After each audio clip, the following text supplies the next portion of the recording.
All right, Don't guys, you welcome back. worry about it. Welcome back to another session. We are on session 117 today, Woo. and we're back to the Sword Carnival. If I remember correctly, uh, We have to we're collect at our this.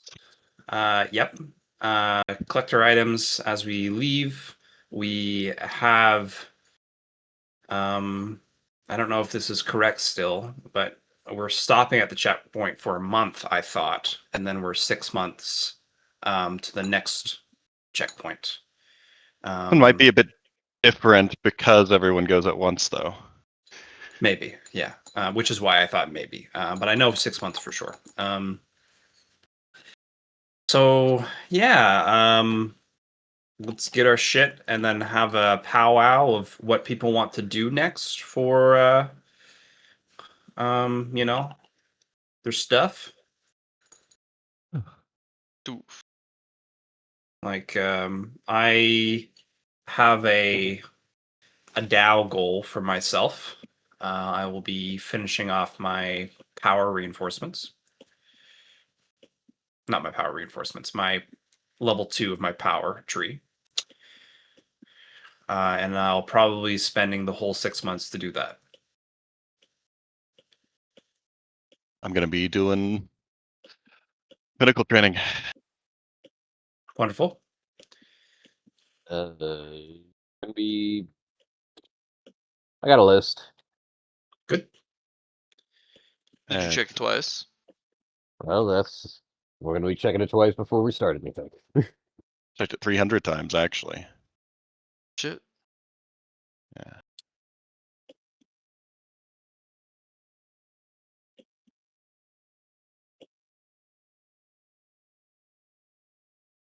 So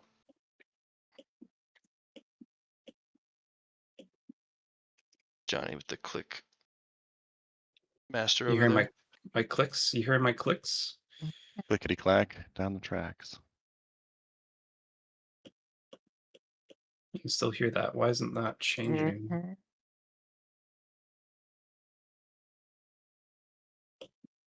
No, you can still hear it.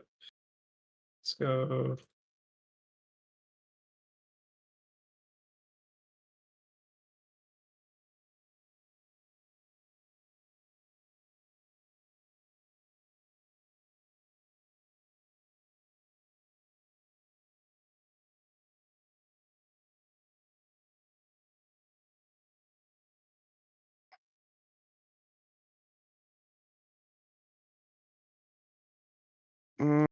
Well, here's the goofy part. I know I owe you guys some stuff, but I don't know where you wrote it down. I know the cowgirl has 2 crafts with Lyron, right? Yep. They were written in the last portion of this here session.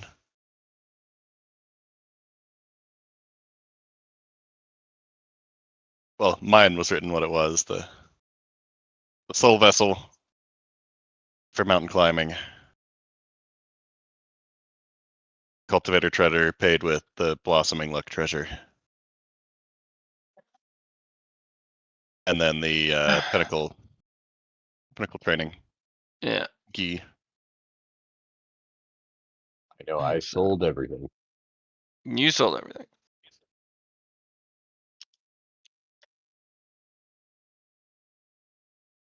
Yeah.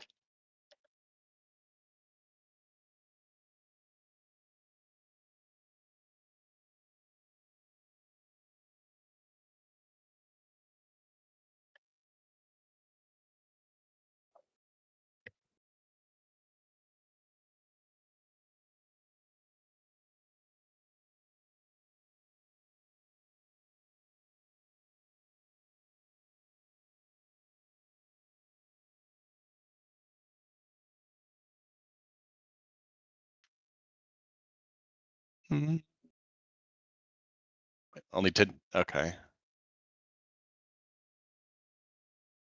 You can fill it with more. It says can store 10. Okay. It can have more in it, though. Well, you can store up to 10K in it. It produces 30 a day on its own. But if you have a way Yeah. to I have supplement one it, pill that makes like 100,000, for example. yeah, you could store 10K of it in there. Okay. Cool.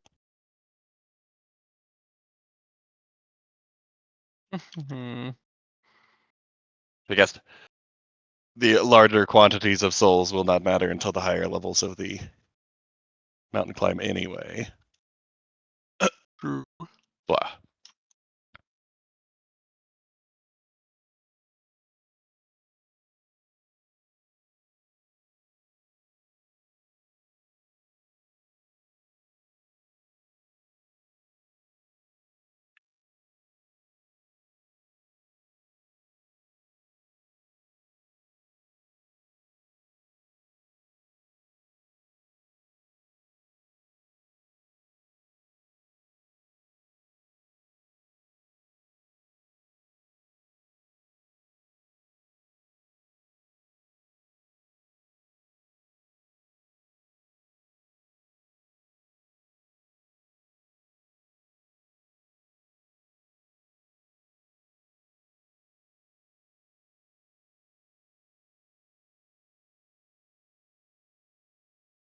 Well, of course I look stylish. It's a fancy gi. Do I Johnny, do you think?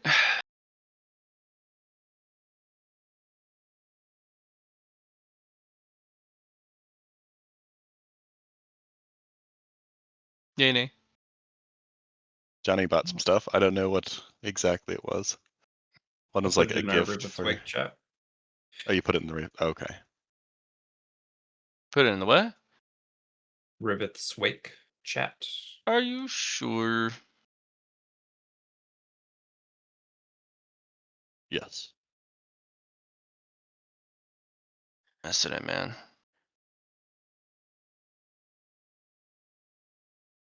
I mean, you get the sword flex, but sword flex is sword flex. Mm-hmm. I don't really need an item per se. We can just give it to Cooney later. So I just put everything Oh, in that the I got. hairpin? Yeah. Yeah. Hairpin's pretty straightforward. Yeah, you don't need to write anything. It's just for Cooney. We shall see.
What?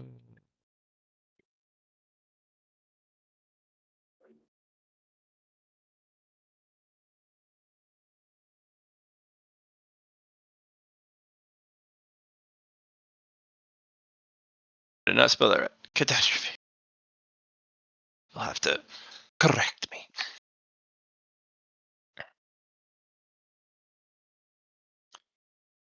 Go, good vibes, go. Vibes. There are no good vibes here. There are. I think we just go with stuff. See? It was Starve the Ego. That's not good vibes. Yes, it is. The other one All was good right, we'll vibes. play Animus Fox then.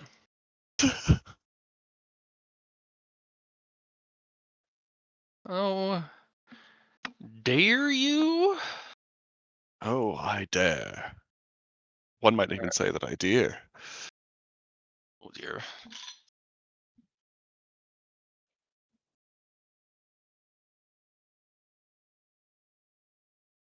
All right, my guy, dude. What now?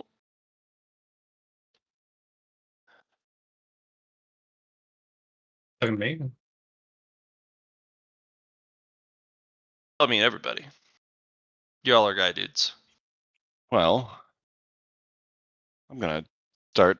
Well, how do I get the mastery and force? That's the better question. I think I did something with my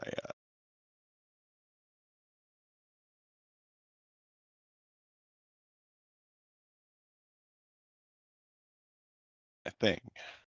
Did you?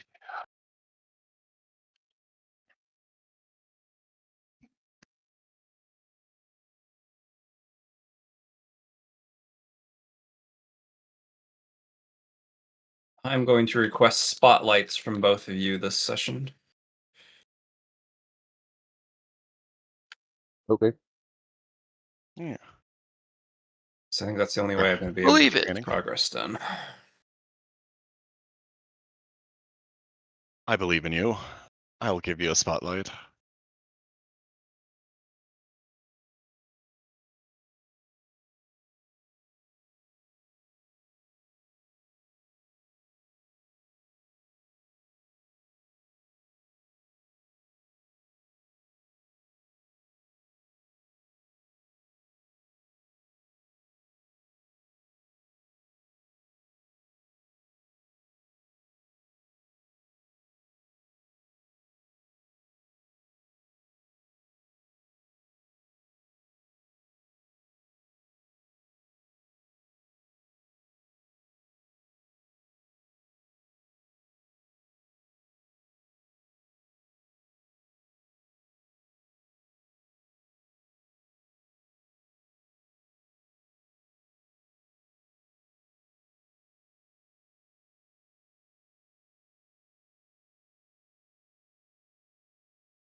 Is everyone quiet, or is my headset cut out? Everyone's We're quiet. quiet. Like, Gave you a I'm spotlight. silent so Bar. far. yeah, I didn't Um, hear anything from Chung Po on that, but I got one I from. yeah, no, I said go for it. My bad. I didn't mean to not be loud enough. It's Yes. fine. Okay. I guess. Do you all guys want me to start? In this case, then. Should we talk Sure. to the Sword Elder before we get started on training? I think so. I think that wouldn't be a bad idea, honestly. One thing to note is we need to pay for checkpoint 4's opportunity. Yes.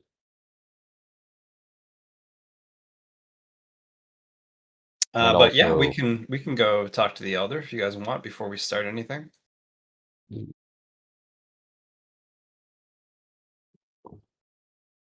Okay. Okay.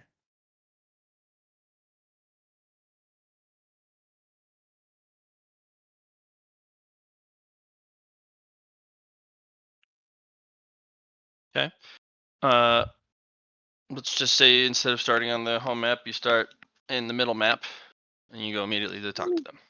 Sure. Yep.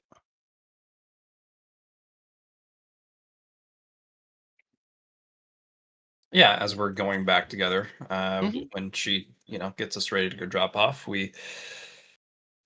Elder, I appreciate you bringing us to the opportunity. That was fun. Got to test out some of our, you know, what we can do. I think we all came out on top for it. I think we Teamwork just is got not lucky. bad.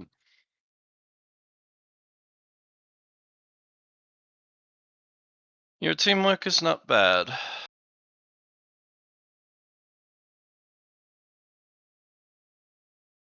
We appreciate the compliment, Sword Elder.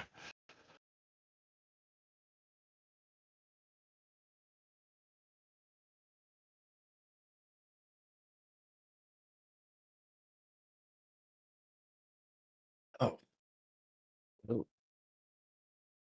Sword Elder, is it possible to make some purchases from the our alchemy sect that we have? I wish to buy some pills that would help me with progress for sword related things. Yes. You need to know exactly what you're looking for, though. Oh, it's for the second level for sword, so it's my sword power, something very specific there. Um, but I guess you're meaning what type of pill should I be taking? I guess that is the question. Indeed.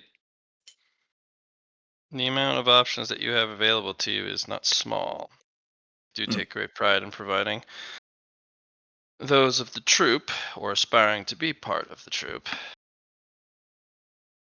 with excellent access to high level craft.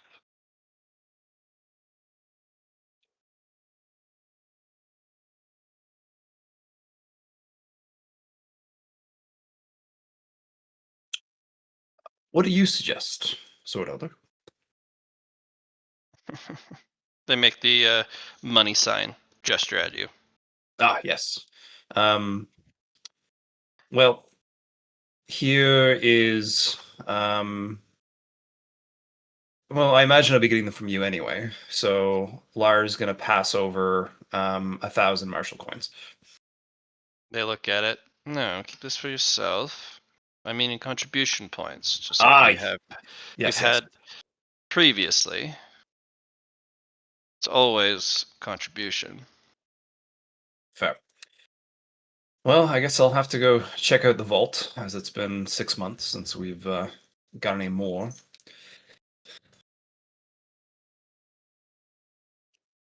Yes, it's starting to peter out now that we've entered the march of opportunity.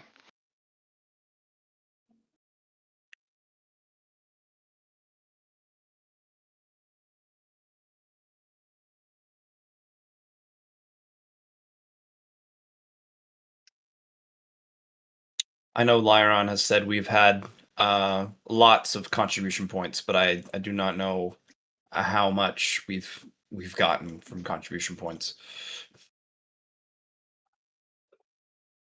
Yeah, Lyron, how much is a lot? How much Is is it a like lot? a whole 10? It was a lot more than that. Shoot. I don't even remember where this interaction happened from. I imagine it happened The from. tree that was sold, which got us out of debt plus more, and then don't remember where else it was, but I that mean, I know was we're getting a large lots amount. from our treasury, our Yeah. vault. Like that's fine, but we need to go to the vault to get it. So that's good that we're out of debt, though. Yep. No debt. I thought it was like 1,000 points on top of that.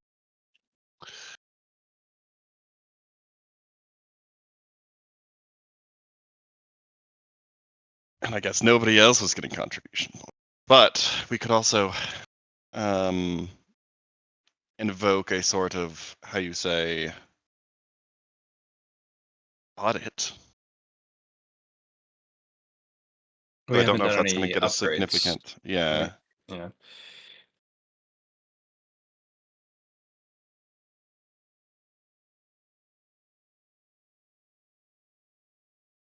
So I think it was just 1,000.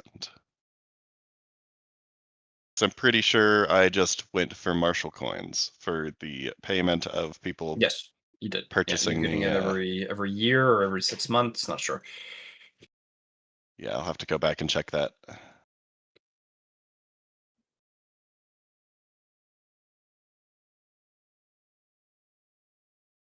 And then otherwise, I haven't been earning any points because I have not been tested any further after losing my sword power. we've been focusing on training and getting ready for the next opportunities.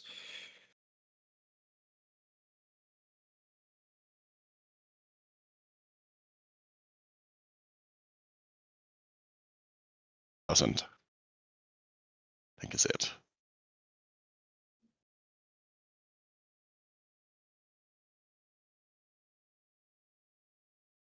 Well, I don't have any on me right now, but I'm sure there's some in our vault. Um,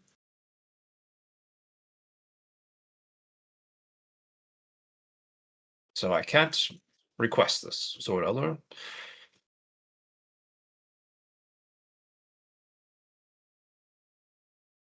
Besides the ones that Lyron has on them.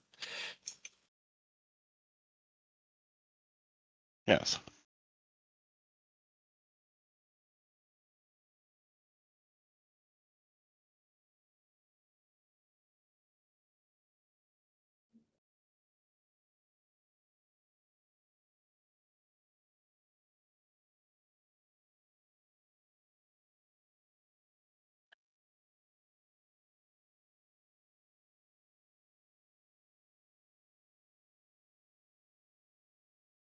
So that's you can use my points. You know, Hmm. we are a troop.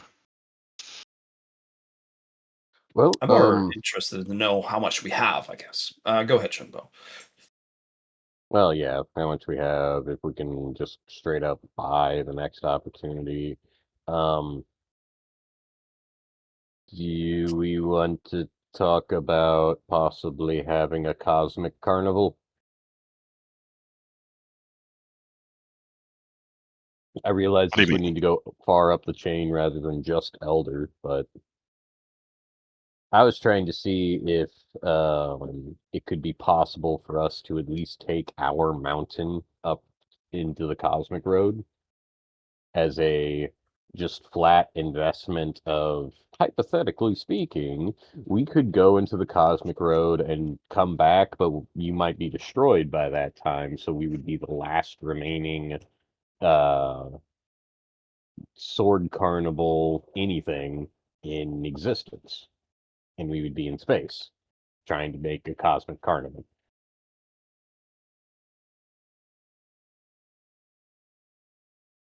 I'm fairly certain we were already told that once when we get through this training period, we would represent the carnival wherever we went. That's fair. But also, like, we have 6 months before we are set to leave, and we are still in, like, maybe not the first area, but because, like, I think the first area is getting out of your cocoon, but we haven't progressed up this mountain. I was going to be doing that during this 6 months. For the Earthly Road, at least.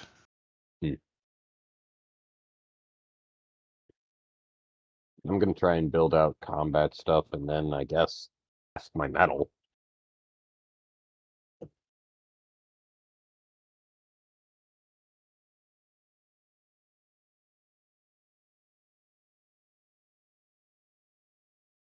All right.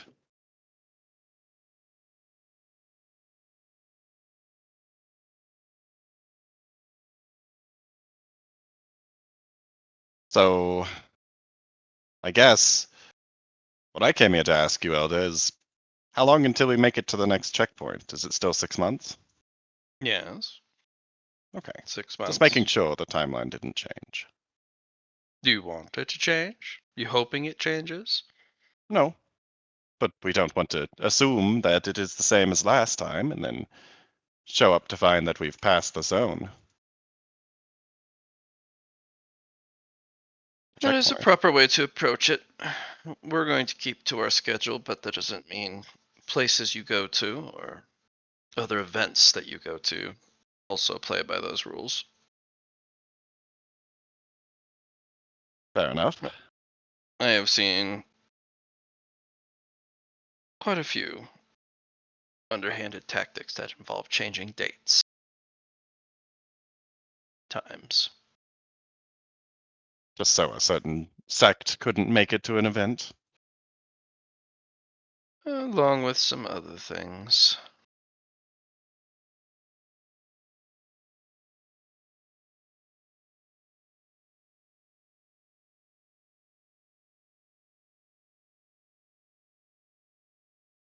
Well, unless there's anything else you two needed, I suppose I'm going to go ahead and get ready for the next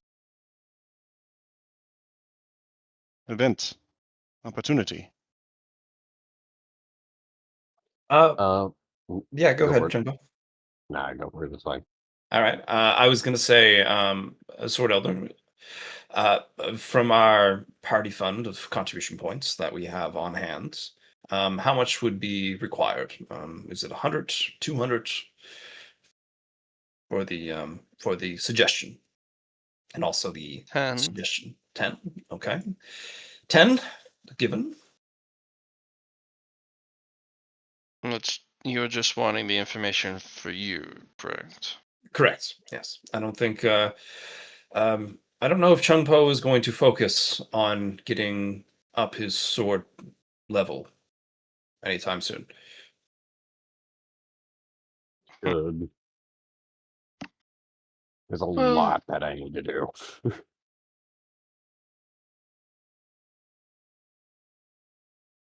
specifically for you, Miss Larry, from the alchemists. I do believe the alchemists would have good pills. It doesn't have to be specifically from the alchemists. If there's something from the artifice or the forge that would have something more related to progression, especially since we're on the same path, I figured you would know the best.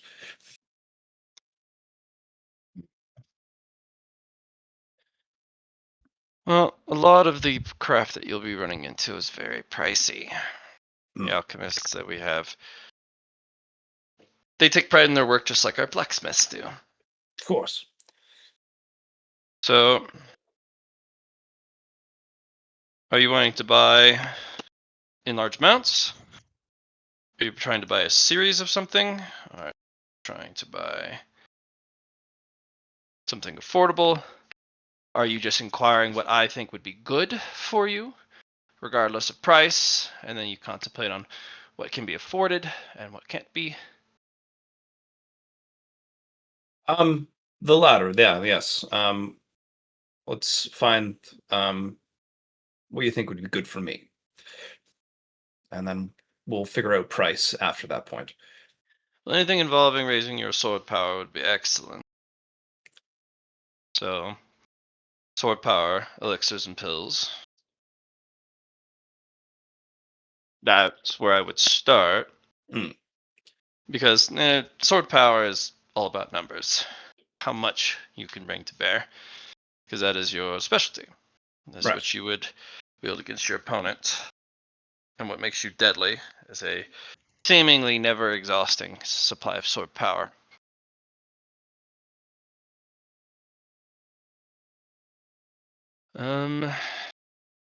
Besides the alchemy, just as a side tangent, you should learn sword power parry. Problem is when you come in contact with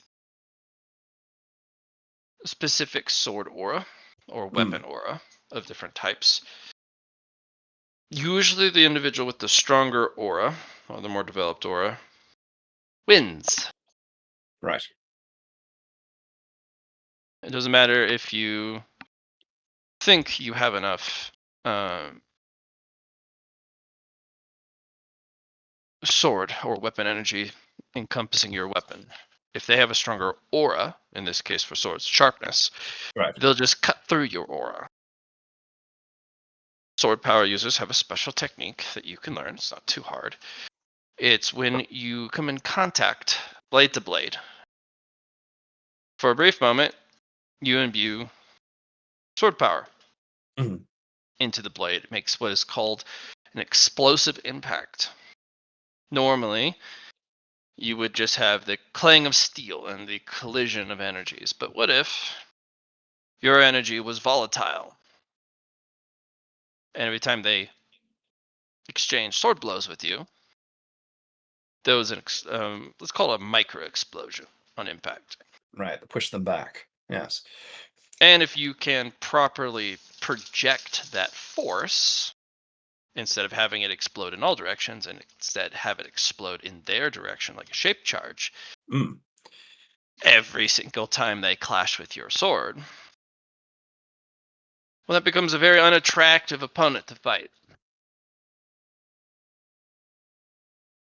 Yeah, and then have to dodge more than parry at that point. Well, it's more dodge, but they'd also have to make you dodge. But Mm. you know, I like to ask you questions that already knowing the answer, like a test. If you collide and cause this micro explosion, besides the harm that would cause, what is the primary concern that your opponent wants to avoid? There's a certain effect that exposure to that level of call it sword impact can cause.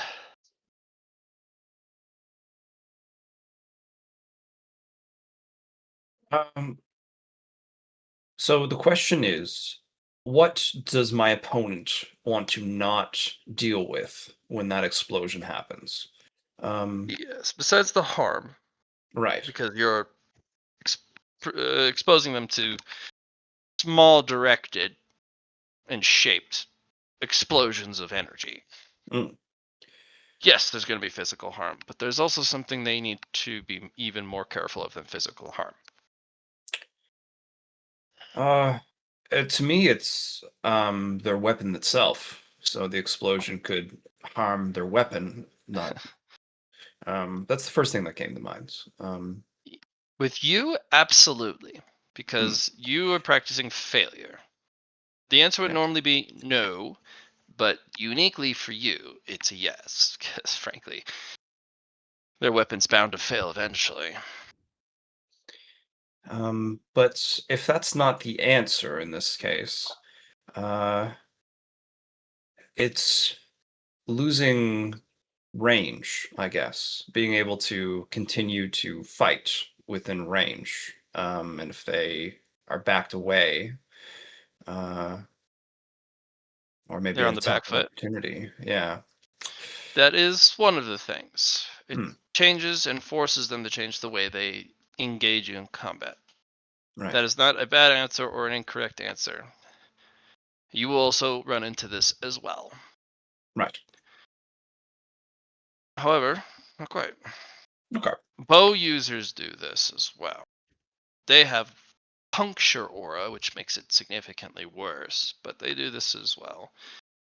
They can imbue, just like you can with this parry that I mentioned, their weapon strikes with microbursts of power and have it explode. What this does is it causes energy destabilization. Right. You are covering your body in a stable, consistent, and unwavering, let's call it wavelength, of energy, right? Right. And the more potent you are a swordsman, the more of your body you can cover in that energy safely. Now, what happens if that wavelength becomes uneven? Well, it's breaching the armor. So if they're not covering themselves with their sword energy, it means complete and total failure on their points, where they can just get directly to the body and be affected by it. Indeed.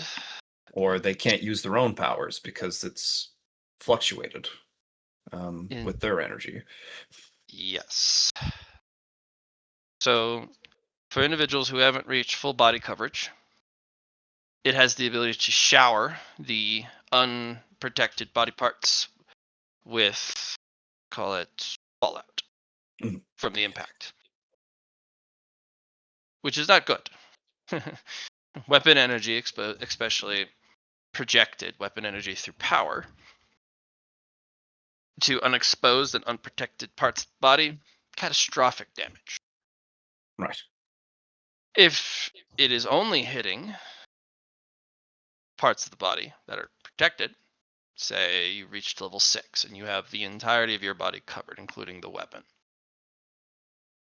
you still have to maintain a perfect balance of energy across all protected parts of the body. If you have a unbalanced distribution, Mhm. well, now what you have is a destabilized energy form. Just like you had brought up, to spend power in that moment would lead to catastrophic failure. Right. In fact, you could end up losing your protective wavelength at best case. You could also have energy flux in your own Diantian and energy circuits in worst case, which makes you incapable of using any energy unless you want to make it worse.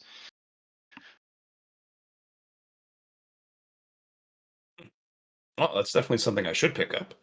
However, this Okay. technique requires you to have an enormous pool, Right.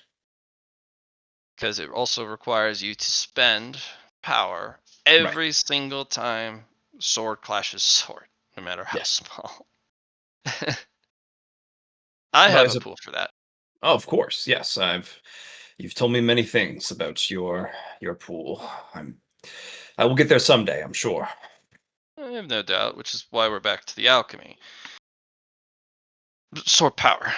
Yes. Pills that can increase that would be ideal. Anything that can enhance physicality, health, recovery in a permanent fashion would be ideal. I might even recommend clarity tinctures. There for moments when you have hit a wall, not an actual wall, or the metaphorical internal cultivation walls that you hit at, specifically key points of cultivation. But when you're trying to do something related to the sword or developing something new,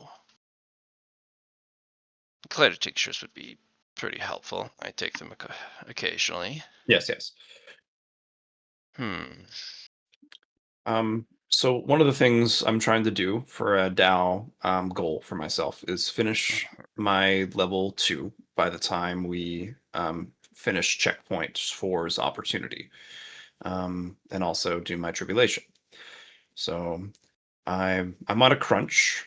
I've completed tier 7 of my, so I have 8, 9, and 10 to finish. Okay. So it's not too much, but it's still a lot that I need to work towards.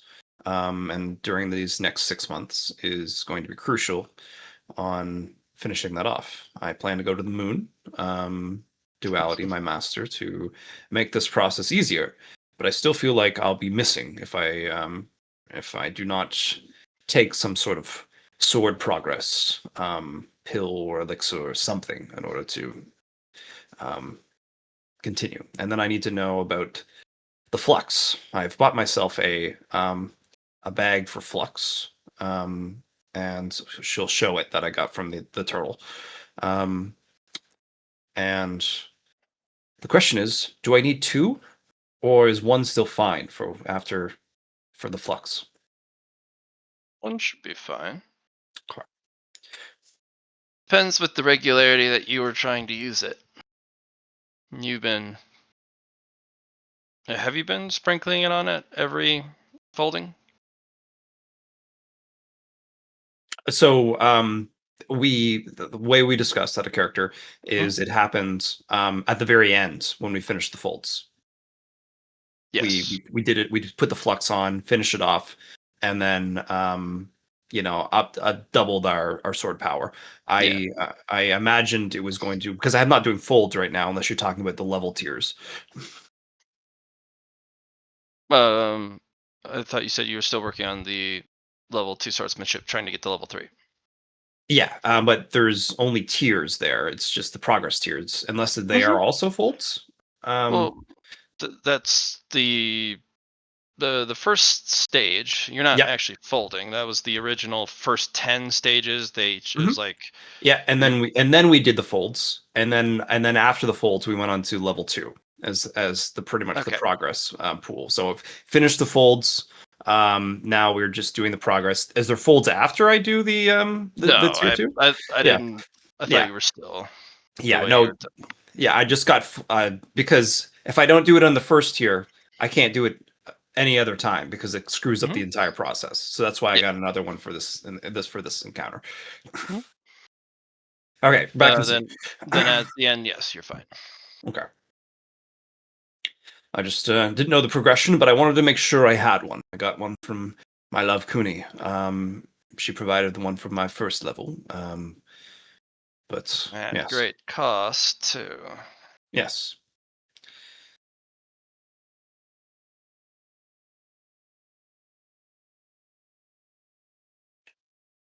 Not that she didn't get something in return, but still, yes, I agree. It is something that is important to her, and well, she felt it was important for me too. Sword flux is not easy to come by, especially cultivator style or grade. Very few resources actually meet the requirements to be used in cultivator craft. So, not easy to get your hands on. So, Hmm. good for you for finding some.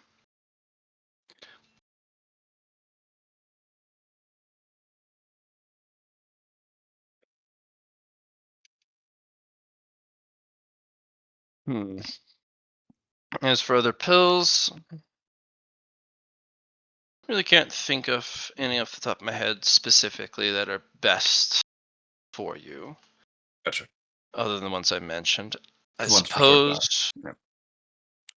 you could indulge once in a sword obsessor pill. Oh, all right. I say once because they are addicting, Mm, like cripplingly so. right. Having one might be not too much where it would be impossible to get out of your system short term. You have Meth. Only one, and once. uh, you might be able to cleanse the effects short term if you take one. Okay. And the recovery time is the Mm, problem. right, right, right. It might not be worth it, especially if I'm going into the next opportunity checkpoint. Something to think about for the next ones, I suppose, to increase my progress.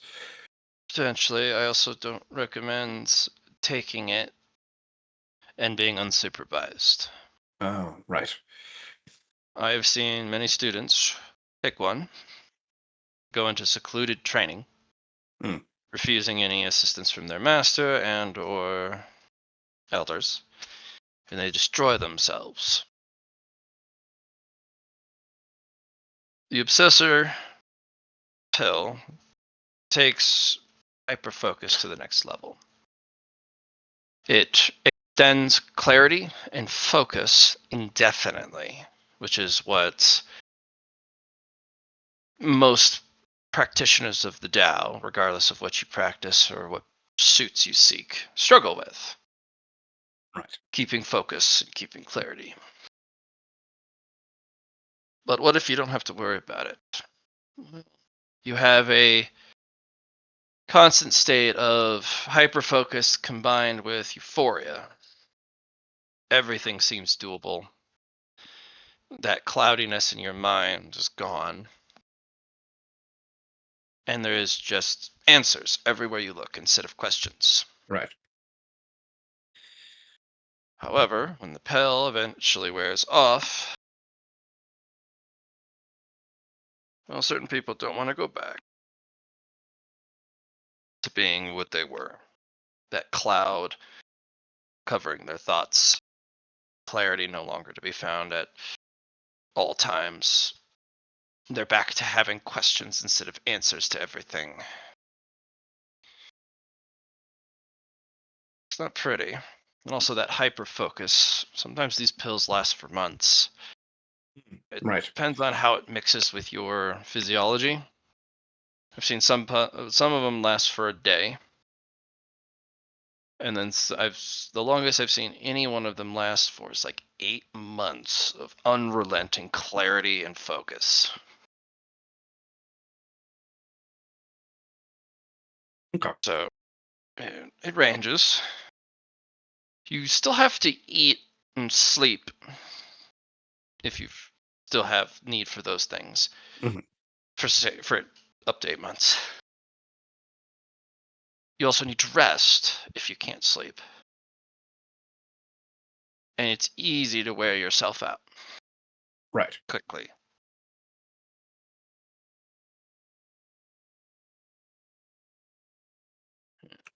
Okay, this is important information. I will take that to heart. I will not request that, even if that would make my progress go much quicker. It would The only make your thing, progress very fast.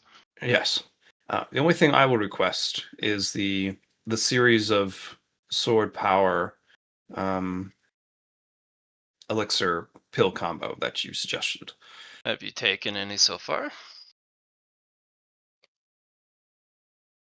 I think I've taken one. Great. Because you I can't think it take was that only again. low. Yes, I think it was only low. Let me bring up my sword power stuff.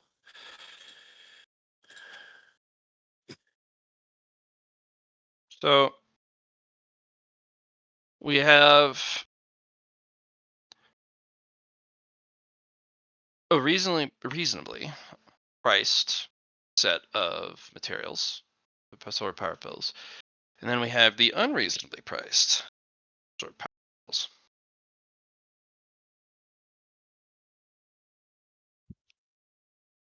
What are the unreasonably priced? I'm sure it's all in contribution as well. Yes and no. The unreasonably priced is almost impossible to get with contribution points. Oh, I see. Too much. It would be something you would have to stick around for quite some time.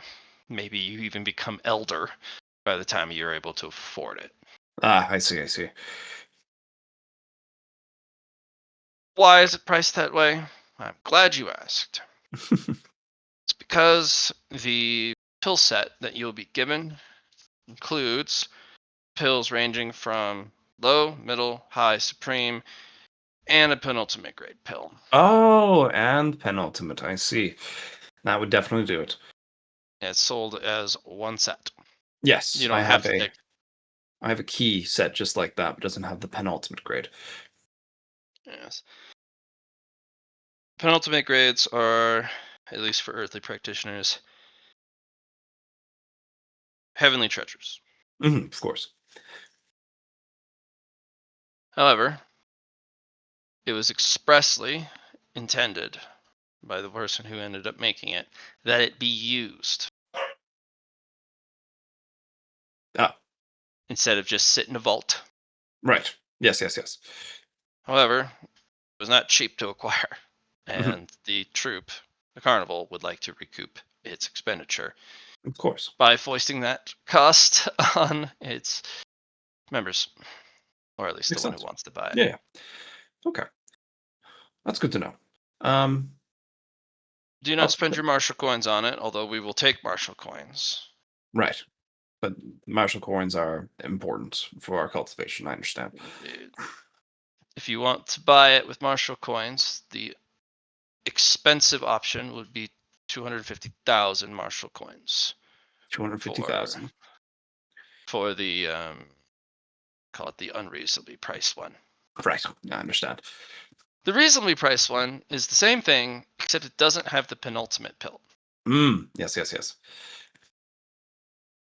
Makes That sense. one is only a measly 10,000 contribution points for all 4 pills. Okay. Well, Low I 3 will supreme. keep that one in mind then. And the only other ask I have is I have something for Kunimitara. I've have a gift for her, and I'd like to give it to her personally if I ever have the time. So I'd like to schedule a meet that I can go there. She came to Call it mine a last date. time. A date, yes. If I can schedule a date with our lovely Swordforge apprentice, I would. I'd love to do so. I can relay your ask, but it'll be up to the Forge Master if he thinks she has time to focus on frivolous things such as dating and Yes. romance. He's an odd one. He usually considers things like romance, obsession, and dating. It should be reserved for the sword, especially if you're learning. Hmm. But he's odd, and well, usually all crafters of his tier are the same way. There's no time other than the craft.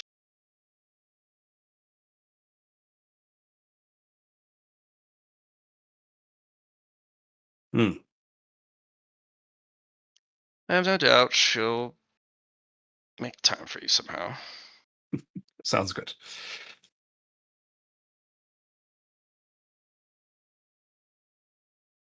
All right. That is it for me. Definitely got a lot of information, guys. Anything else you guys want to ask? Or are we good to go? I'm good to go. All I needed was a timeline. To Yeah. confirm the timeline, rather. What about you, Chenpo? Chenpo is AFK. All right. No.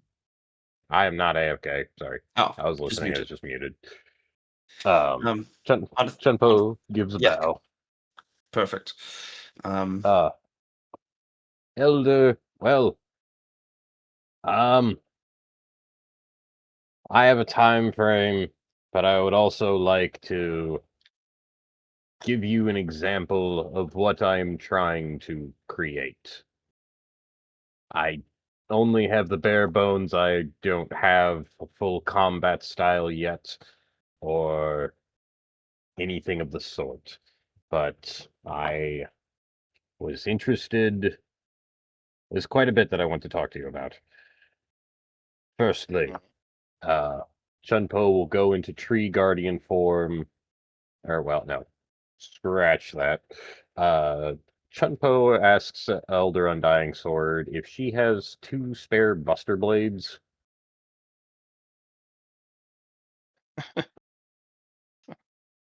I do. They're not for you.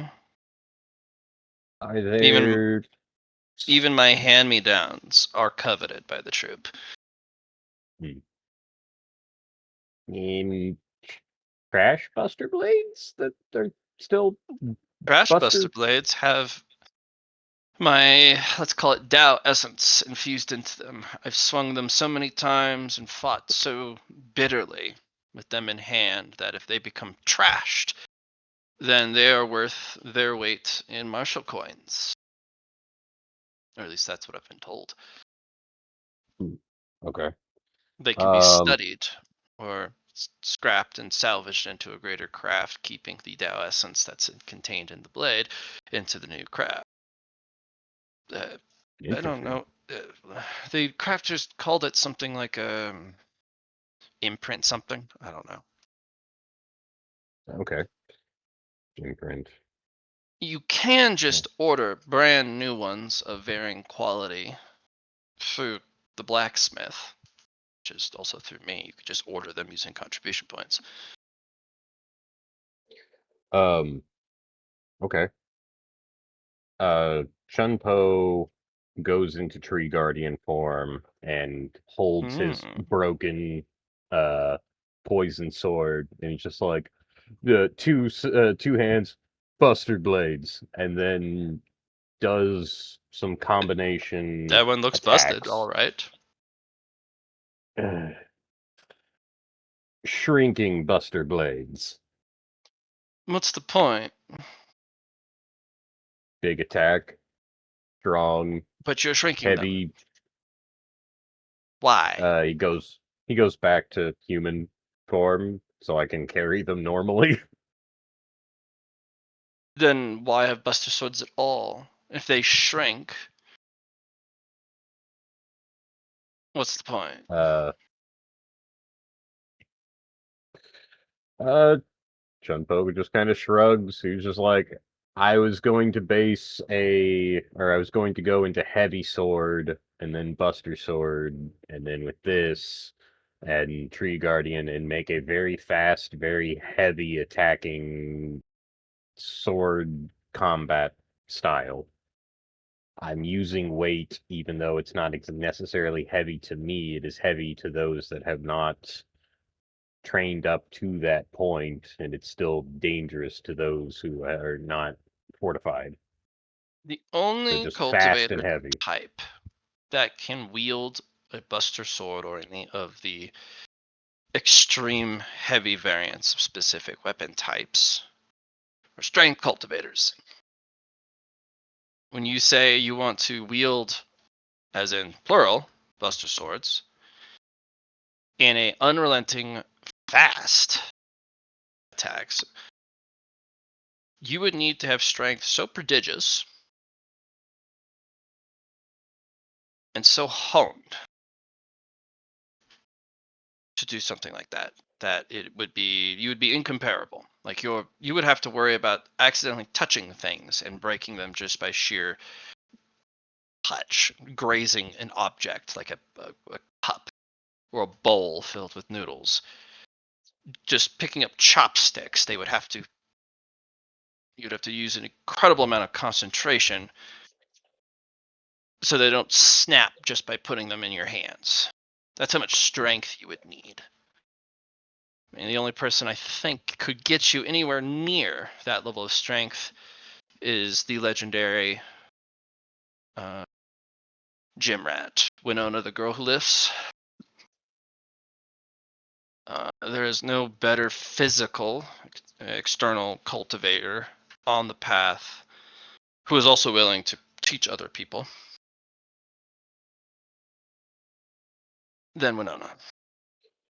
They practice the Tao of the Swoley Bible. I have no idea what that is, but they are probably the buffest person I've ever witnessed. You said that their name was Winona, the Girl Who Lifts?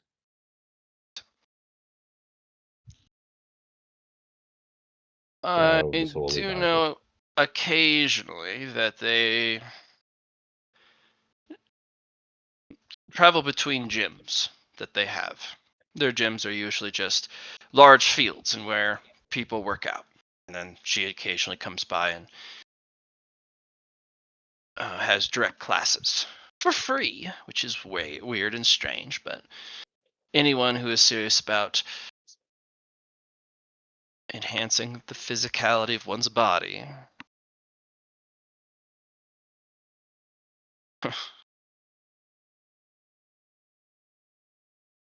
She teaches. Understood. I'm writing all of this information down.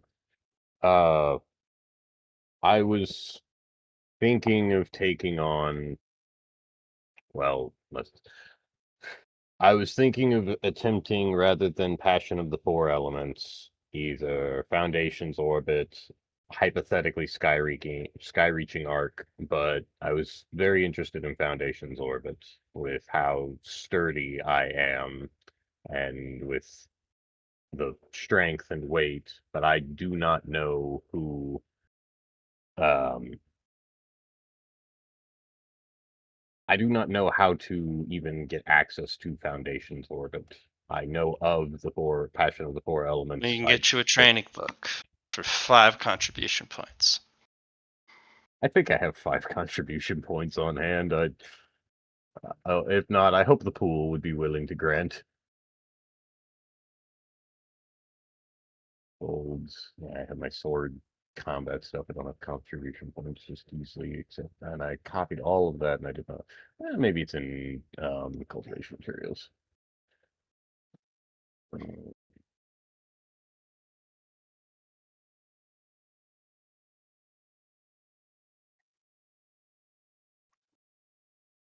Okay. Guys, can can the pool borrow 5 contribution points? Because I do not have any listed as myself. And I Sure.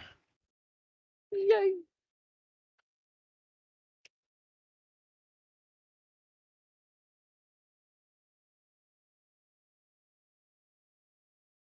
I put down my 5 contribution points. Have you ever seen that?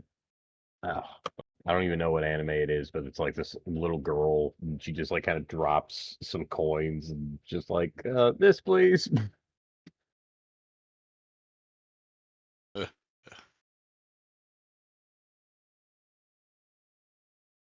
Stop referencing things that are not Chumpo related. Anywho, but yes, Foundation's orbit. The goal is the Buster Sword wielding, but is there a substitute that I might be able to use up to or to get just heavy, fast blades?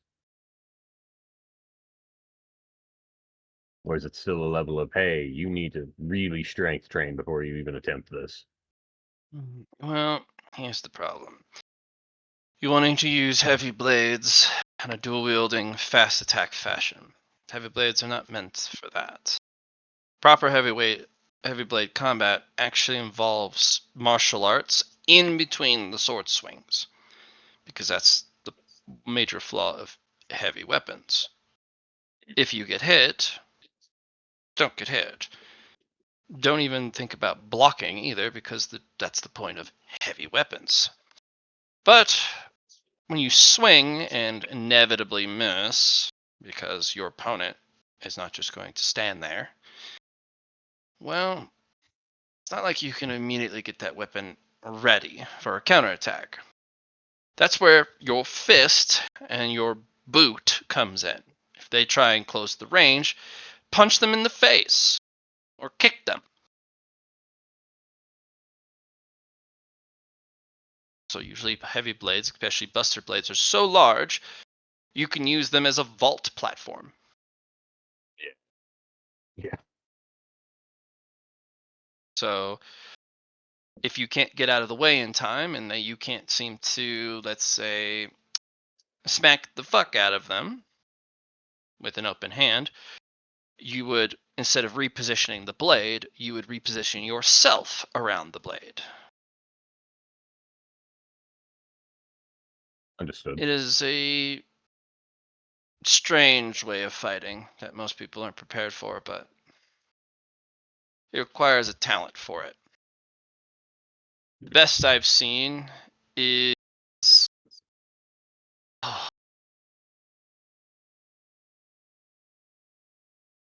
the Forest Lord. Full heavy plate mail wielder, and uses weapons extremely large. Specifically, they are a practitioner of the Great Battle Axe. Despite all the heaviness, they are an acrobat in the way they twist, contort, and utilize their body. They are, frankly, explosively faster in direct combat than even swift sword practitioners are. But that's just combat mastery on so many fronts, it's hard to keep up with. Besides that, they are a Western style practitioner. They use Western techniques. Everything is about mechanical control and technical control of the body in the most efficient manner possible, and they remove the mysticism from the equation.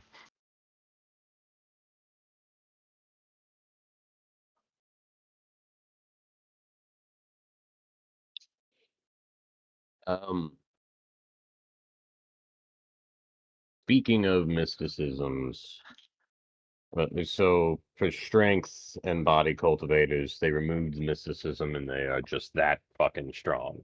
No, I'm talking about Western Western. techniques. They have Western, removed okay. the mysticism and the occult from their training and techniques. I do not enjoy the removal that Western training styles seem to do. While I can appreciate the number crunch that they can accomplish, I appreciate the mysticism and the growth that it shows. Well, that's the dichotomy. One group wants all of the what ifs and the mystery removed, and they want science. It has explosive and consistent and predictable power. In fact, Western cultivators, weight for weight, will defeat any Eastern practitioner, weight for weight. However, Eastern style practices mysticism, and sometimes mysticism makes no sense.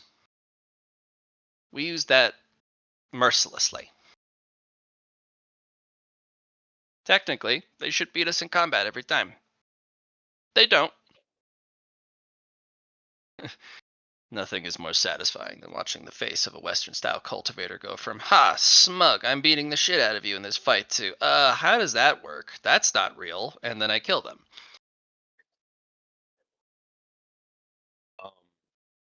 Could Hmm.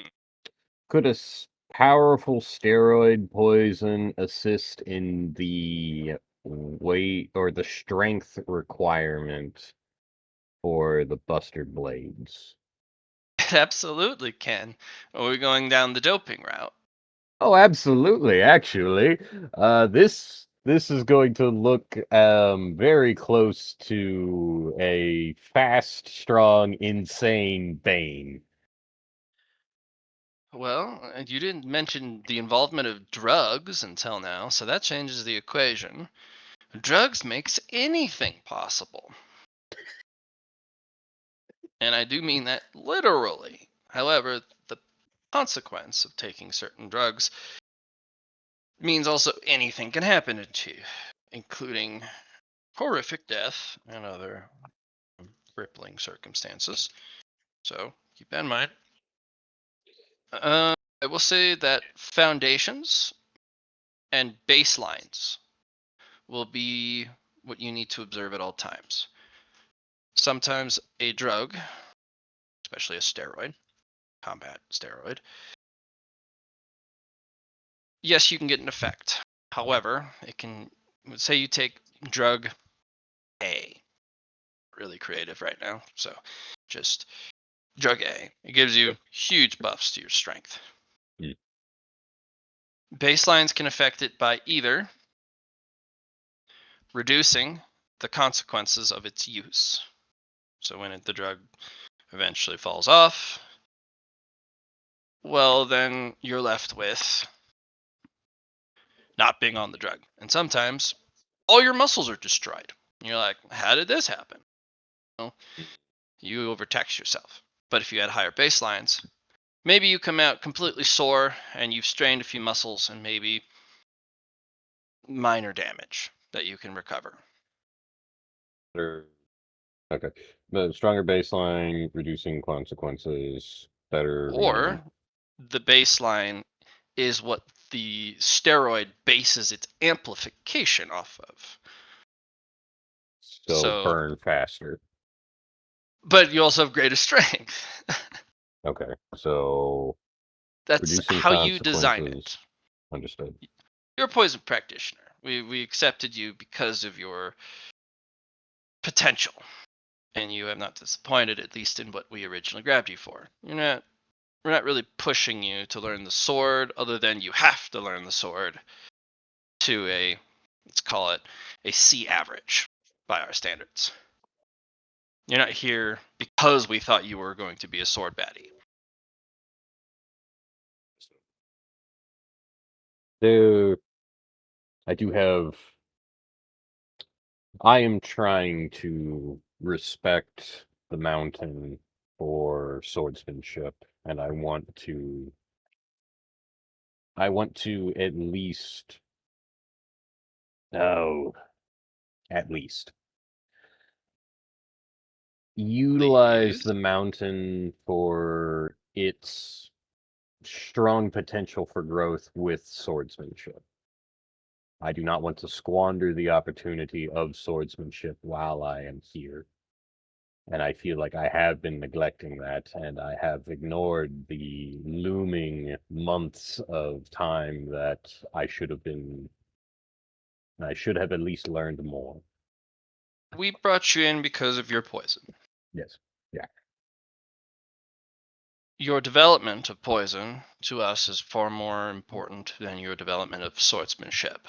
We want you to be a sword baddie, but that's just because that's who we are. We're the sword carnival. That's our identity. But we are as powerful as we are specifically because we have taken on the mindset of take whoever has potential and hone the talent that they have potential for rather than force them to learn the sword. The Lofty Sword Pavilion does not do this. However, they overcome us with numbers. Quantity is its own quality after a while. Let's see. I have also looked at some qualities that I could get into with positive physical qualities. Um, Hold the door and home ground seem like a very strong, if I chose, and with Foundation's Orbit, depending on if it is truly a defend yourself type of combat style. I have been thinking about several how I want to be, or how I just want to be as a cultivator, whether or not I want to defend people, whether or not I want to be charging in and attacking. I liked the idea of home ground and hold the door if we were in space and somebody tried to get onto our ship and just oh, well, then I am there. And I am not nice. But I guess that's neither here nor there. Currently, I'm still trying to think of what I should do for the next 6 months. Um, Poison development, building foundations, steroid things. I do need, well, if two buster blades are out of the question, what blades would you recommend for right now?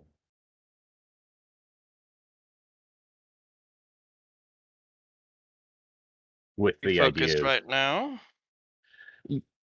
Yeah, well, just two blades that either shrink or grow and change with me from guardian form to human form. Um, I know in 6 months I will have to fight myself, and I am trying to prepare.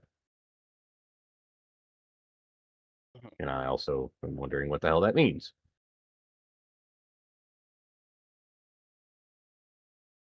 Would you like to buy information about it?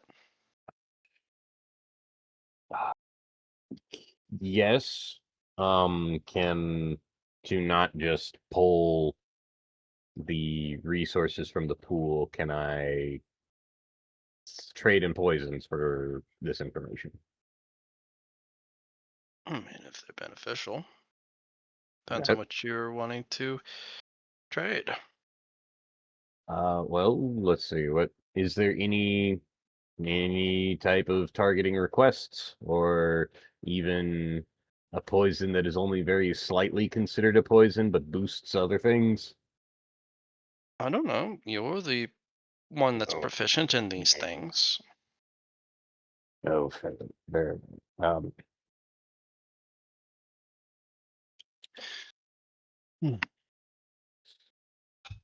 I do know of and about them, but mostly in the capacity of how to handle them if I'm exposed. Since the idea is to build a steroid poison for myself, uh,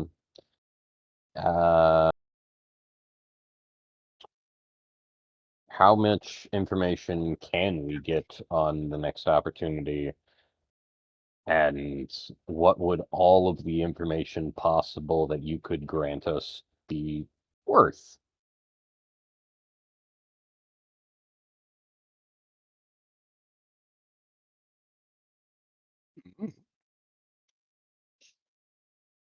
Because if so, then I will design a steroid type of poison that would allow for and a number of try to get a 10 to 15% for antidotes for the steroid poison that increased strength, speed, and maybe maximum weight. They're like, well, I guess strength and speed, and maybe so grants action economy, grants a strength bonus. Pain suppressant.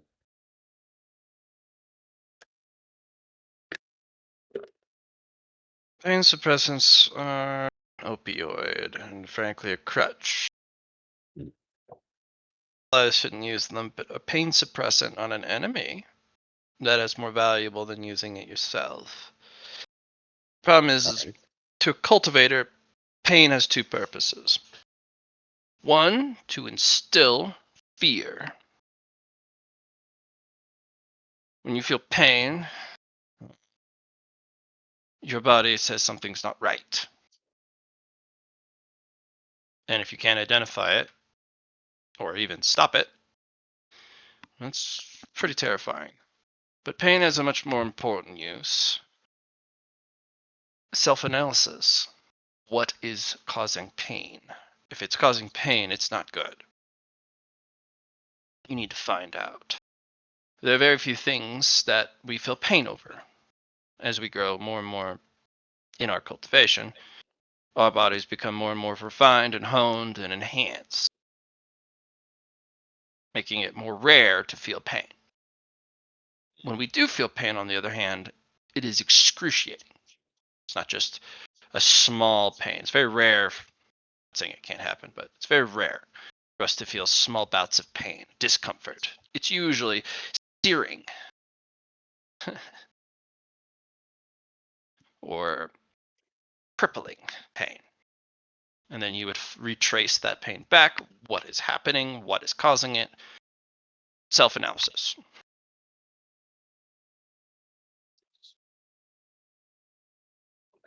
Pain suppressant removes that. So I could build. Hmm. Have you ever tried working with anesthetics? Not yet. It's a thing that I've seen certain doctors use. It dulls your senses and dulls your sense of pain to the point where you're just in a haze.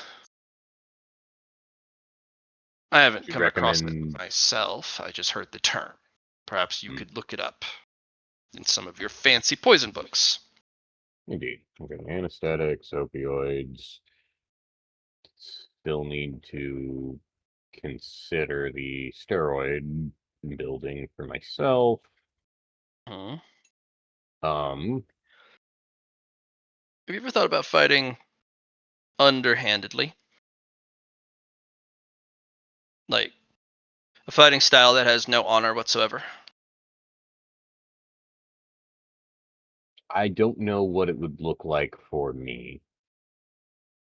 Because if I'm going down the doping mechanism, part of me is considering using Tree Buddy to throw a bunch of cowpin needles at everybody. Sure, but what if it was also filled with the steroid? Plus a little something extra. Maybe you take the safe dose and everyone else who gets pricked gets a berserker dose, and they can no longer differentiate between friend and foe, and they have explosive strength that when the dose wears off, it cripples them. I like it. That's underhanded. You can also try and over the course of a decade or longer cripple a specific clan or house by flooding them with slightly addictive but affordable pills that helps them combat, let's say, their rivals. And they start to win, and then either you cut off the supply and that clan crumples, Or you now have control of them because you control their supply of pills. Like, really dirty, underhanded shit. So, cultivator fighting. It's not even fighting. You're just, It's economics. yeah, it's economics, and you're poisoning them over long periods of time. I've even seen a cultivator house crumble because a poison cultivator was helping them.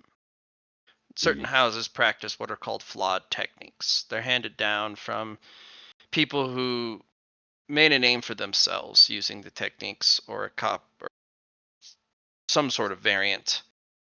However, either because their physique or they had an opportunity that they succeeded at allows them to wield the technique properly, or the technique that got passed down became changed.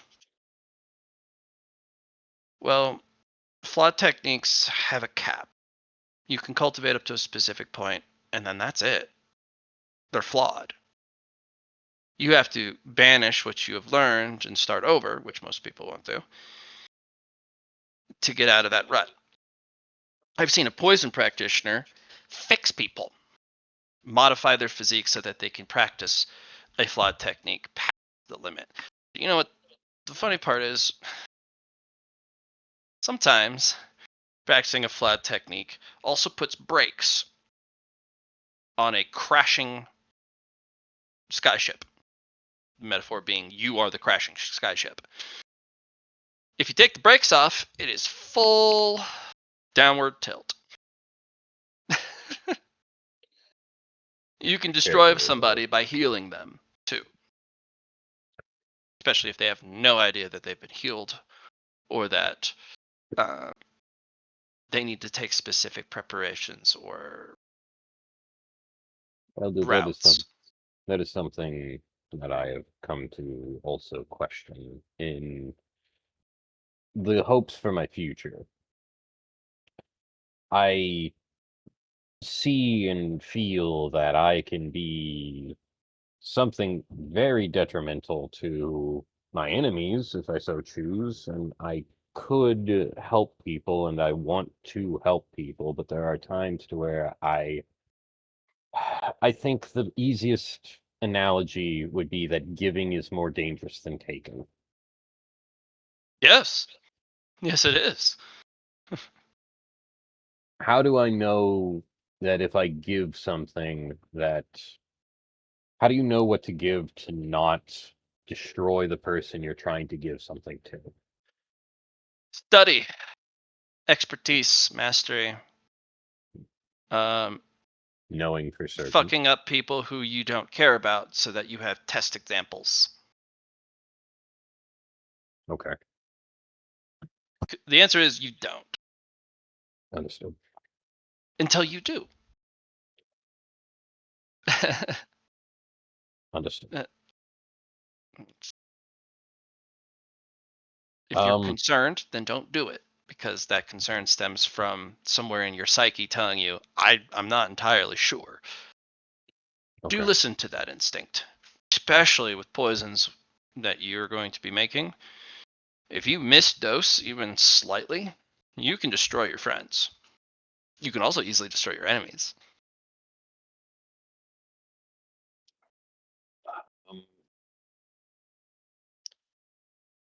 For this very second, let's see. I'm trying to write down everything that I need to do in the next 6 months.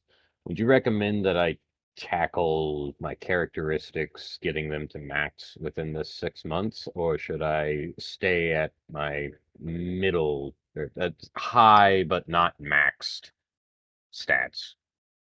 Should I train and train and train on the basis? On the base. Basics are always worth training, especially if you feel that you are lacking. I will start with that. Getting your baselines up to a specific point is also pretty good spending of time.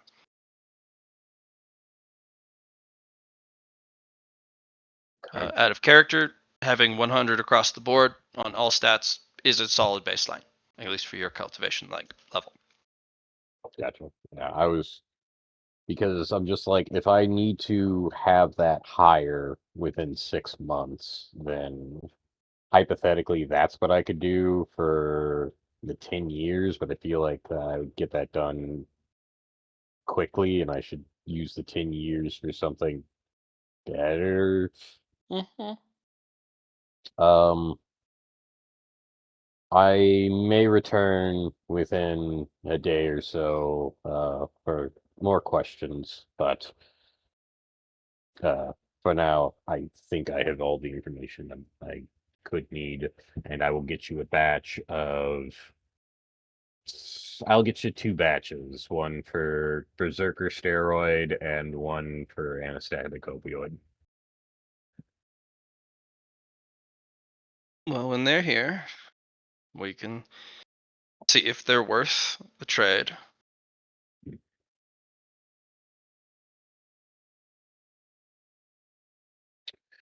What would the contribution point number be for all the information that you would be willing to give us for the next opportunity? If there's a flat number. A flat number specifically for like stats. A flat number specifically for all of the information for the next opportunity that is coming that you are willing to give. Oh, it's at 10 contribution points. 10? Yes. Well, what? Okay, never mind. Well, I can give Okay. that out. Yeah. I was thinking hundreds and wanted to write it down. No, you've already spoiled a little bit of it to you, so Well, yeah, never mind. Let's do 10 contribution points. I was a little talkative about some things, mostly because you didn't embarrass me at the communal opportunity. Hmm. You had a good showing. I'm happy that I could provide a good showing. That was impressive. Well, you had the Sword Carnival's reputation on the line.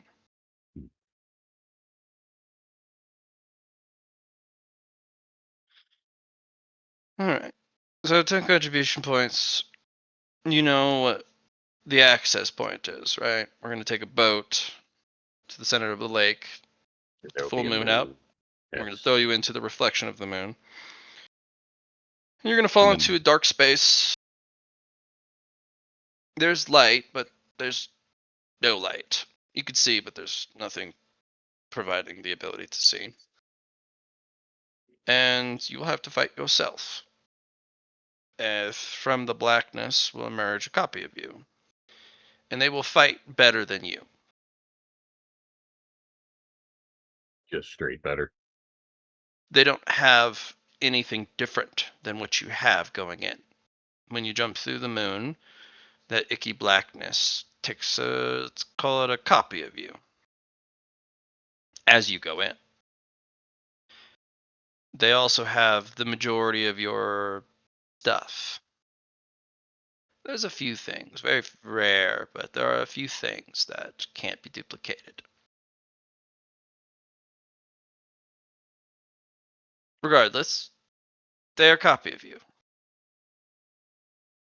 Doesn't mean you can't do what they do, but they're going to do what you do better than you. They're not filled with the problems of the human mind, filled with self-doubt, filled with the inability to see past the length of your own nose, inability to connect the dots despite them being ever present in front of you.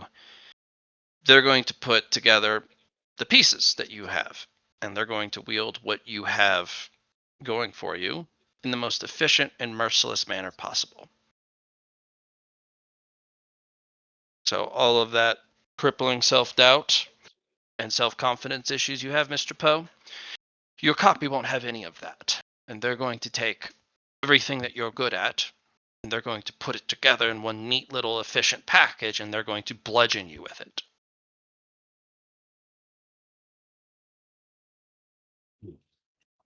They're going Understood. to enter tree mode. They're going to wield the sword more confidently than you. Not better. You have the exact same sword proficiency they do. They're just not going to be shackled by a lack of confidence. They're going to use rage and emotions better than you because they're not afraid to indulge in the demonic practice like you do. You have a inbuilt fear of losing control. They're going to just lose control and use that to their advantage. They're also going to take drugs to then enhance that, and then they're going to take additional poisons to then regain control when they need to, using I'd call it a delayed timed dose that they inflicted themselves with, so that after 5 minutes exactly, they regain control instead of spiraling out into demonic burnout. And they're going to use all of your sword prowess in a relentless manner. And it's going to be the best version of you piloting you without all of the mental problems. You still have to beat them.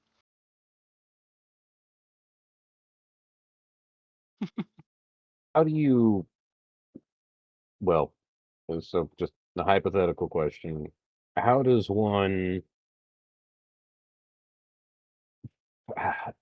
if I train, I make myself better and I make them better? Correct.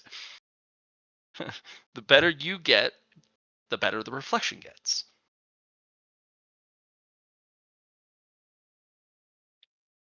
Is there something that I can train, or is it just confidence then? Is That's it the thing. confidence that will? You have more than just a confidence issue.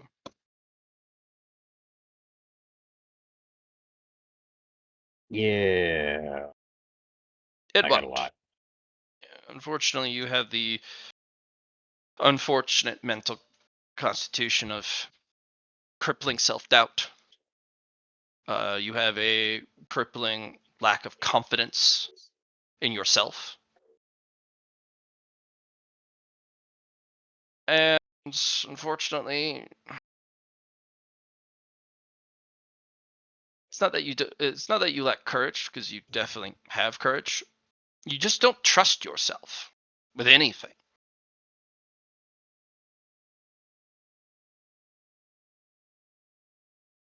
It is hard to feel that I can, and there are times and other things where I have.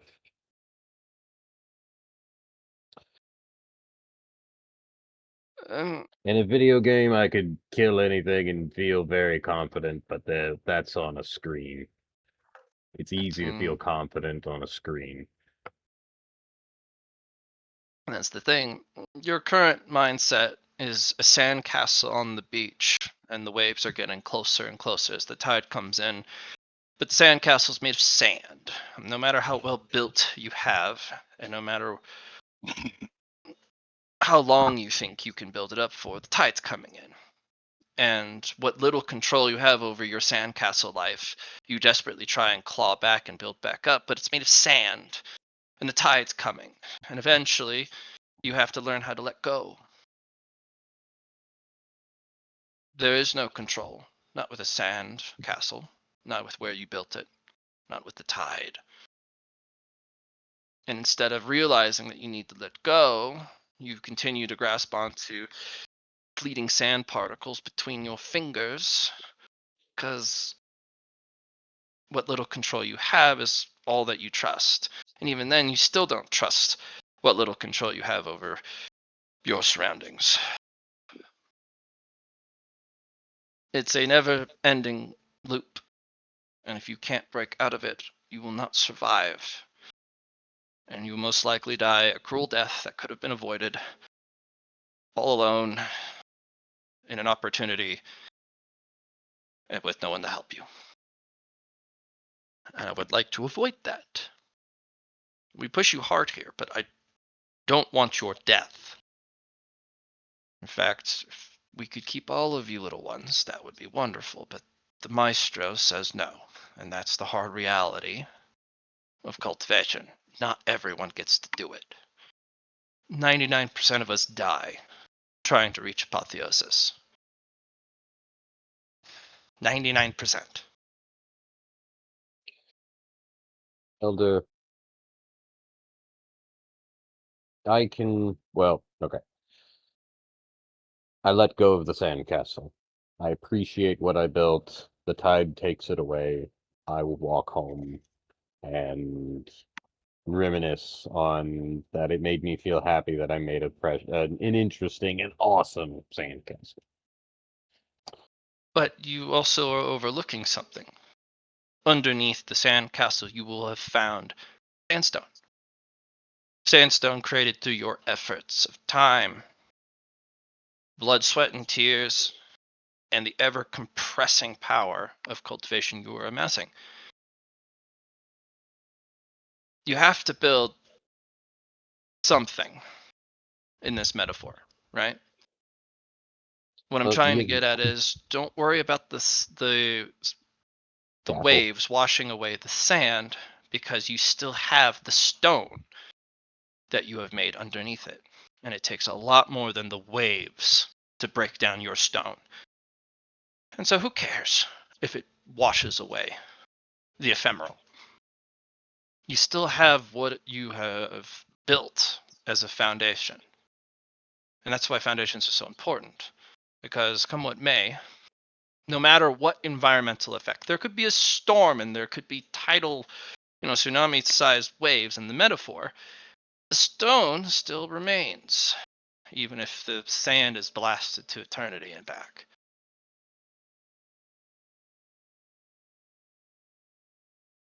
But you can't see that you've already made progress, that you've made stones until the sand is washed away to reveal what's underneath. And eventually, most of your castle will be built out of stone.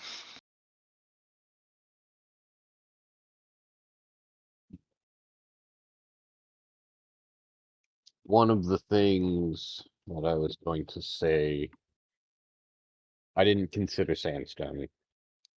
It was going to be a self-doubting statement again of, well, I build the sandcastle, I appreciate the sandcastle gets washed away.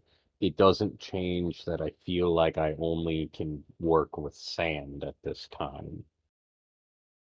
I can come back another day and build more, and if I built on that sandstone foundation, hypothetically, eventually I create a sandcastle that can't be washed away with just waves. Well, that's the obsessor's approach. Screw it, I'm going to build here even when the tide comes in, because I'm not stopping, I'm not giving up. The scholar's way is to realize, why am I building a sandcastle where the tide comes in? So they walk 10 feet backwards and build it there. That's the scholar's approach. Why am I building so close to the tide? What is the tide then? That's the thing. It's a metaphor. They build it back away from the just crushing relentlessness of the path, because that's what the tide is. Inevitably, it's going to knock down your sandcastle. Maybe it doesn't reach you on normal sunny days, but when the clouds come in, tide can extend anywhere. But again, that's just a metaphor. Is there times when I want to try and duel people, but not to the death, so that I can experience failures, because I know I will fail in sword combat, but to experience it in a way that is not going to cost me my life at the end. Fight your doubt companions. Fair enough. Fight them over and over and over again. Experiment with different approaches. Have a healthy competitive rivalry that doesn't tear you apart, but rather further bonds you together as DAO companions, as troop members. You all should be uplifting each other, not bringing each other down. If you are on a win streak and that your ally hasn't been able to beat you in years, you don't specifically need to help them. You just need to be always available so that they can try again and never talk down at them or belittle them. Just say, hey, I'll see you next time. I'm always open for a challenge. Fight each other.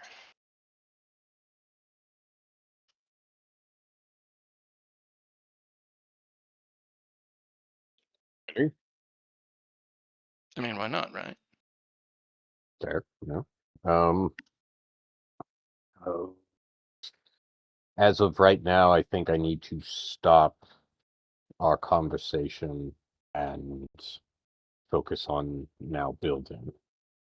I'm Well, not sure. Yes. I don't want to shortchange you for what you paid. There is a second half to the opportunity. Okay. So, Right. if Fighting. you beat your Yeah. copy, there's a second half. Pool remembers every single person who came in. Even if you defeat your half, it doesn't go away.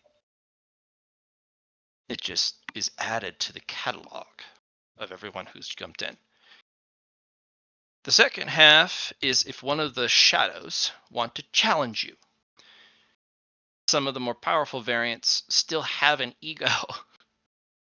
They have the personality of the person who jumped in. And there are some of them who go, that was a cool fight. I want to fight you.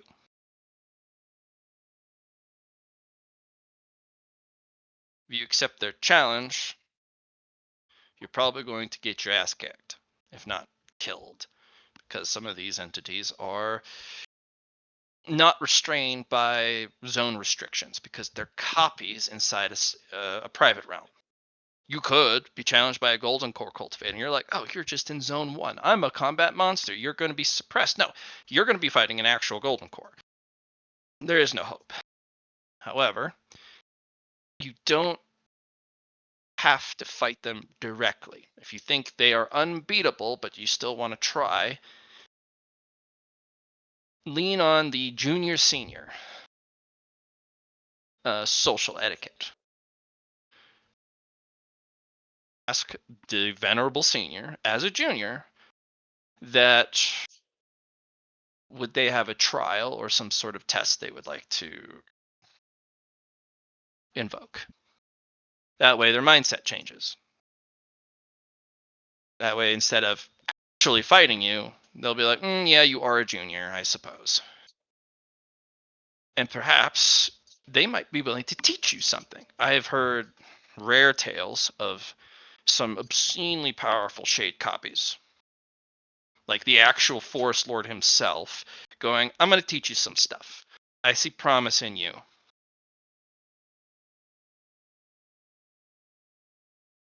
It's wild. It's who knows what happens. Senior. Yeah, there are legends that are long dead.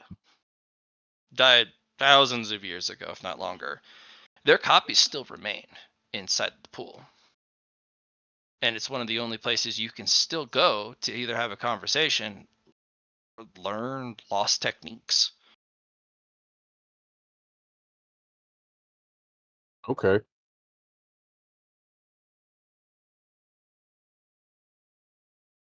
Because that would be beneficial. It can be. It depends on who shows up and who you can learn things from and the whole, array of what if.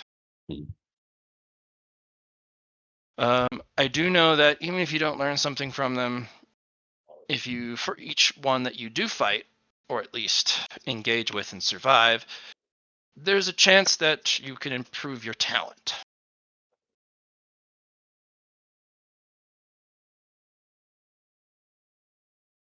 A chance. Depends on Well, a lot of things, but it's better than nothing. Indeed.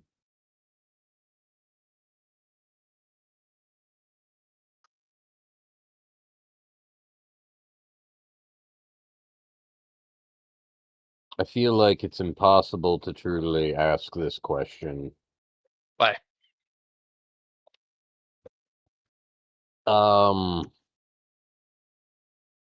Scale Scale?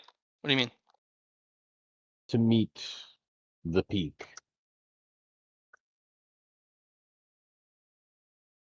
To meet the top dog.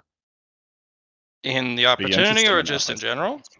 Then in that opportunity, I guess would be the shadow. But it You feels would like legend and you would have to be such a prodigious fighter and cultivator that the realm has to take special precautions to nerf just you.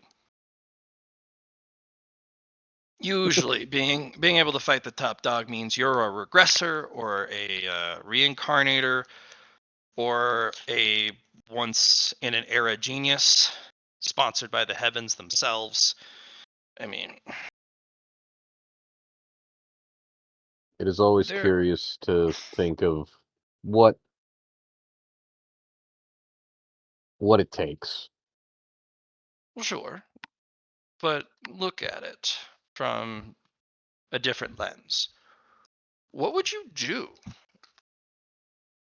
Even if the individual were to come out and go, hey, I'm going to teach you something, like best possible case scenario. The top guy comes out and wants to personally teach you. What then?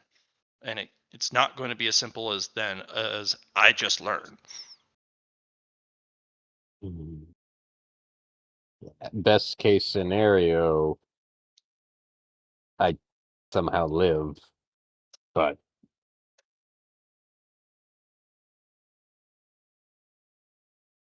I think I understand what you're saying in between giving's harder than taking, and I believe that's where that is the pitfall. Mm-hmm. What I'm getting at is, even if somebody comes over and gives you the sun itself, the hell do You you do can't with the wield the sun? sun. Gotcha. In fact, even I didn't see, let's say, anyone in the top 100 when I went in. They weren't interested in me. They remained in the shadows and just observed, probably bored to tears, of my pathetic attempt to fight more powerful shadows than myself. And there are ways to cheat the first stage. Nth tier spatial rings are not duplicated, nor are their contents. Same with fractal rings or glitch Oh. rings. Nothing within its contents can be duplicated, and the ring itself cannot be duplicated by the opportunity. I've seen individuals go in with that ring. Since it's not duplicated, none of the objects inside are either, and they beat the opponent because they had more stuff. It's a cheat, and the shadows might not be interested because you didn't put on a show. The second half of the opportunity is because you fought yourself. You didn't cheat your way through. Still, even if you cheat, if you defeat yourself through any means, you will raise your talent. You just might not be invited to the cool kids club.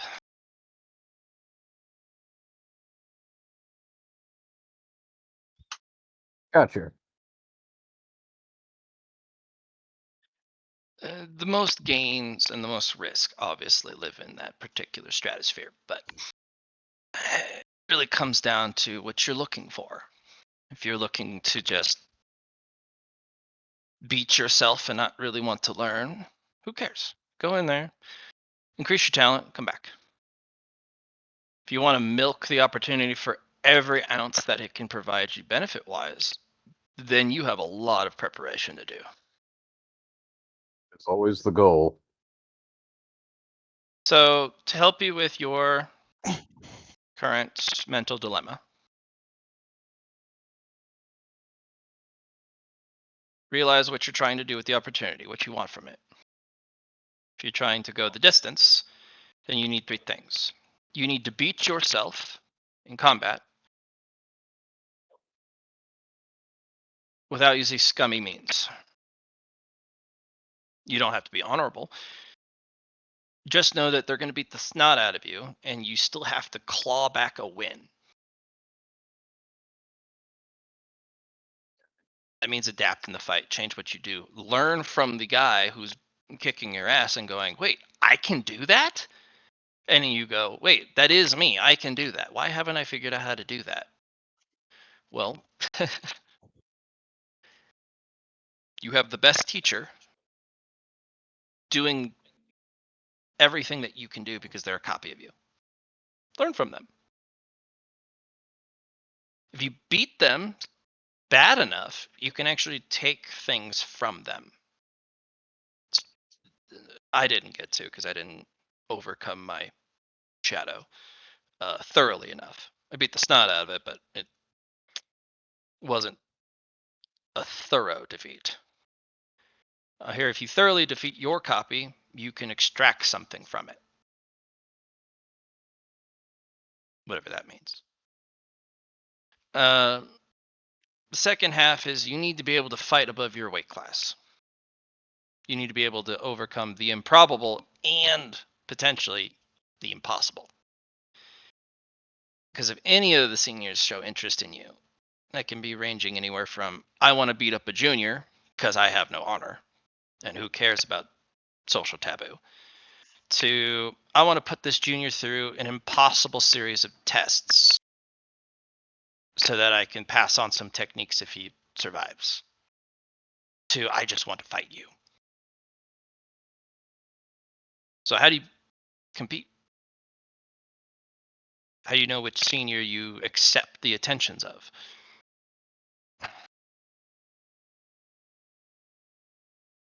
That is another. The perceptions, understanding when being able to look, see, and understand it is a good moment or it is a bad moment. I will say that most you can get out of the opportunity is beating yourself, in my humble opinion. That may not be true. Other people may say I'm wrong for saying that. But the most I got opportunity was fighting myself. I learned so many new things that I was already capable of, just didn't put the dots together. If fighting one of the shadow seniors is what you're after, cherry pick. They don't just show up and start fighting you. You have to entreat upon them. They'll whisper at you from the shadows. You can talk to them, just don't entreat them unless you're certain. And if none of them seem appealing or worthwhile, just fucking leave. Not worth dying over, especially if there's not really anything to gain.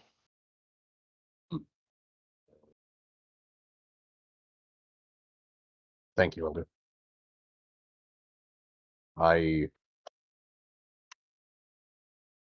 will put into consideration how I can thoroughly beat me in a way that, well, shows that I'm worth it. And I don't know. Also, Mm-hmm.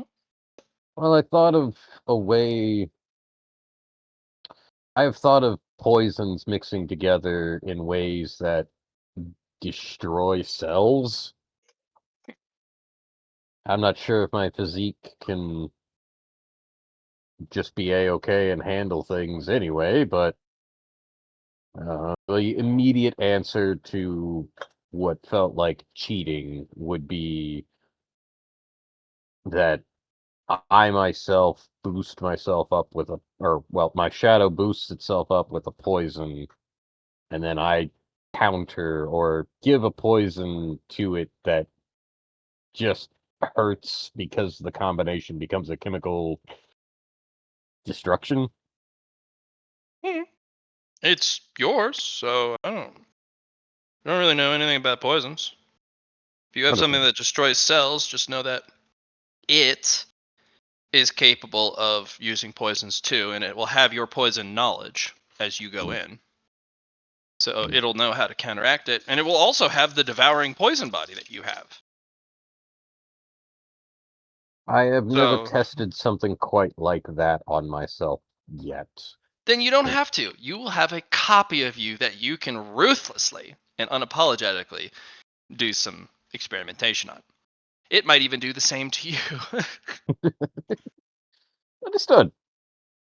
If you have a sudden growth of potential after you've gone through the reflection, will that reflect upon the thing you're currently fighting? No. Which is the fun part. Okay. Oh, yeah. I'm glad you caught on to that little tidbit. I've been talking specifically and only about a copy of you as you go in. Yes, I picked it up. It is not capable of explosive adaptive growth. Its advantage is just uses what you have better than you do. It's not capable of growing. It's a snapshot of you. And as such, even if it was capable and had the opportunity to rapidly grow, it cannot. It's stuck as it is forever. Okay. Well, that's And good to yes, know. I have seen some latent, let's call it shenanigans, where somebody comes in on the cusp of a enlightenment or realization or an attainment, needing that one extra fight. They are snapshotted in that moment, and the enlightenment or attainment that they're trying to achieve should be immediately accessible and attainable by the shadow. But they can't.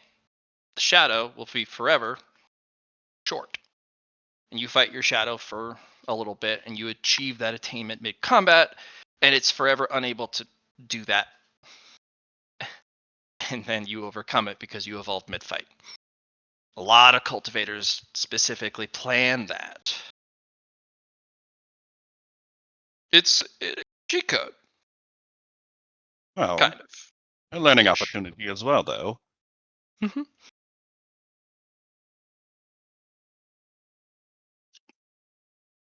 Interesting. How often do you get to fight yourself truly? Not often Yeah. at all. Yeah.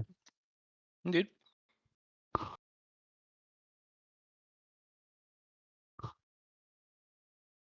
I really do hope that you all do very well at this opportunity.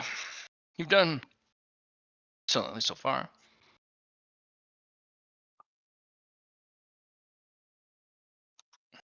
I don't think any of you have missed what you're supposed to achieve in each of the opportunities, which is very good.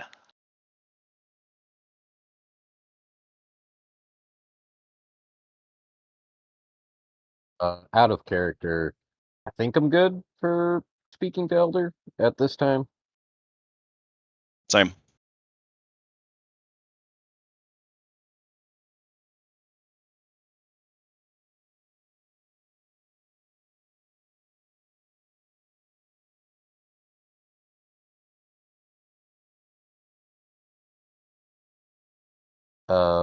Savalar, did you have anything for Elder left? Any questions that arose from what we said? Or from... Well, he did say burb, Oh, at least right. to me. My bad. I'm not sure if he's back. My next thing would be to speak with my master before truly Mhm. jumping into Well, I'm not certain exactly what I want to jump into quite just yet, but my next thing is going to be speaking to my master.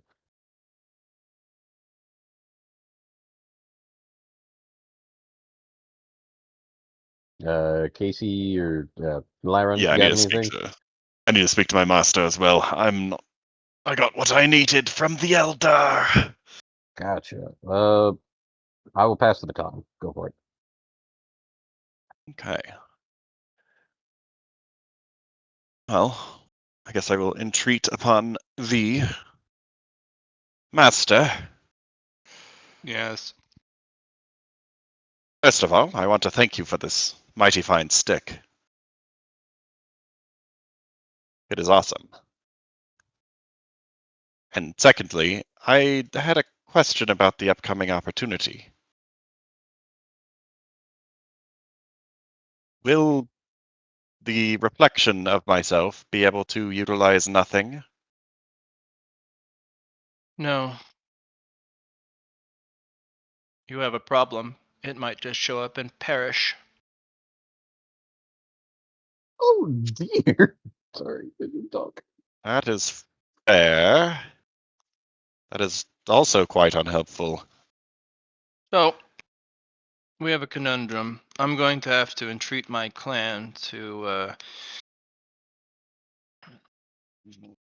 I can't say borrow because they won't get it back. Use an artifact.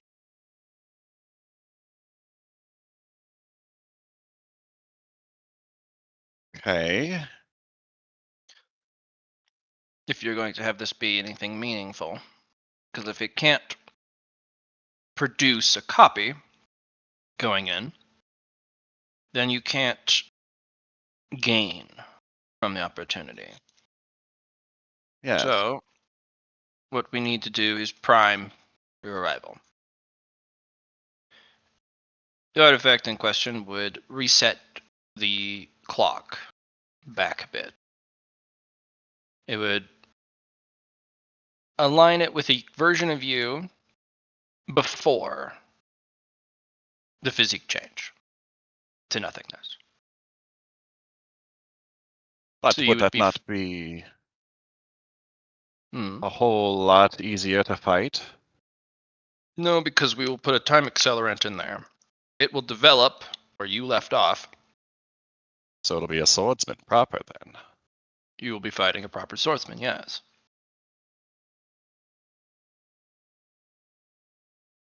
Interesting.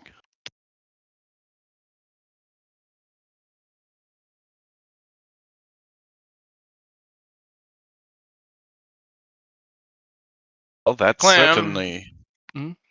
Proceed. Oh, I apologize for interrupting, Master, first of all. But that sounds like a whole lot better of a learning opportunity. A chance to see how I could have grown in a different direction.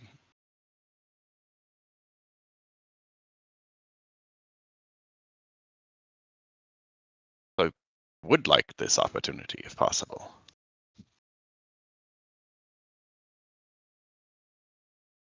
The clan is less likely to hand such artifacts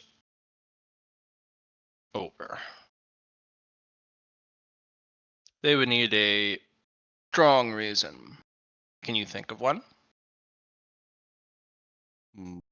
Well, my potential as a student is much greater now that I have a Dow mark, yes? Yes, but you're still flesh body. You haven't sworn to make the conversion or made the pilgrimage for the conversion. You're not If I. sworn to the clan.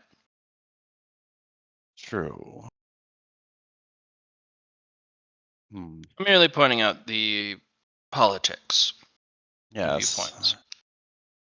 Understand that. What about if I were to convert to an energy body? Well, not now, obviously, but if they were aware of that, isn't that what some of the members of your clan do as opposed to a robotic body? Some, but not for the lack of trying with others. the others would wish it, but only individuals with special physiques are able to make the jump. However, we don't have cosmic cultivation techniques, so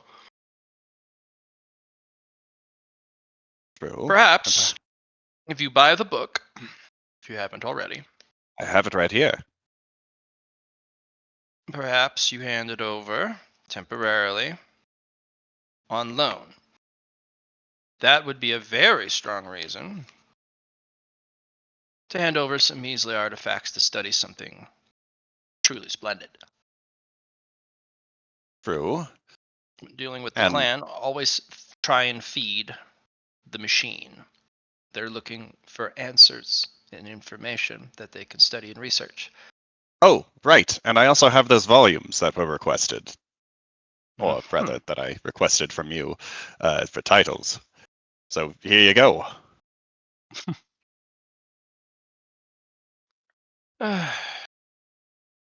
Such ridiculousness. You were the one who provided the titles. Right, but they're not for me. True.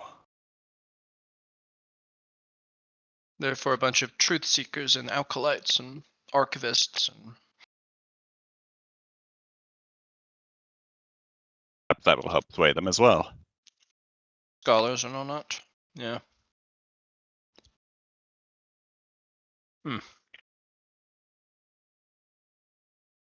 So there.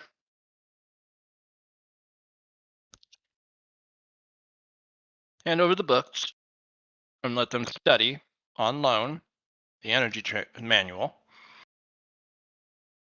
And I think they will provide us with everything you will need for the opportunity, artifact wise. Very well.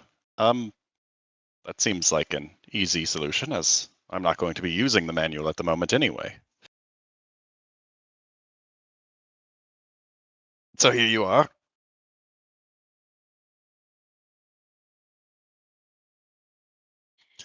Though I suppose I should come up with other ways of fighting other than nothing, because, well, I don't know that it would be able to defend itself against that, regardless. Yes. You don't need to change your game plan. If the version of you cannot defend against nothing because they are so incompetent that they can't adapt on the fly, then you have other things to worry about. Because if it's a copy of you, that means that inadequacy lives in you and it needs to be eradicated. That is a fair point. Though I suppose I've already thought of a few ways that I could at least ablate the nothing. But that's knowing what it is. Or is not. At least to some extent. Unless you are fighting us or a practitioner who I can only hypothesize wields the phase star and its energy, then I don't believe you will have to come across many who wield nothing. Fair. And if you align But yourself with our clan, that makes it significantly smaller.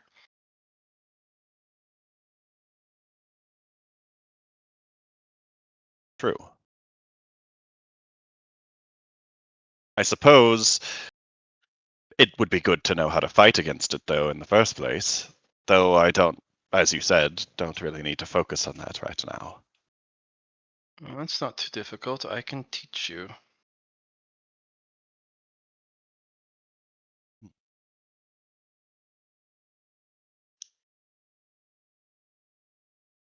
I did want to continue working on my pinnacle arts, which I Then do it. suppose, now that I've learned that I will not have to face against nothing in the reflection, or cannot, rather, probably not worth learning how to fight against it immediately. I would say that it would be a waste of time, at least in the short term. That's what I'm thinking as well. However, there will be a day in which I will force you to learn about the nothing. and how to defend against it and how to combat it. Nothing less. Eventually, it's a good idea, I suppose. Especially, I assume that there might be renegades of your faction. Probably not many. No. There are no renegades. Okay. They are not permitted to exist. We're very secular, and we will ruthlessly hunt down any defectors. There are no branch clans or houses. There are no wandering rogues. You are either clan or you are dead. Okay. I suppose a third state would be more technically correct. A third state would be aspiring to clan. A prospect, which is where you are. Yes, of course. I suppose. Once when you've learned too much, then there's, even if you're aspiring, if you decide not to, then you cease to Yes. exist. You've already passed the threshold of no return. You've already learned some of the deepest secrets within the singularity branch of our clan. Well, I have no intention of, well, leaving. So, that is not a problem. Then the clan has nothing to worry about, and you are a promising prospect. Currently, your head pats do exceed your head chops, so keep it up.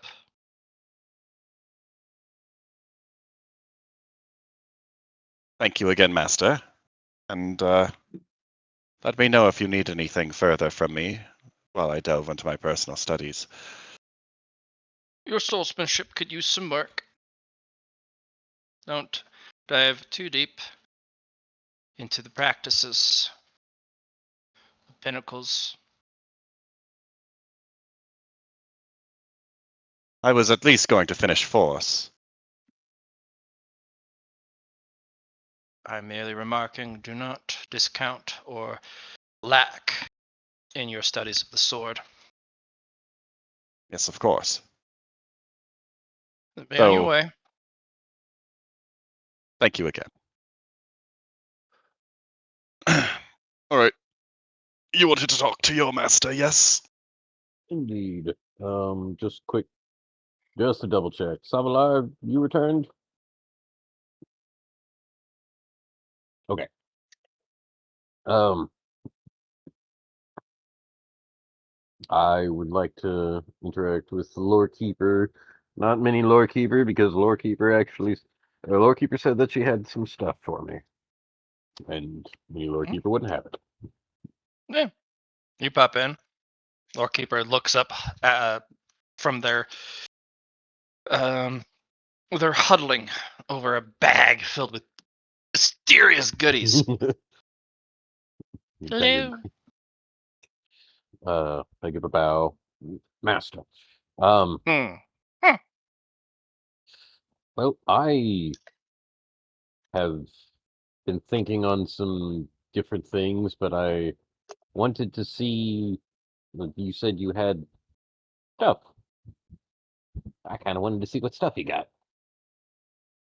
How dare you covet my stuff? How could you? No, Yeah, I'm just okay. being dramatic. Okay.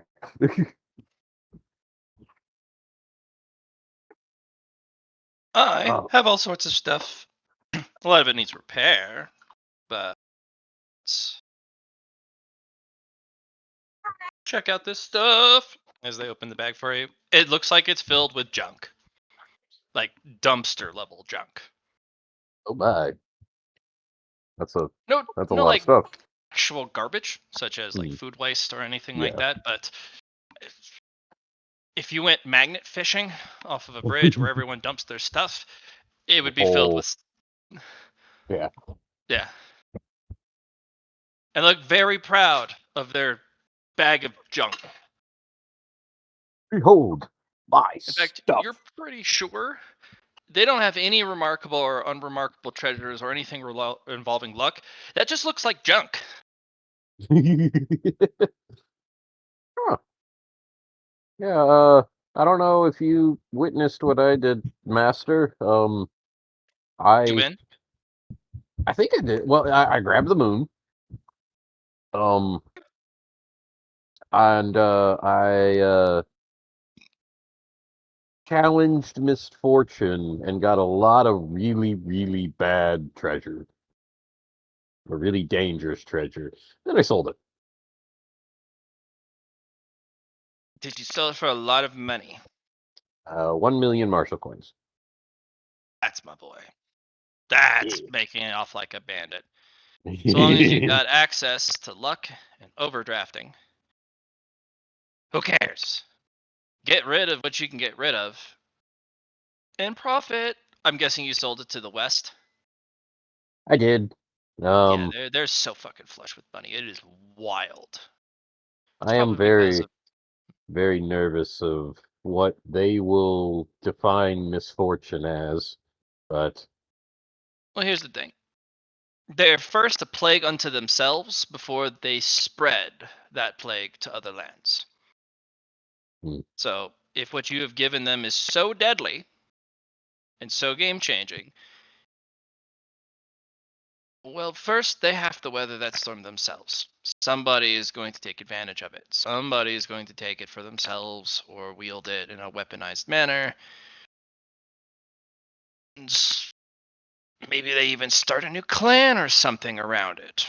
Well, the West is just like us.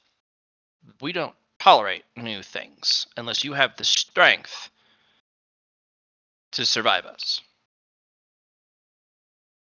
It's just common practice in the wuxia, in the Murim.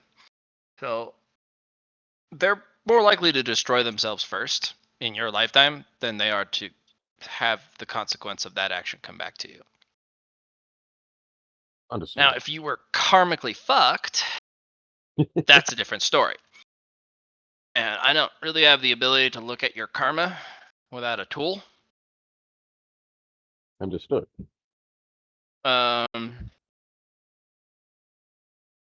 You might have something fucky wucky with your karma.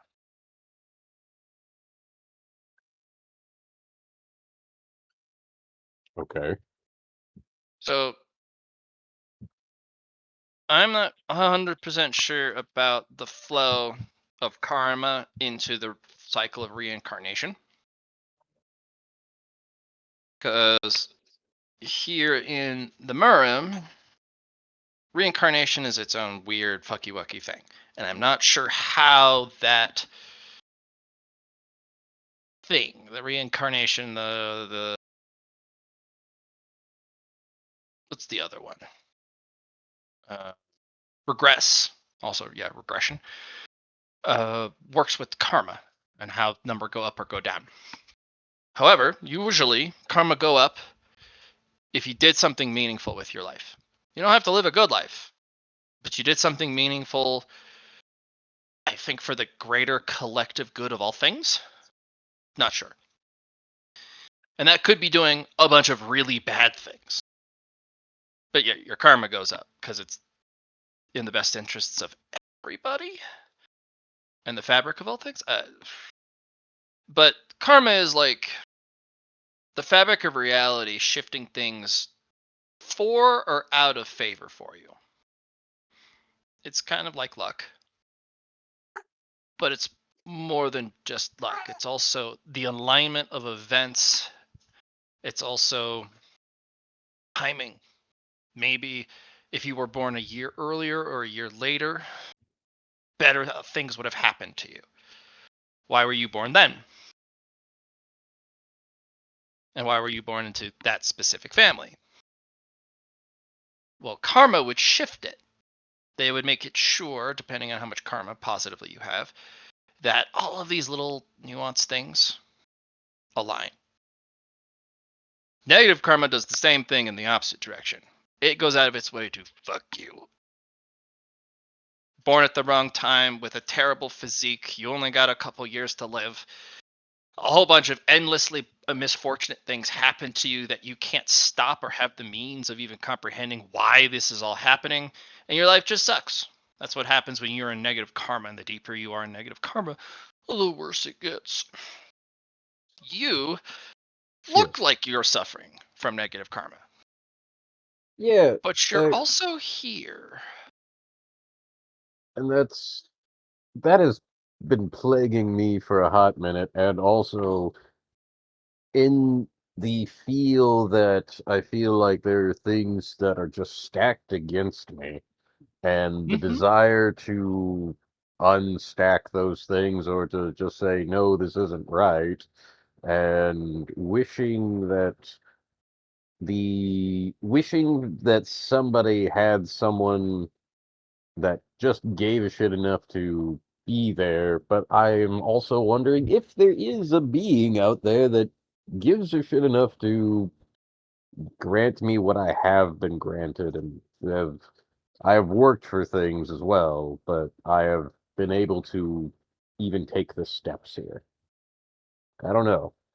I mean, the only entity that I can possibly imagine that's an actual entity would be Buddha. The Buddha? Yeah, Holy shit.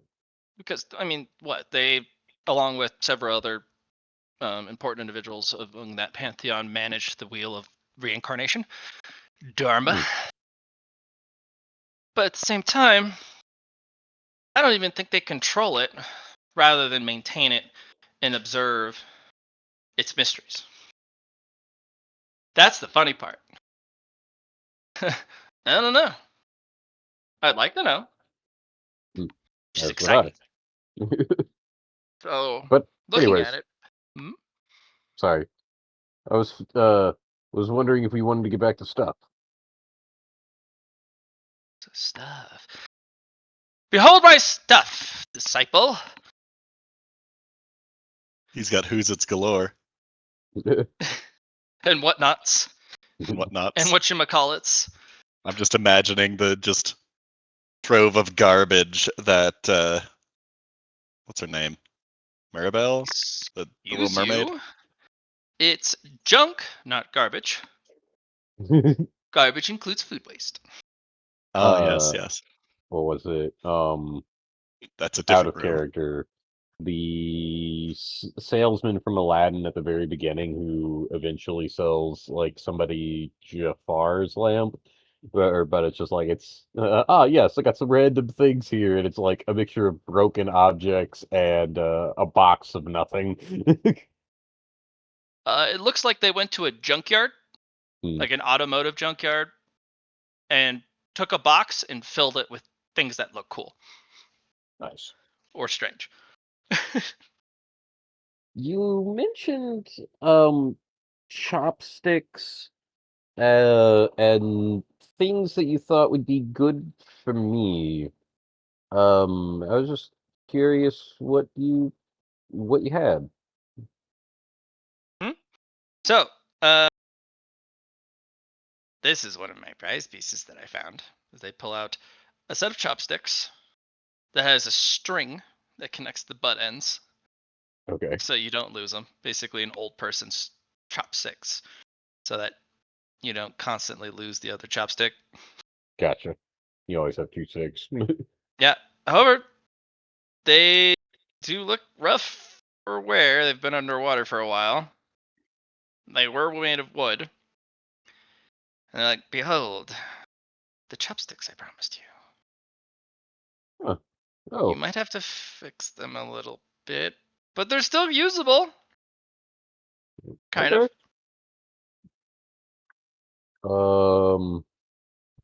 Is I'm not there? sure where the wood went on them.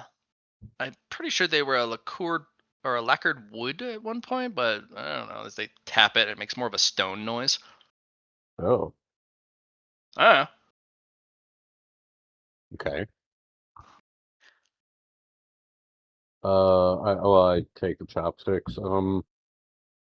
Real quick, I'm just gonna spend a minute or so observing and trying to see if I can see past the mundane.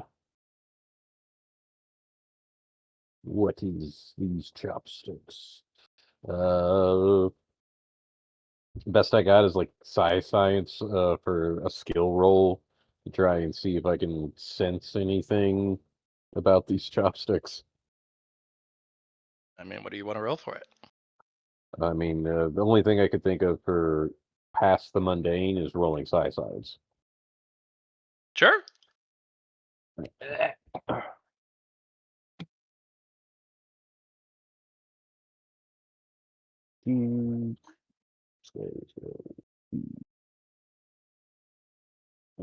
Submit.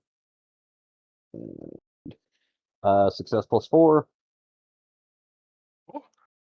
Uh, you're pretty sure that the material Mhm.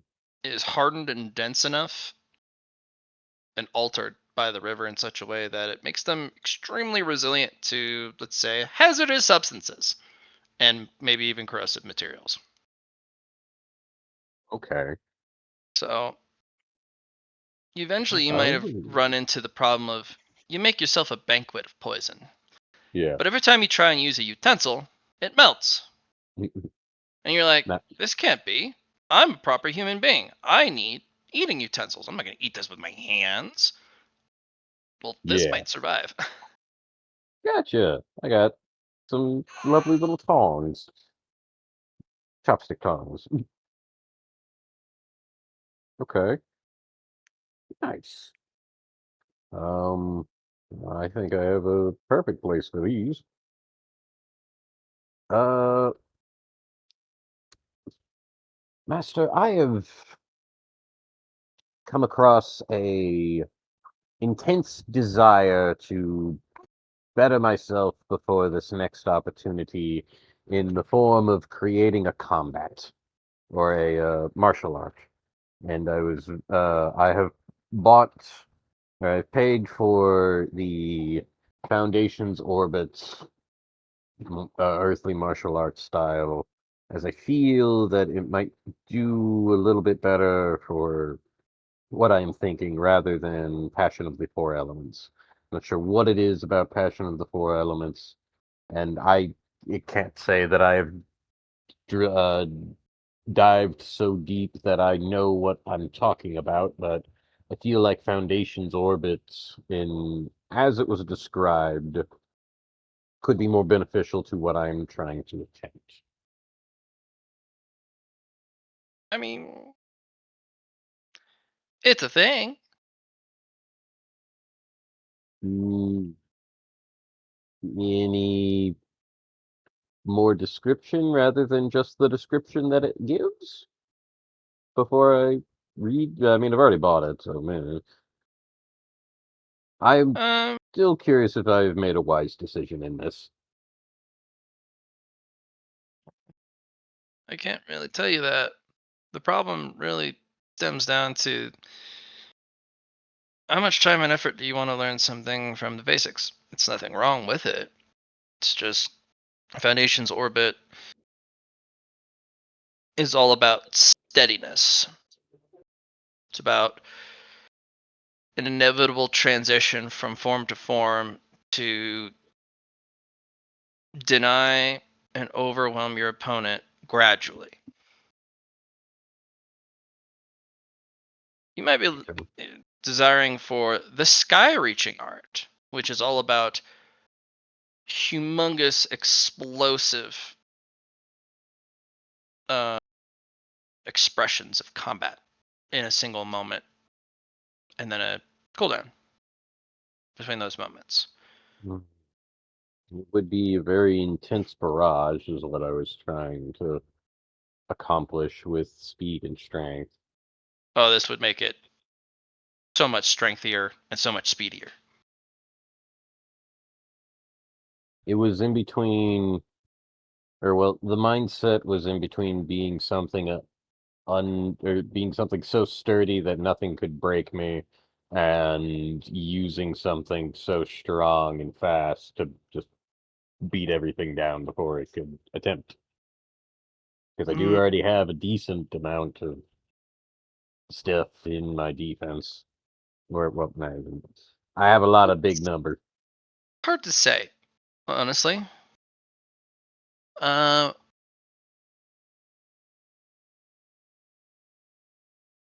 For your assets, energy-wise, to use any of these arts well, you need to have a lot of ki. Yeah, that one. Is Like a there a lot. way to expand your key past the characteristic You limitation? take pills, Take pills. Okay. of course. However, my question is, do you want to learn ki techniques or do you want to learn qigong techniques for the sword? They're different. For the sword, I feel like it'd be better for key techniques, or at least in myself, as I am attempting to add drugs to the mixture.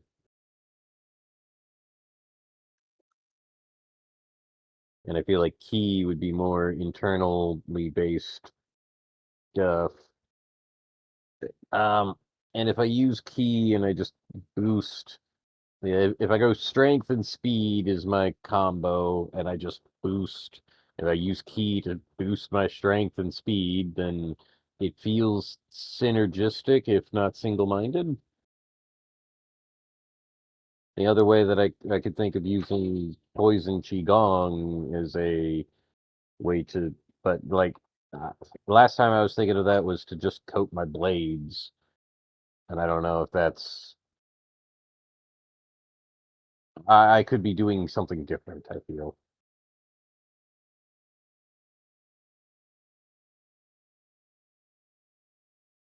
Hmm.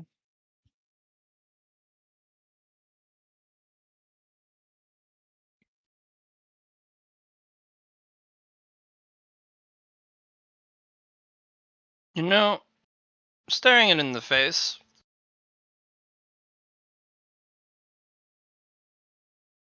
I think we need to approach how we do you differently.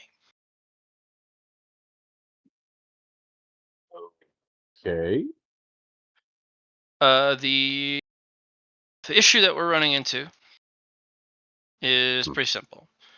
All we do is go in meandering. What do you call it?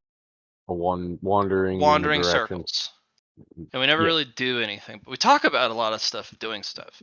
I think we need to just set an organizing plan. Most of the Eastern style is about the journey and figuring out yourself, but I think a Western style approach, at least for planning your future, is better for you. So let's make an itinerary.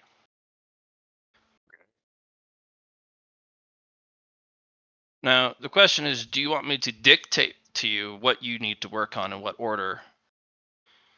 Or To keep with the idea, yes, I like the idea of an itinerary. To keep with the idea of going through the motions and exploring myself, I feel like I need to stick to it, but also be able to build it myself and to understand why I am building it. okay. Yes, I need the itinerary. I need to do it though. On the other hand,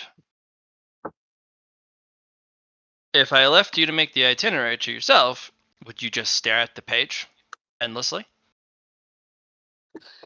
Well, right now, so far, I have an idea of combat. It is past the combat that I start to get into the circles. And even now, with poisons, I have an idea of what I can do based on an idea that I heard of a, yes, this is a possibility. And I said, okay, I can make something with this idea. The hard part becomes yeah,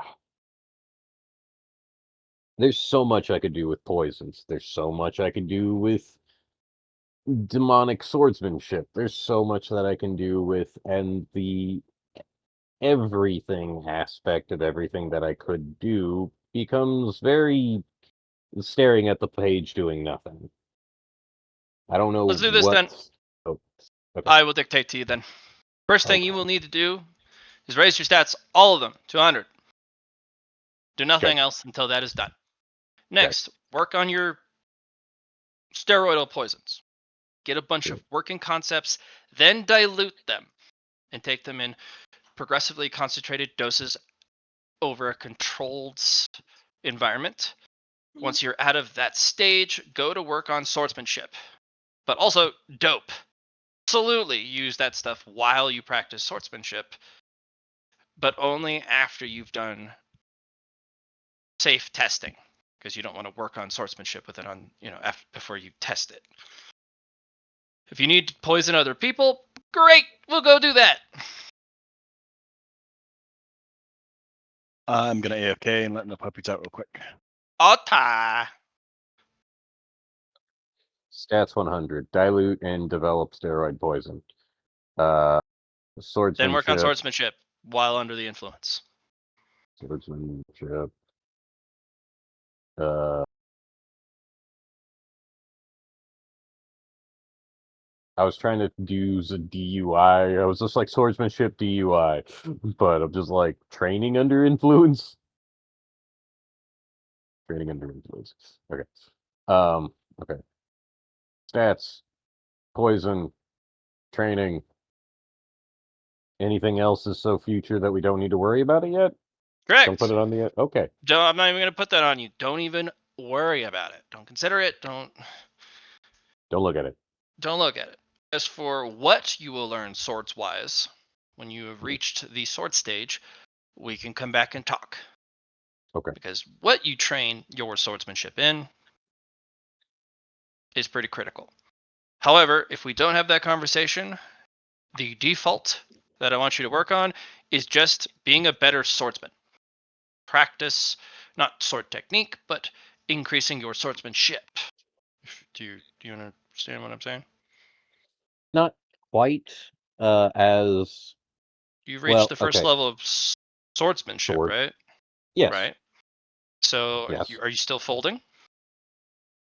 I feel like that is also one of the things of the I could keep doing this. My folds are not exactly impressive. Let's see. I have 2 folds, I think. Right. Yeah. Keep going. Sword fold 2. Okay. So more sword fold. Yeah. Get through that level, get to the next level if you don't have something technique to work on. Okay. But do those things. No more Understood. dawdling, no more meandering, no more wandering. Do stuff. I have a hypothetical question before we start on that, and yes, I will absolutely do stuff. Suspicious stare. You can't see because I'm wearing a helmet, but suspiciously staring. The combination sword style that is the ghost. Can that be trained in a stasis chamber? Combination ghost? So yeah, and you're talking about the sarcophagi with the sword things. yes, 2 months stacking. I'm up to 6 months currently. Saying no. Maybe? I mean, perhaps if you work with the ship and Mr. Laurie. I was going to dive down combination style in those 10 years, if I could. And just dedicate to that. Or dedicate to demonic swordsmanship. That's not a waste, because that is a lot of time that you'd have to develop and devote. And a time dilation, it's not a bad thing to use that on. Do you know that 10 years in isolation can drive certain people mad? Cuckoo. Crazy. You know? Any recommendations to not go crazy? First off, a regiment, because you do not work as a meandering river. We need you to be systematic. So we would need to build an itinerary for your journey into the 10 years. into the time dilation of 10 years. This would also include marking on your itinerary when you rest and for how long, and then how much time to get back to it. You would also need to go ahead. Another thing that that I am considering that I think I should. I don't really like the aspect of the negatives. Before going into the 10-year time dilation Sure. was to have all of the positive and negatives of montage. That would, in essence, make it easier to write that itinerary, if not very specific. Yeah, I mean, that's the thing. You can use that to your advantage. Why not? Well, no, and also if I get all of them out of character real quick, if you mention, or well, one of the reasons that I wanted to do this was to get a montage squaring of total progress made after a roll. You said that I had to take all of them, and this is one of those reasons. I'm sorry, I was staring at my junk. What are you taking a lot of? So, in the aspect of me taking all of the positive and negative qualities for montaging, um, one of the things that I wanted to build was an ability that would take the progress of a final rolled result. So you roll, you get what you have as your progress. That progress number would then be squared, and that is your new total progress that you accumulated from your roll. But you said to do that, I would need all of the montage stuff, into which I'm slowly doing it. Well, there you go. One of the severe limiting factors is that I can only take one negative at a time. There you go. Or one negative per session. And yeah. Oh, uh, Well, plan out every day of your 10 years with a contingency for an extra couple years, just in case you finish early and you need shit to do. Because I imagine if everything is planned, even recreation, entertainment, and resting, Mhm. time will fly, and you will not be plagued with the thoughts of your own brain, which is how you go down the route of madness. Understood. A idle mind often drifts and wanders to places very dark or strange. I do have a lot of idleness, a lot of idle time. But Yeah, so I'm just going to put you to work until you've reached a stage where you feel confident in your capabilities again Mm. and start to trust in yourself again. Mm. And once we reach there, I think we can move back to a little bit more meandering. But for now, I'm putting guardrails on your path, and the path is going to be straight as shit. that would definitely help. Or I do And that's believe what we're that it going to will. do. I see that Savala is back, and my fiance has just walked up to me. I'm going to pause for a few seconds. For a Go few on the moments. 10-15 minute break. Oh, yay! Hello, Mr. Law. Did I hear Mr. Lar? Yes. What's going on, guys? Does everyone have their plans? I think I haven't heard from Lyron. I didn't see any rolls. He went to do doggo stuff.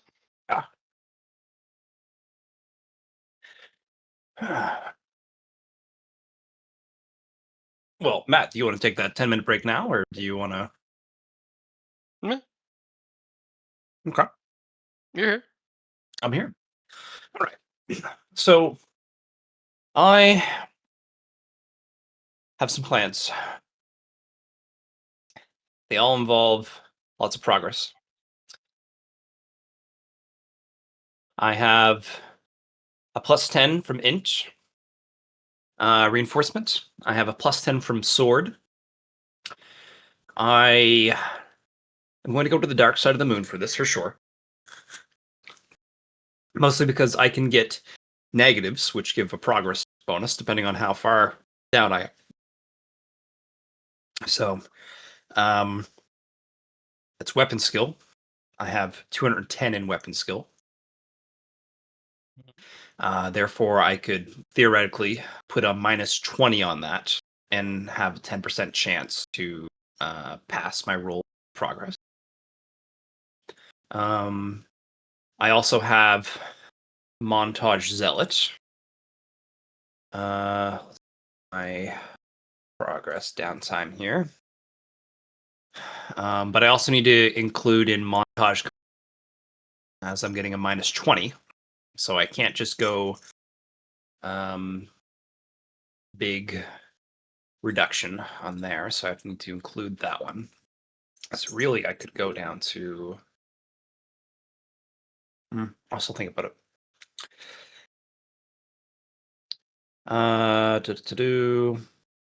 The first thing we will do is we will do aspects of the orrery.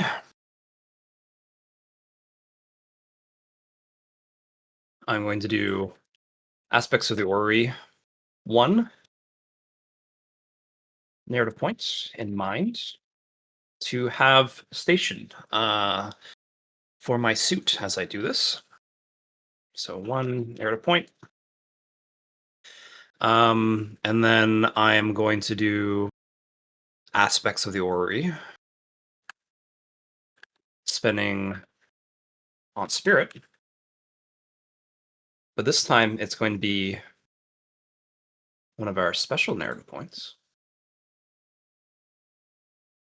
What makes it so special, Mr. Joe? Well, it's because you gave it to me. It was special, as it is echoes lost in the dark, is what it's called. So spooky. 1 narrative points.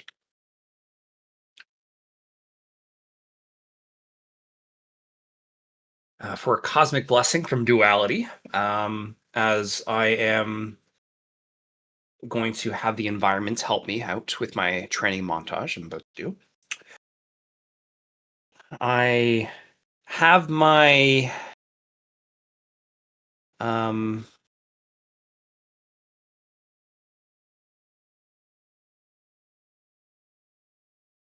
shit, I copy pasted, but it didn't work there. I have my teachings ready to go for the next 3. I'm going to choose 3 out of these 4 that I got from the Sword Elder. So I have those prepped out. I already have my sword power catalysts ready for this this encounter, so that's good there.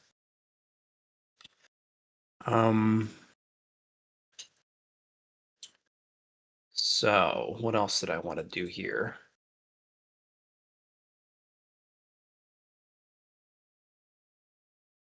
Don't care about montage hero. Where's my positive? I didn't add that one in yet, did I? It is montage zealot.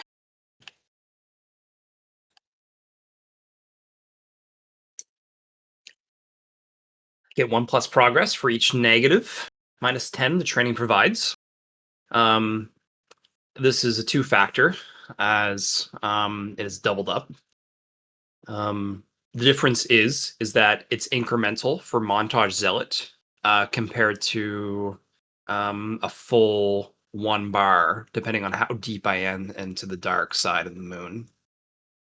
Because on the dark side of the moon, every level or every one I go deep, it's a -10 total. So I'm going to try and get to -190, Jeez. All right. right? Which should give me 19 progress. Yeah. And that's a total bar compared to my extra plus 19 from each -10 that would provide. Since that's how Yeah. Montage Zealot works. Yeah. +1 progress. 19 times.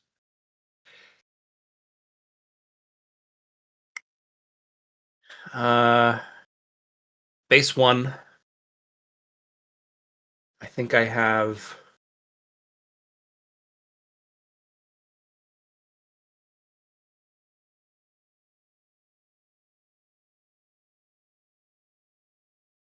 I suppose I could use my magical lunchbox every now and again. I'm not using reading glasses.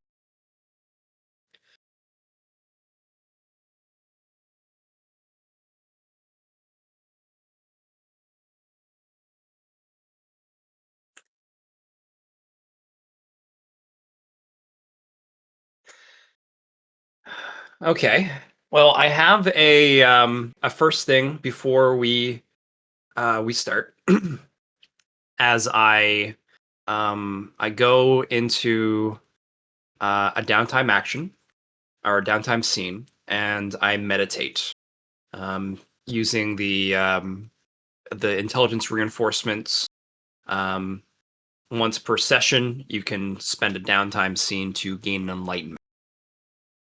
So that's what I will be doing for myself before we start this endeavor. Because next if I'm reading this right, I have 4 months. I have 4 months to go ham. I have the wonderful, if I look in my downtime again, I have optimized rest training. So when I take a long rest scene, you may also train on the pursuits while getting the benefits of both long and as long as you don't take fatigue in the process. That's the Um, special caveat, yes. yes. So it means I won't be able to help with certain situations, but it still means that I will have a chance to rest during these times. And remember, Eclipse is now available. Eclipse is available. Yes. I have a token for 10 years with him that I can use. That's good to go. I don't believe it's going to take me 10 years to get my progress. I was honestly thinking I might be get this one done and then get tier 4 knocked out of the park with a tier 10 with a 10-year progress. But The teacher like Eclipse will most likely complete the entirety of swordsmanship if you have the right resources going in. right. Because on the earthly path, swordsmanship stops at 10. Yes, I see. I just thought it stopped at 10 to begin with. On the heavenly road, there are stages after the 10 levels of swordsmanship. On the Gotcha. cosmic road, there's a bracket even above that. Long time So- on the Cosmic Road. Makes sense. Yeah, so getting through the 10 beginner stages of swordsmanship in the cosmic road size is they're very quick and efficient about it. Right. However, you might not get the full, wuxia spiritual journey of self-discovery and inflection. He's just gonna have basically just smack you with the sheath and be Yeah. like, "Nope, back isn't straight, bad form," and just basically hammer out all 10 stages of swordsmanship for you in 10 years, and probably still have time left over to do other things. Yeah. Um. Also, do you want to just listen to the recording, or do you want me to rehash a quick summary of the checkpoint for opportunity because Poe paid a bit of contribution points to have the Elder talk about it. Oh, wonderful. you're No, I think that's fine, Matt. I will go back and listen to that. Because what I remember from last session is you fighting a mirror image of ourselves. And Yeah. then after we might get a rift if we defeat the even bigger boss after we complete the first one. Yeah. So the key takeaways, detail-wise, Mhm. is when you jump in through the moon reflection. Yeah. That's when the snapshot of you is taken. Okay. Casey asked a super critical question. Yeah. That was pretty incredible. The copies cannot grow, Yes. but you can. Yes, as expected. So going in with adapt, great idea. Or going in. If you're on the cusp of an enlightenment or some sort of improvement, they Yeah. will be on the cusp of it as well, but they will never step over that threshold Yeah. because they're trapped. You, on the other hand, fighting you could easily get that enlightenment. Yeah. They also found out that things like nth tier spatial rings and fractal spatial rings or anything of that variety cannot be duplicated. Right. Makes sense. Yeah. If you fight your other half and beat them, not through honorable means, but not through like cheating, Yeah. you're more likely to get entreated upon by the shadow seniors. I see. Gotcha. So play it safe, or not play it safe. Play it to the best of your ability without getting too cheesy, and Yeah. you'll Play it get the straight. opportunity. Also, Or be the cheesy shadows, enough to be interested in them. the shadow seniors are not realm suppressed. Gotcha. Makes So sense. if you get entreated upon to fight a golden core, you're fighting a golden core, not a golden core suppressed by the realm. Gotcha. Fighting the seniors is not always a good idea because not all of the seniors will entreat upon you. Depending on your performance, fighting you will gather the or garner the interest of certain shadow seniors. Right. Best thing that can happen is a ideally matched senior shows up, imparts some enlightenment or even some techniques onto you. One other caveat or detail that was discovered is that the shadows are eternal, these copies, which means there are shadows of famous people who died long time ago. Yeah. So you could learn some old dusty ass, techniques. Gotcha. The majority of the benefit is in the first. That's the senior's opinion. Some people will say she's wrong, but she says that fighting yourself is the most beneficial thing that she got out of it. The seniors are just a gamble. Yeah, with the chance for a rift. Yeah. Mm-hmm. Whatever rifts might do, that is the question. Well, no, rift as in you get another percent to your rift score. Yes, that's what I meant. And I've said whatever rifts might do. As in, we haven't used rift so far. So True. I mean, you guys have heard of it. It's pretty straightforward. For every percent, it reduces the difference in cultivation tier from you and the person you're fighting. I see. So every percent is a minor realm ignored in difference.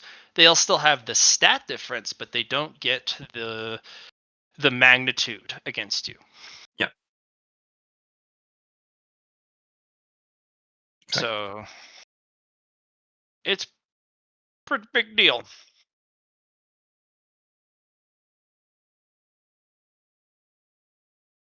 If you go in with a suppression before you hit the mirror, I wonder if it would snapshot that, and then you could just take it off. That might also be cheesy. Are the Is that guy able to then remove the suppression? I'm guessing not. Why wouldn't they? What's Because you suppressing put the way to deactivate the suppression in your fractal spatial ring. There you go. Yeah, Okay. that'd be a fucky way of approaching it. Yeah. But that's also super cheesy. Yeah, Yeah, it which is. is where I was just like, nah, yeah, that wouldn't count. Hey, there might be a martial ancestor reflection there that's like, I see what you did there. Fight me. Suppress this, and you're like, I can't. Do it better. Suppress me harder. No. Okay. Okay. So I think I'm ready to start pumping. Okay.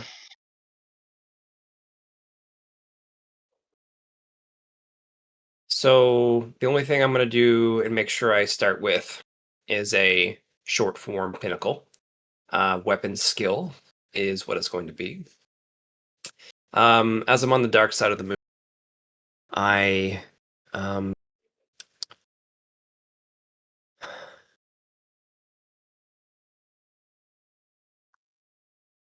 envision the darkness, the pain, the time that I'm spent with my master, the emotion I'm going to be experiencing as I go through this, um, the swings I make, power I build upon. I will envision that as I go through this montage. The next part is digesting it all as I take it in and all the different energies that I'll be putting through my body, key usage, the time of rest, the cycle of it all continuing, and within my body, I digest. The next thing I do is I make sure to actualize this moment as I go through it and push myself, and it pushes out of me and a lightness that is my Sava nature, which represents my sword, the aspect of progression that I'm going to get through and make myself more powerful. And my Tao punctuation is that even through failure, I still progress my sword.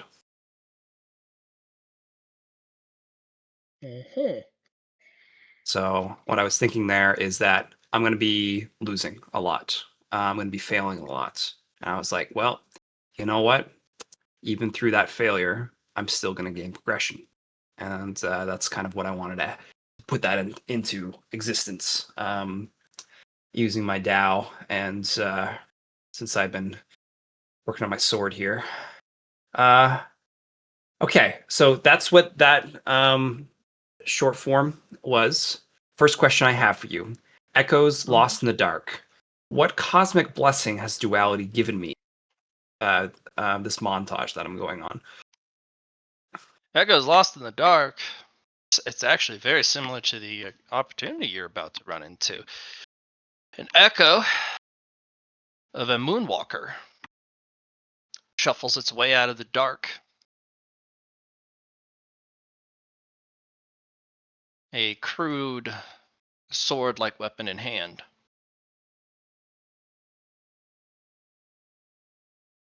Ah, a challenger. Someone to train. Oh, I appreciate this duality. I I don't probably won't. know. I'm probably going to be painful, but Well, you're on the dark side, so that thing's not safe. Try not to fail too hard, because failure might mean, Hedicus Chopicus. I see. Yeah, you don't want that. That, if I remember, is from one of the Celestial Crusades, one of the Western Crusader legions called the Lunar Knights. So he uses, I think, Western style Crusader arts. Good luck. Yes. Okay. Quite the blessing duality. I appreciate this. Do you want a hint on how to dismantle this particular style of martial arts, or at least a weakness? Yes, yes, please. Their footwork. If you can disrupt their footwork, or set them off balance, or knock them off their feet, it is huge against this one. So, oh gosh, okay, he's using the Falcon Guard. That's not good. The Falcon Guard, eh? It's basically you have the sword. Your sword is held by both hands above your head, and it's a downward strike in any direction because that's the only motion you can right, make. right. Okay. However, it looks like you're full of openings because you have your chest, neck, and belly exposed, as the sword is above your head. Mm. But it's an invitation to step into my range, as in I will cut you down before you can lay your blade upon me type of guard.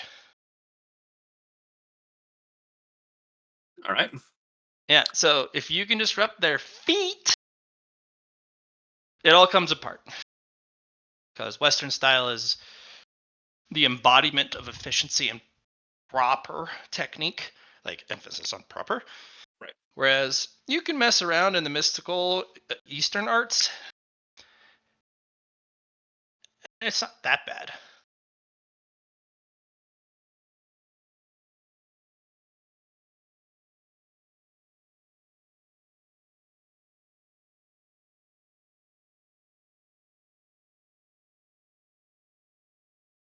Okay, I'm just looking at flowing sword technique. See if I have that. Ooh, watch out for their offhanded techniques.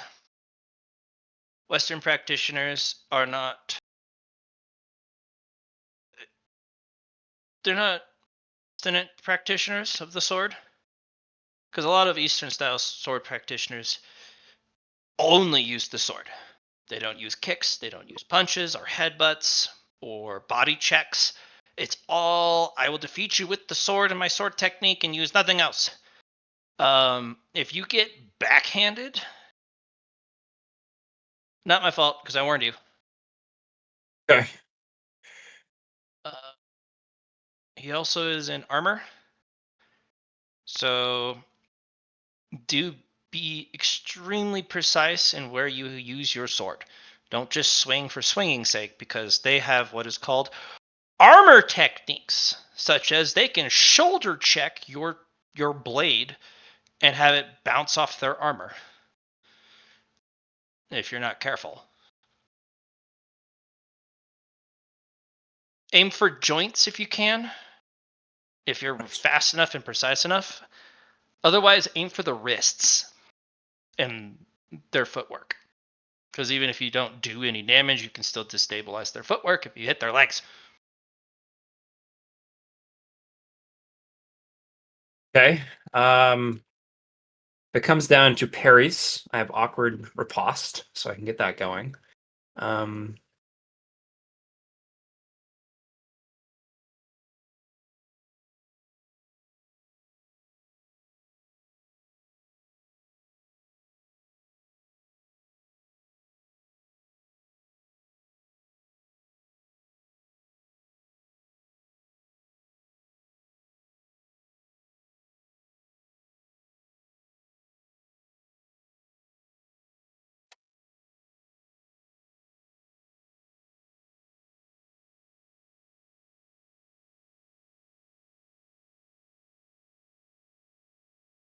I mean, there's some basic action economy stuff, I suppose, I could look at.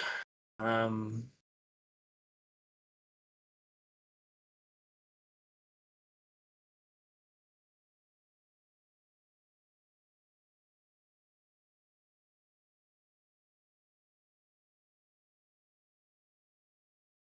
Oh, I don't think knockdown is really the answer here.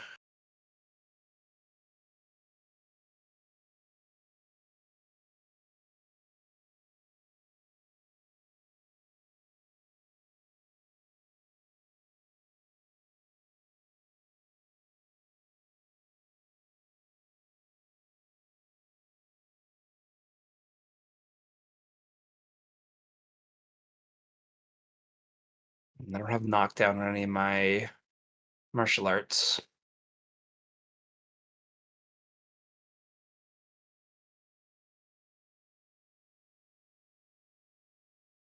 I used to.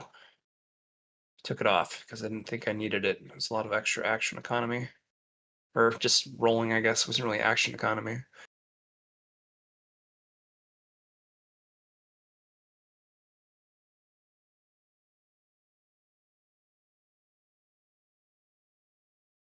All right. Well, activating sword power to give myself range. And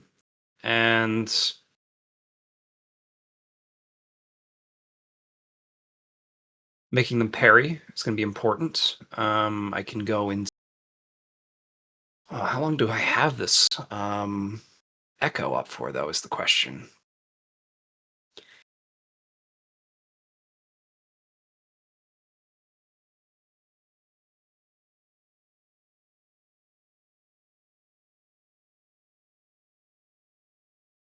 Oh, the Echo? Eh. He's just one Crusader. Oh, When the Order of Lunar Knights descends, there was more than one dude. got you. If you can beat this guy, that's pretty fucking good. If you can beat more than one, and they're fighting you, you are amazing. Because they also use what is called squad tactics. They have no fucking honor. They will take down anybody, and they don't care if they team up against them.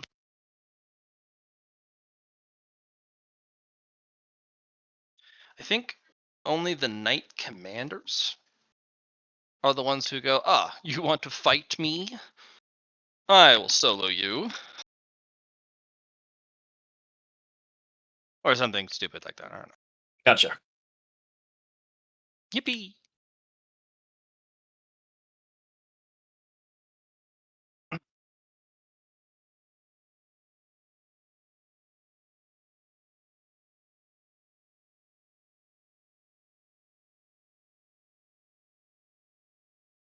Okay.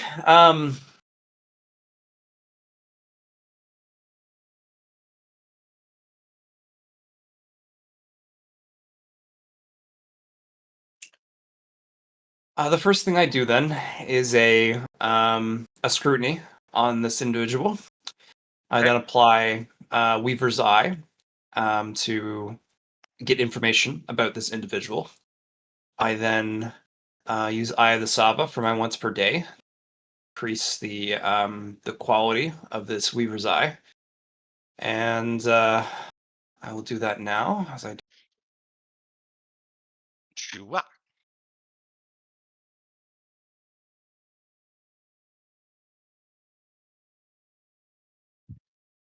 Do I have scrutiny? I have 1 out of 2 for mastery for scrutiny.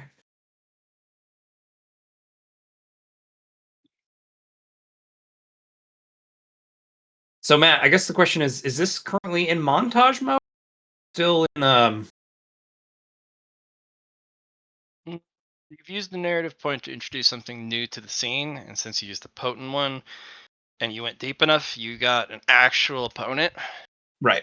that you can't montage your way through without beating him first. Gotcha. Okay. First assessment: all the weaknesses that he is like showing with his stance, Yeah. they're not. Gotcha. This is a very well practiced, very well trained fighter. Mm-hmm. Yeah.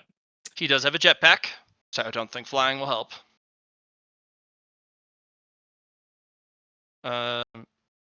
his sword techniques, he would be about a level 3 swordsman, at least swordsmanship tier. Right. But the way he expresses his swordsmanship has nothing to do with any of the 4 core arts that you know of. Right. So, no Folly Beggars and Beasts, no Foundation's Orbit, no Sky Reaching Art, no Passion of the Four Elements. Something special, especially I'm guessing from they're old. This is an echo of something old. Mm-hmm. But this has also been the Western way. They have their own styles. Right. And they cleave hard to any teachings and trainings. So most of their training, especially at a knightly order, is just operate. Do as you're told, train as you're told. So on and so forth. Their entire build is around maximal efficiency for every movement. They don't have wild explosive outbursts at a moment's notice. They have controlled use of everything at their disposal. They can adapt and react to explosive outbursts, and they can defend against it. But sometimes a weirdly placed or weirdly timed explosive outburst from an Eastern practitioner can easily throw these guys off guard. But they're always looking for that outburst, that one little any factor that would give you the edge. They're on the lookout for it. So if it's like, yes, I will use a bunch of sword power on all my hits and then an explosive use of sword power on my final part of the combo, they know that's coming. However, if you're like, I'm throwing a variable amount on all of my hits and then not even finishing the final blow and go for a leg sweep, and it's surprise.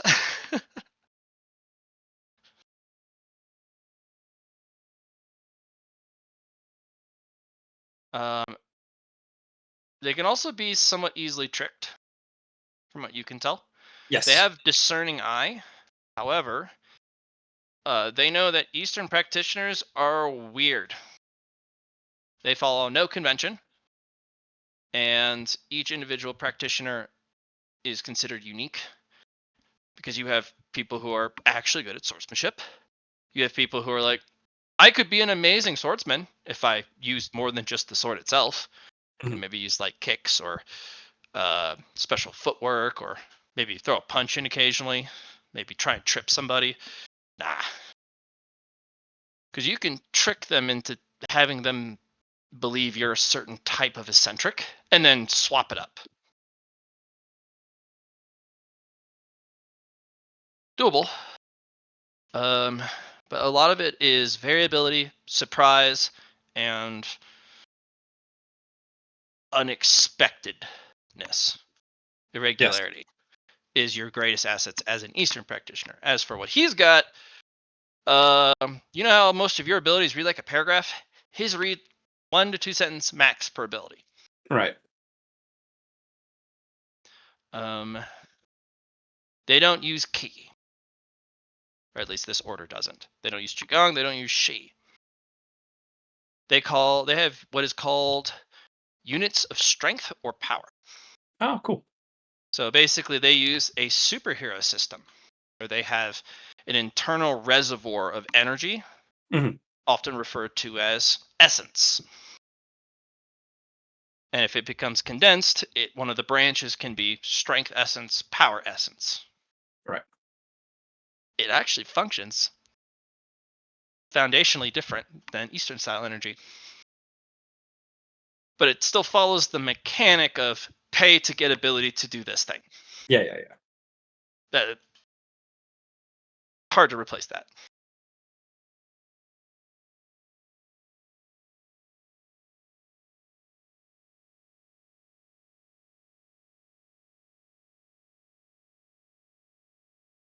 Okay. As for his stats, they're all around the 300 range. Gotcha. His health, measly 500, but he's got an enormous temp health bar. Okay. His armor is in the tens of thousands.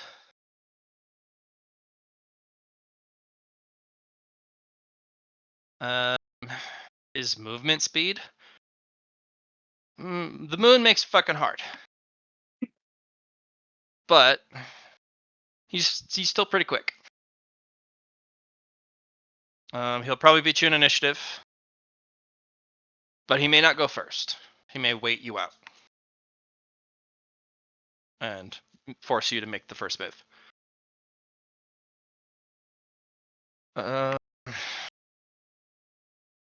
As for his other capabilities, he feels cookie cutter.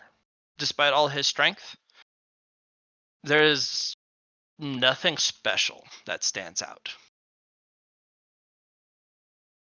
He's one of the cogs of this order. He's a movement. He does things. That's what he's Yes. told. Like he said, and operate. So there are no surprises other than ones of your own making. Mm-hmm. Speaking of ones of my own making, I'm going to cascading failure off of this 100. What the shit? Rolling a 100 in my game? Johnny, why would you do this to yourself? So I have a lot of options now. Before it came down to, well, they had a bunch of different things. I can spend my Dow into this motion. I think one of the funniest things would be, though, is to make him fail to realize that I'm an enemy and help me train in this situation instead.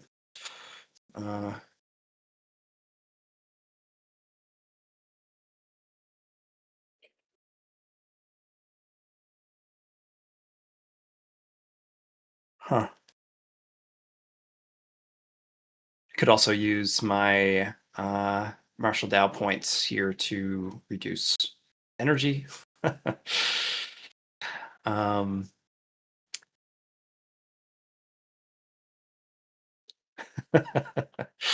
yeah, that's what that's my trickery here. I was thinking I'm going to trick him into thinking I'm not the enemy.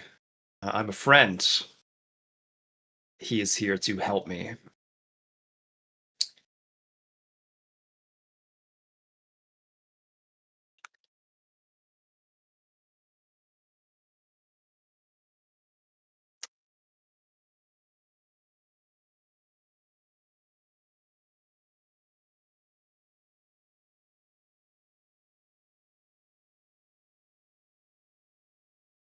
Yeah.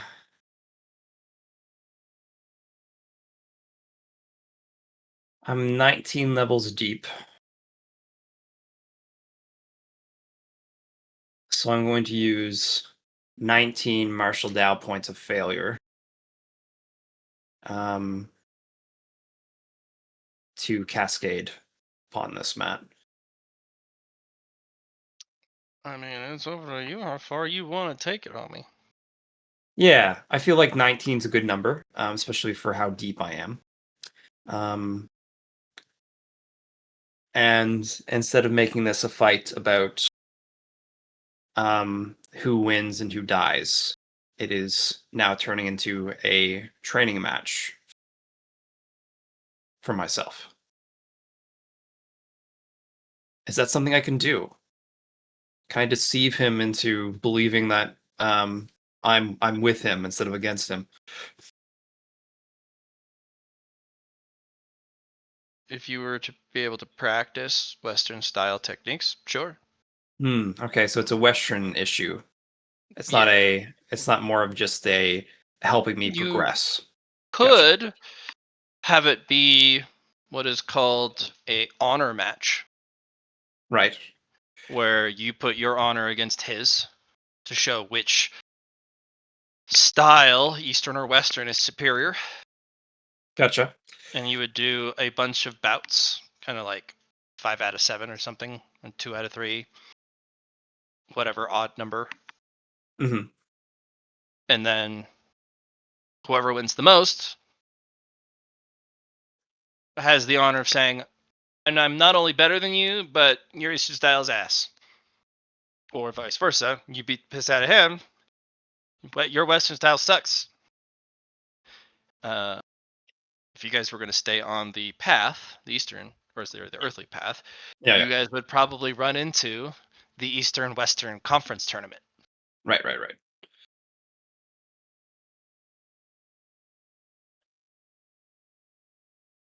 Okay. 19 failures, 19 bouts. How does that sound?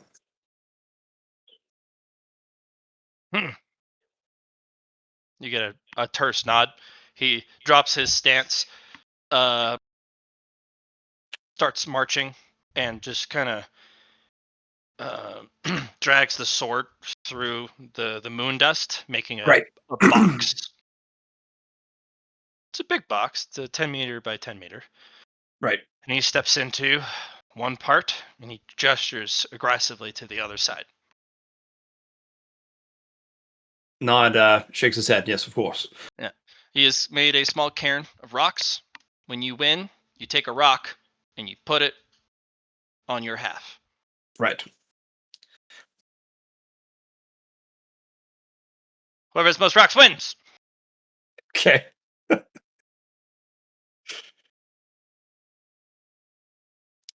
So, how would this go about then? Are we going to just roll initiative and then do an attack after? Or is it going to come down to rock, paper, scissors? Is it going to come down to. Um, You name so many bouts that feasibly, I don't think this guy can beat you long term. right. If it was the Just because of the sprint, stacking of failure. not just stacking of failure, but once you've figured out what he does, Mhm. there's nothing new. No, yes, right. He's not advancing. He's cookie cutter, as you said. And he's also an echo. Yes. He can't improve mid combat.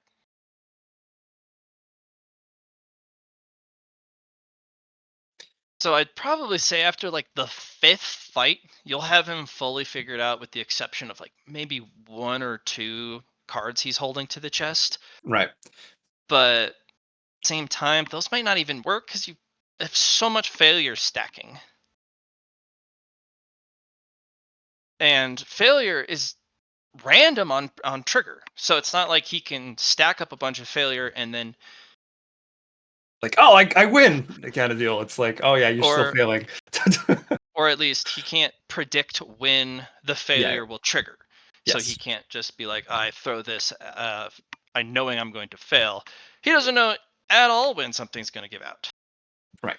And since you're doing multiple bouts, the failure like sticks between bouts. Yeah.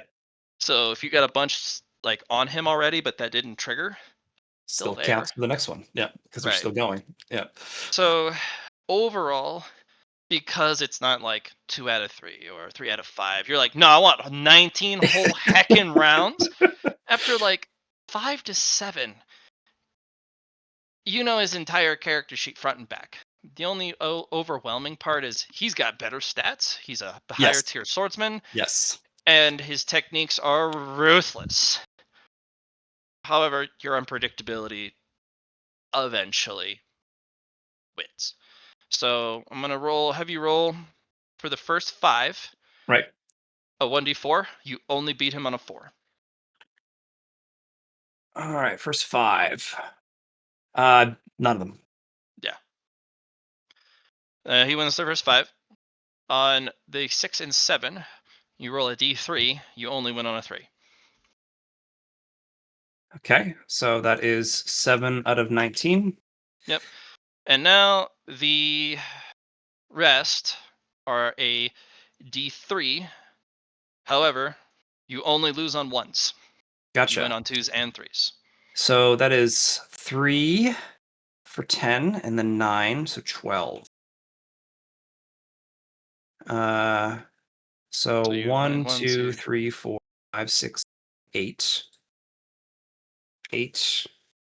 But he has so I'm gonna And have you to can fate point any of these yeah. rolls. Yeah, Because exactly. obviously as a fate meddler, why not? So let's just re-roll Because slash he's up R. 7 wins on you, and he wins Yeah. further, it gets ugly. Exactly. So 4 out of 3, 33. And with that, 4 You fate were points definitely the winner. used. I'm the winner. Yeah. Oh, I say, well fought. It is good to see all of the actions you have. West. Well done. Yeah.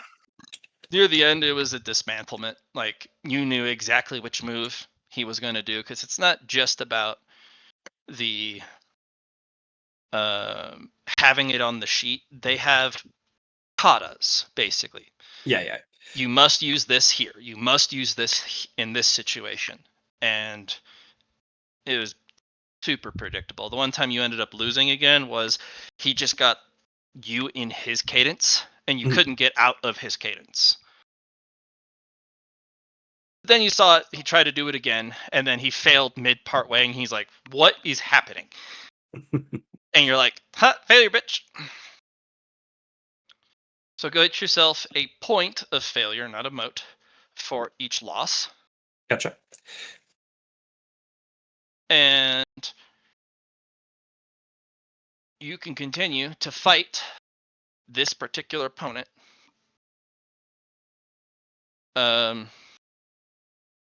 Continuously. Right.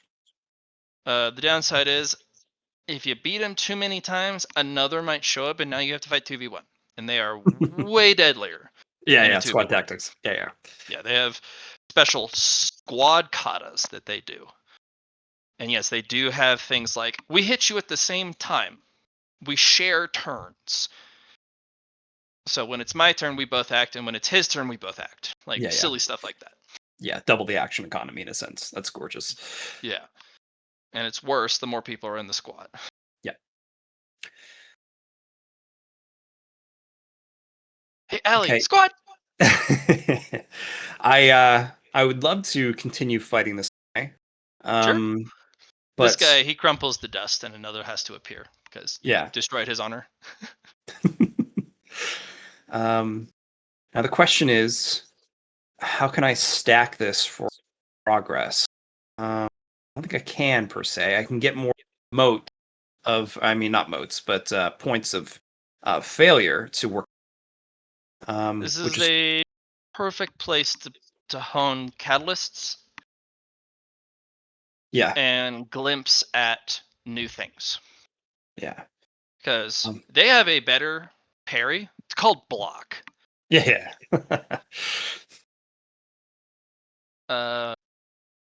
If there's no like punch through, Mhm.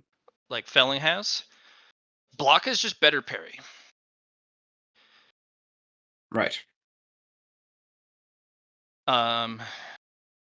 You can feel that he has certain techniques, but he's definitely not allowed to use them because he hasn't reached that level of Right. It's the what's it called? position in the I get you. He's not like Yeah. he's not he hasn't unlocked them yet, is what I'm hearing, and his position. Yeah. And you're not allowed to use any half-assed or half-learned anything. Yeah. You die by what you know, not by what you thought you knew. Yeah. Whereas Eastern practitioners are like, well, I'm desperate. I'm doing this crazy thing now. Yeah.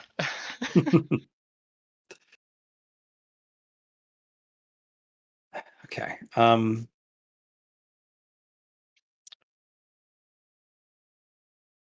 Yeah, they had this weird technique that is really wild. It's called twist.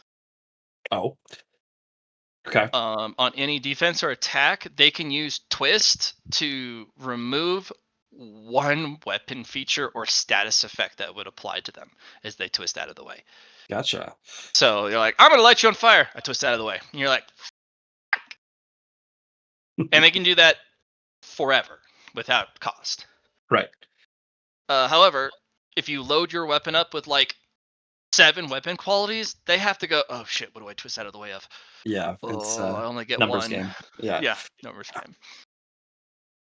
they're extremely susceptible to mass weapon feature attacks. His weapon is very straightforward. It just is extremely durable and has a piss ton of felling, like an enormous amount of felling. But that's it. So, in fact, there's a little bit more felling and damage than the actual weapon's damage. Interesting. It's like 500 felling a hit. Ouch. Good thing I got shields. Can't see that. Yeah. They also have a combo, which is really Nice. fun to know. Yeah. Every hit in the combo not only adds the previous damage from every state in the combo to the new hit, Yeah. but for every combo they can chain into, it just keeps adding and adding, and the number gets huge, and it stacks the felling as well. That's very Which- similar to my my shepherd's honing blade, in a sense. Yeah, where which you is how stack they're the able to damage. get through your shields eventually, because they Yeah. don't really have a shield breaker. Their numbers just get enormous. Right. Because when he's in 20-point combo, Yeah. geez, the number gets enormous, and you're like, oh, shield that's in the millions is starting to crack, and he's not done with his combo, and then failure hits in, and you're like, you broke your combo, you got to start over, and then you beat the shit. So these are excellent opponents if you Yeah. if I have want the to learn. stats. Yeah. You need over 200 to fight these guys. Got those, and that's no problem. You need to have all 10 reinforcements, otherwise they're going to trounce you. Of course. You need to have some predictability and some prodigious defense, like you have in your shields. Yep. And you have fumble built in and sword shatter. You can also collect the remnants of his sword, because when you defeat him, his Right. sword breaks. Right. So you have echoes of the Lost Crusader sword. Okay. So shattered sword fragments for your. Yeah, I would call this almost a catalyst then for that. Okay. Or an imprint item. Or an imprint item. Yes, that's true. Your choice. But yeah, like not a casual opponent, but definitely somebody surmountable by your current build in a one-on-one. Yeah, once they start getting added on, it's when things get a little dicey. Yeah, it's you could tell the majority of their training is not to fight alone. Yeah, well, of course, and that's Western style in a sense too. It's army tactics at that point. Yes, it is. Yeah. We said the magic world that. Oh, you got yourself a little treat. Is that Luna? Yeah. Of course. Okay. So I will stand a little longer with these guys. I'll go 3 days total. But then I need to go actually work into my progress engine. Otherwise, I'm not gonna finish my DAO goal. So I'll do 3 days. Collect what I can for information and the imprints you were saying, and go from there. Thank you for this dessert, Ali. Is this an Oreo cake thing? Oh my gosh, that sounds so good. Allie, I want some Oreo cake. It is quite tasty. Damn. Oh, that. I'm trying to swear off as much sugar Sweet. as I can. Oh, well, you know what? I'm very proud of you, Matt. That's to do, and keep it up. Yeah, found that sweet tooth crave. Especially if you're high, you know what I mean? Like it's Like not fruit. Oh my gosh, grapes.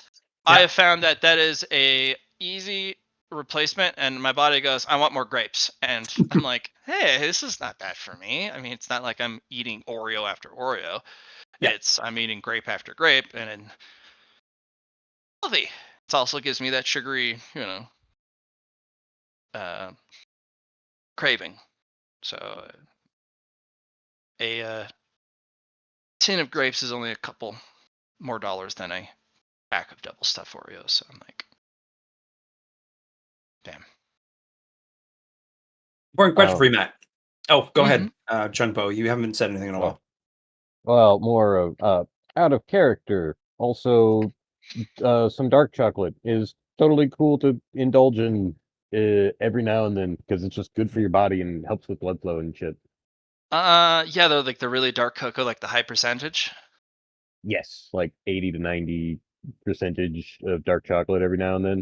It's good for your I heart. have just the Pinot to go with it because I've tried to stop drinking beer and have Mm, gone back to drinking wine. Where'd nice. you go? I mean, I've always been a wino at heart. Like I adore wine. I have a small personal collection I've been building of things that I have found at the stores and like, and just if somebody comes over, I can share it. Nice. Yeah. And it's always fun to go on a scavenger hunt for wine that's like, all right, we're going to find the best bottle we can for less than $15. And then you're walking through the store going, looking things up on your phone using Wine Spectator and all that. And just kind of fun. Nice. My dad was a alcoholic, so I have had beers. I haven't had the urge to dip into the wines, liquors, or other tastes. Like, every time that I've had it, I'm just like my body goes ah. So I'm just Well, a lot of the wine in the current markets are to fill uh to fill the shelves. for the recording. Mhm. Um, for the recording, the thing that I whispered to you, uh, is that Yes. approved for what? Okay, cool. You Uh, mean the negative quality? yes, yes. Of course. Um, It's a negative quality. It's pre-written. cool. You remember, Ch- you can also select negative qualities to alter, modify, and reduce negatives. So you don't have to be stuck with a negative quality as is. And most of the negative qualities I write are not meant to be 100% downsides at all times, with the exception of 10-star negative qualities or higher. Those are game changing in a bad way because they're the peak of bad stuff. But anything 9 eclipses or smaller are always have some sort of silver lining built in if you read through the between the lines hard enough, because I don't want negative qualities to only be negative. I want them to be attractive in that it gives my character quirkiness. It gives my character like that. It gives him flaws that I can bring out the character with. I got you. Because otherwise, no one would And do it. yeah. uh, I just realized something on the Excel sheet. The montage ones in the negative aren't there, but I can. You can add them yourself because they were not added when this Excel sheet was created. I really want to be able to get better at Excel, but ah, for the recording, Chunpo has bought or has taken on Montage 9 Nihilist, 9-star. Negative quality has then picked up Montage Zealot and has then spent 5 merit to also gain Montage Enabler with this purchase. So, quick question, Matt. Mhm. If you spend merit to buy the quality, the positive quality, does it still count towards your only once per session positive quality? Of course. The difference is you also get to apply the merit spent to thresholds, whereas buying a positive quality with eclipses doesn't make any progress towards that. Right. So, does Chungpo, can he buy 2 positive qualities this session? Or can only Just one. Okay, then you can should have I as many not? negatives if you want per session, though. I can have as many negatives as I want? I thought I could have as many, like, I could only get one negative and I had to make it fit. And that was it was the opposite. Okay. Well, okay, so I can take on as many. I can't buy a list. Damn it. And you can stack your eclipses for another day. So every session you can just, purchase those positives you want with those. And then you could also spend your merit on your negatives to make it better or less worse, however you want to look at it. I gotcha. Let's see. So far, I did it the way that one worked. I already had the 10.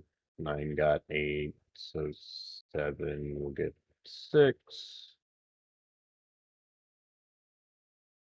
Sorry, and things in brain. And 5 will get 4. You better be sorry. Rrr.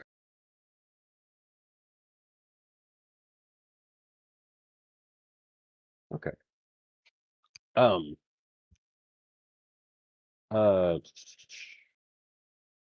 Savalar, have you said you were cool to pass the baton, or I said an important question, and then you spoke at the same time I did. And go ahead. my bad? Right. It's fine. No, please go finish your scene. So Matt, the important question Mhm. I had was my short form pinnacle about progression and failure.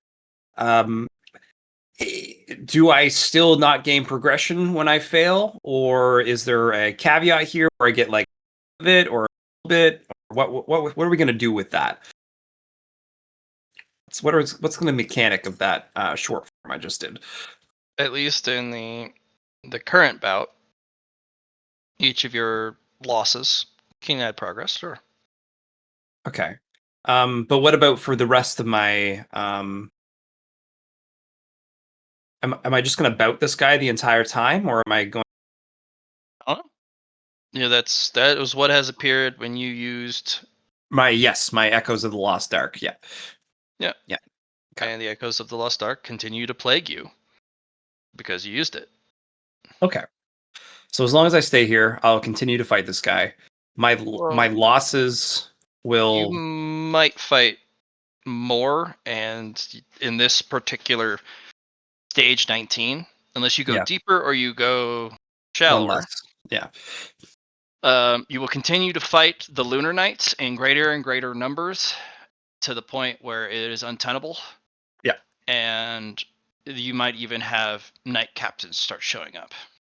Well, after 3 days, I am like, bye bye, and I go to minus 18 instead. Much room to breathe. Now, the question is, do Mhm. you banish the active environmental effect of the Echoes of the Lost Ark, or do you continue to maintain it? I banish it. I Okay. say thank you, duality, for this blessing. I will then spend 5 of my narrative points for a new blessing from duality to help me with my sword training. Okay. It's gonna be pretty straightforward for sword training. There's 3 parts.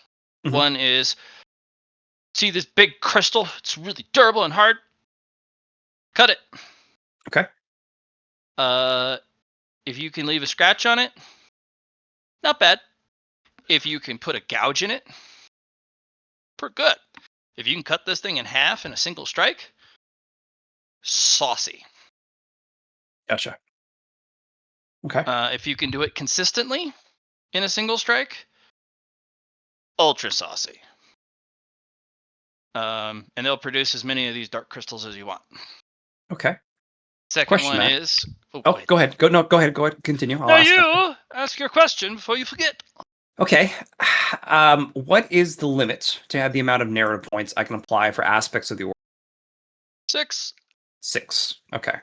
That's as far as your fate weaving has accomplished. Okay. It could go higher though. Could go higher, and I like that. I was just more curious because I was like 5, and I was like, "Ooh, this is nice." What about if I did more? So I will continue now, and I'm just going to leave that in my back pocket. Okay. Second is pretty straightforward. Cut what cannot be seen Right.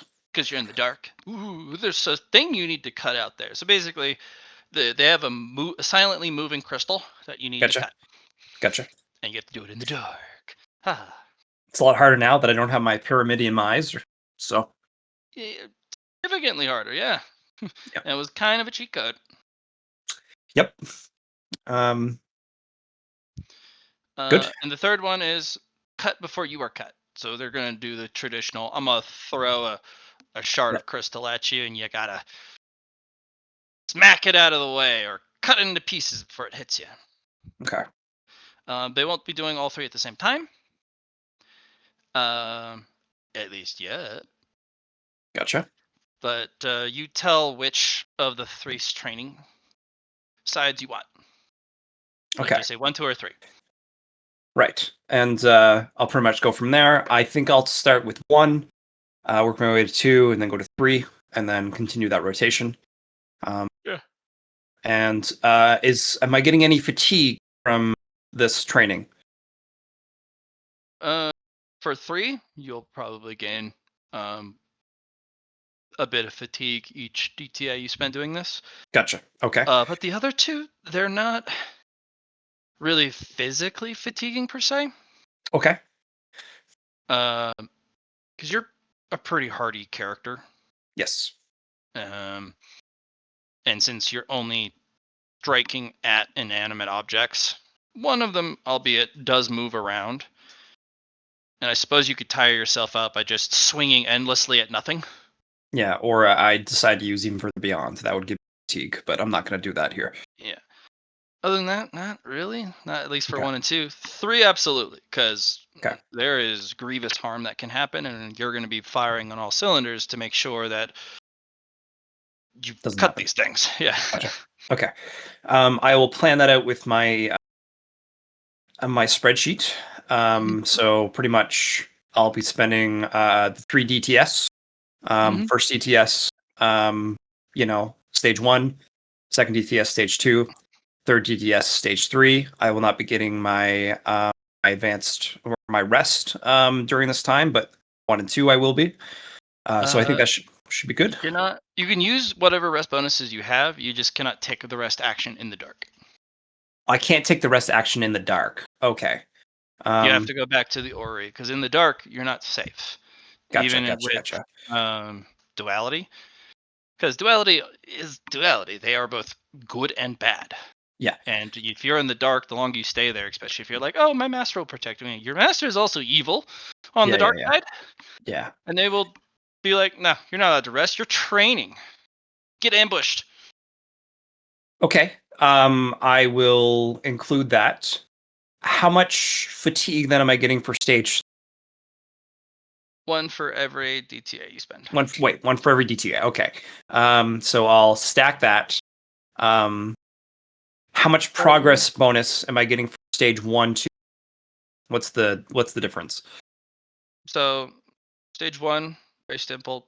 It's +2. Okay. Yeah. The stage 2, we double it to 4. Gotcha. The stage 3 gives you 8. Okay. All right. Sounds good. I will these use are pretty casual training. Gotcha. The biggest they're bonus then not- is my minus 18, honestly, as my yeah. And then of course you get your bonus Spotlight. plus 18. Yeah. They do have other training options, but they are Okay. far more deadly. Yes. Some of them cost not just fatigue per DTA, but health. Right. Some also cost critical health per DTA. Right. Just depends on how deep you want to go into the zone. Yeah. Okay. You can also, if you want, bring in your homies, and they can also have their own little training areas this deep in the dark. Of course, and they're always welcome to come. It's all depending on what they want to do. They all have aspects of they can utilize blessings in the same setup. Sure. So let there be a call out for you too if you ever want to go to the dark side of the moon. Danger zone. I have a spotlight from both Chungpo and Lyron. I'll be using in this my 4-month montage. I'm gonna start calculating. All right. Run them numbers, boys. Okay. Anyone else need a scene or something?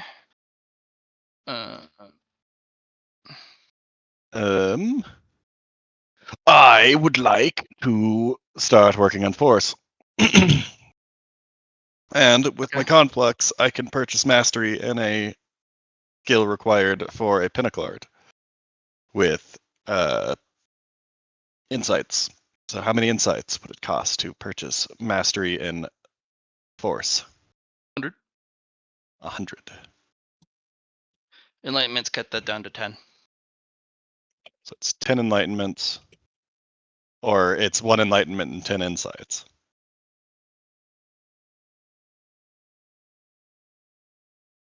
Well, enlightenments are like 10 insights worth of cost. Okay. So you could do 5 insights, 50 insights, 5 enlightenments. That'll get you 100. I will go ahead and do, well, this is recovered. I will do 30 insights and 7 enlightenments to get mastery in force. There you go. And then I will begin training force, which I think you gave me a value of that somewhere. Give me a second. It was another huge ass number. Yeah, it was.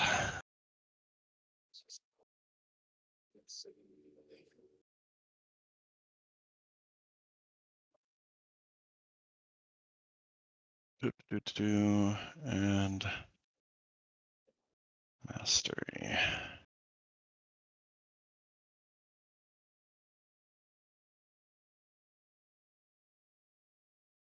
I guess I need mastery in scholastic force as well. Is that also 100 insights or 10 enlightenments for the scholastic portion of it?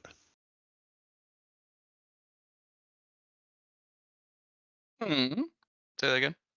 The I last have part. 2 skills required for the Pinnacle Art of Force, and that is the Scholastic Force and Applied Force, or just as a.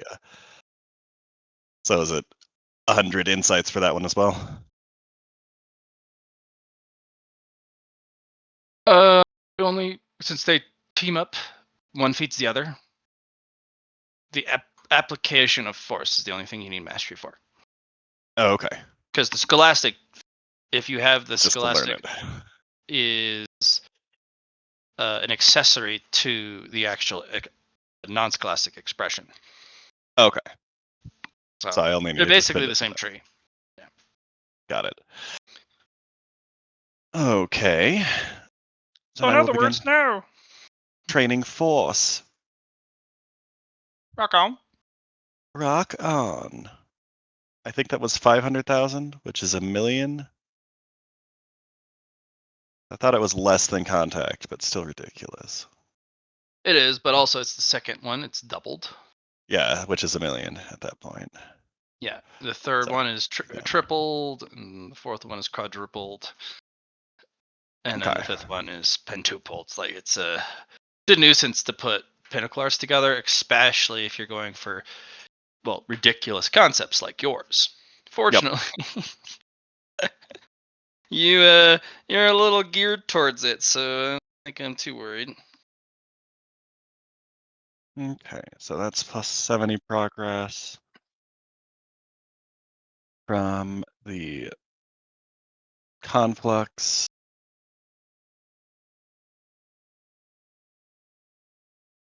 And I have how much reduction in total?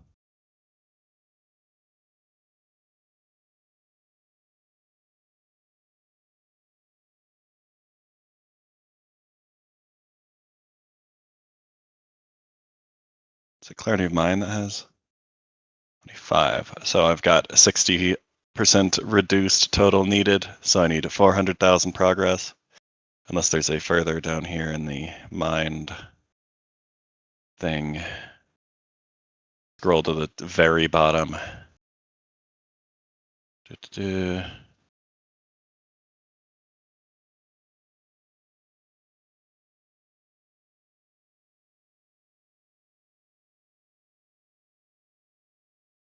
There's not any more progress from that. Okay. 400,000. And then I can go ahead and spend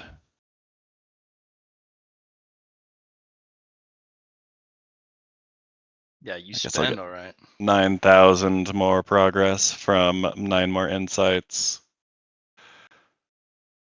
Just times 5. So 45,000. So I just need 355,000 progress. Let me pull out a calculator. Go ahead to the next person while I'm figuring out how long this is going to take. Compose your turn. Sweet.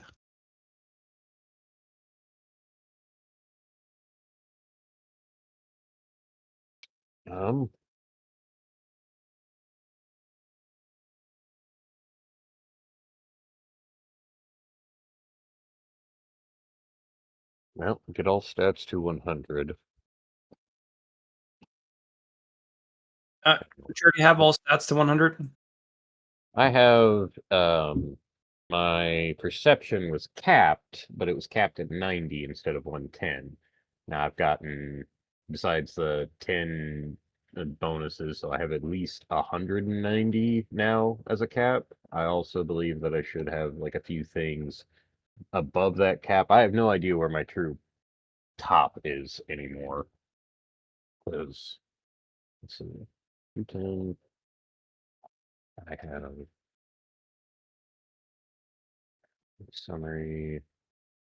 I have gained over the amounts in 3, so some of these should be higher. But anyways, perception is still currently 90, but it can get higher.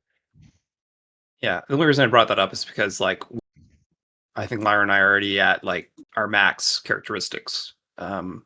So just being at 100 is half of what we would be at.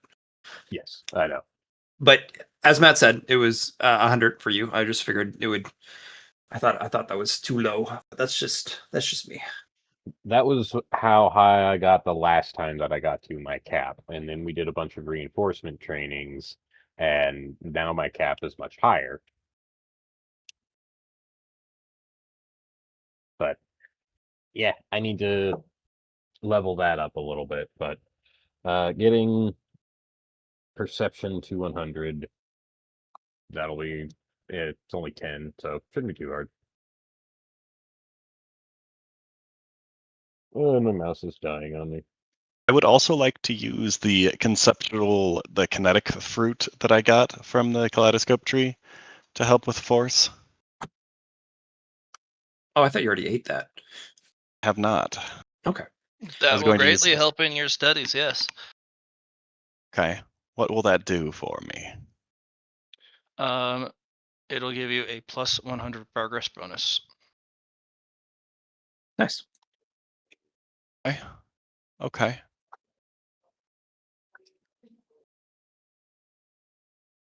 Great use of ideal resources for the ideal task. That was what I was saving the fruit for.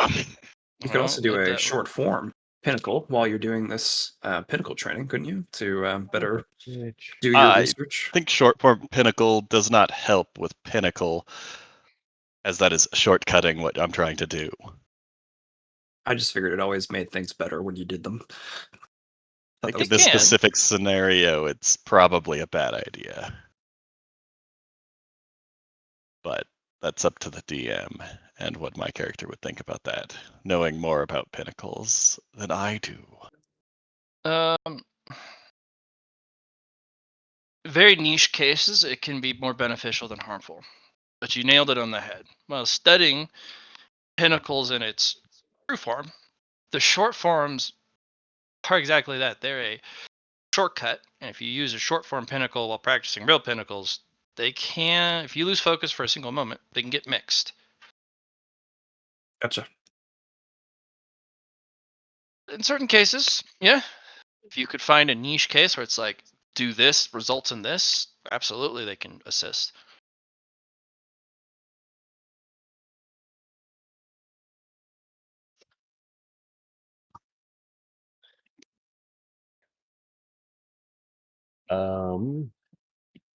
My mouse died. Is it a mouse that's wireless? Technically, yeah. Let's see if that works. Do you have a new battery?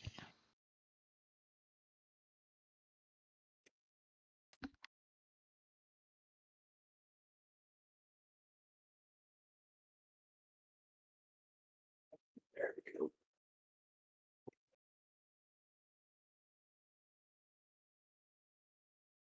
Okay, I complete Force in 9 days. Nice.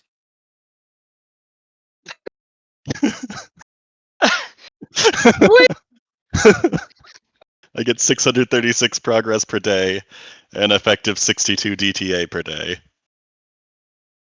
Or not day, 636 progress per DTA. Still not enough to handle a million. It is reduced by that's 735.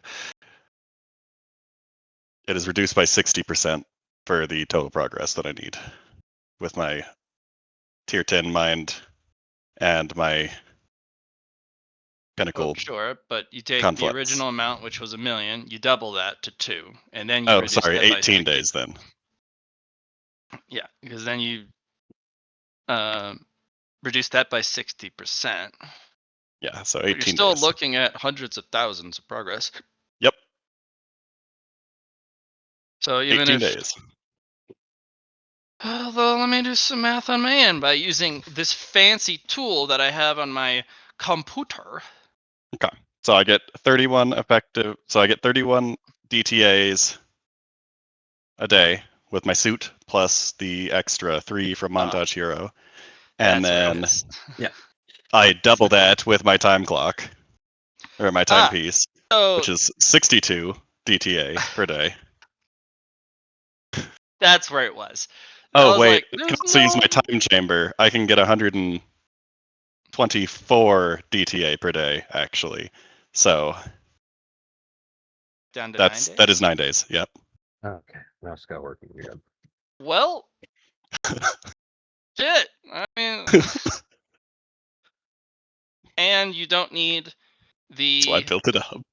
I don't need catalysts for catalysts. the teachings because you have Yep. the brow mark. Yep. So you've reached the end of the progress bar and now have it. I went for pinnacle maxing. It works This out. is fucking egregious. Ugh. You know, I can't naysay over it though. That's what you built your character for. Yep. And you used up one of your Dalmark slots, so that's what they're there for. And Yep. you have a conflux. Level 7.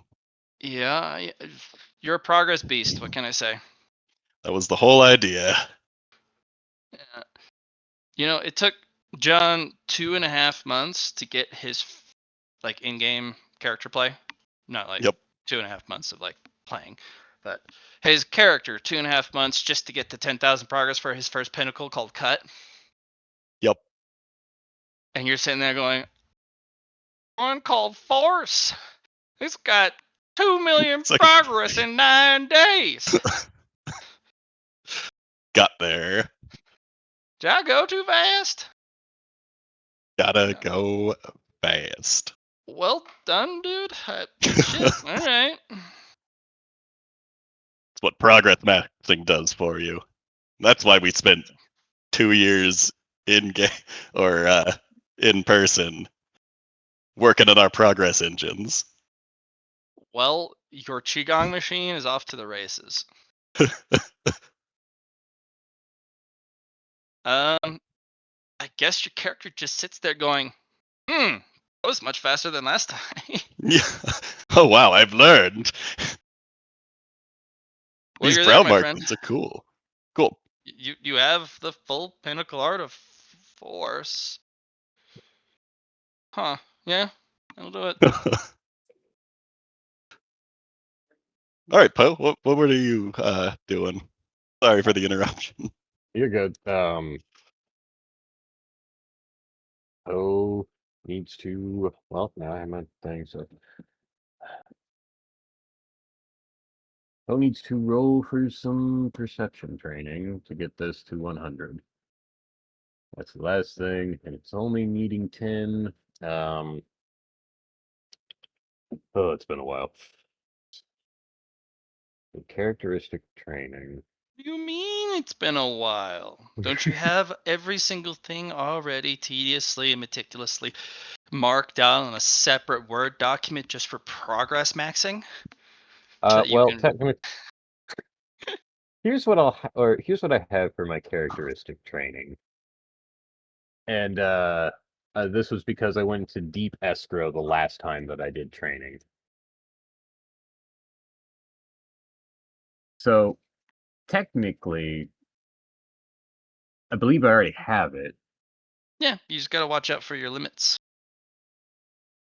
Well, yeah, and I need to find my limits, but I can at least put in the amount to get this to even 110, I believe. I just need to remember my thresholds and, well, yeah, thresholds, bonuses, and all those other things that grant me bonuses to my characteristics.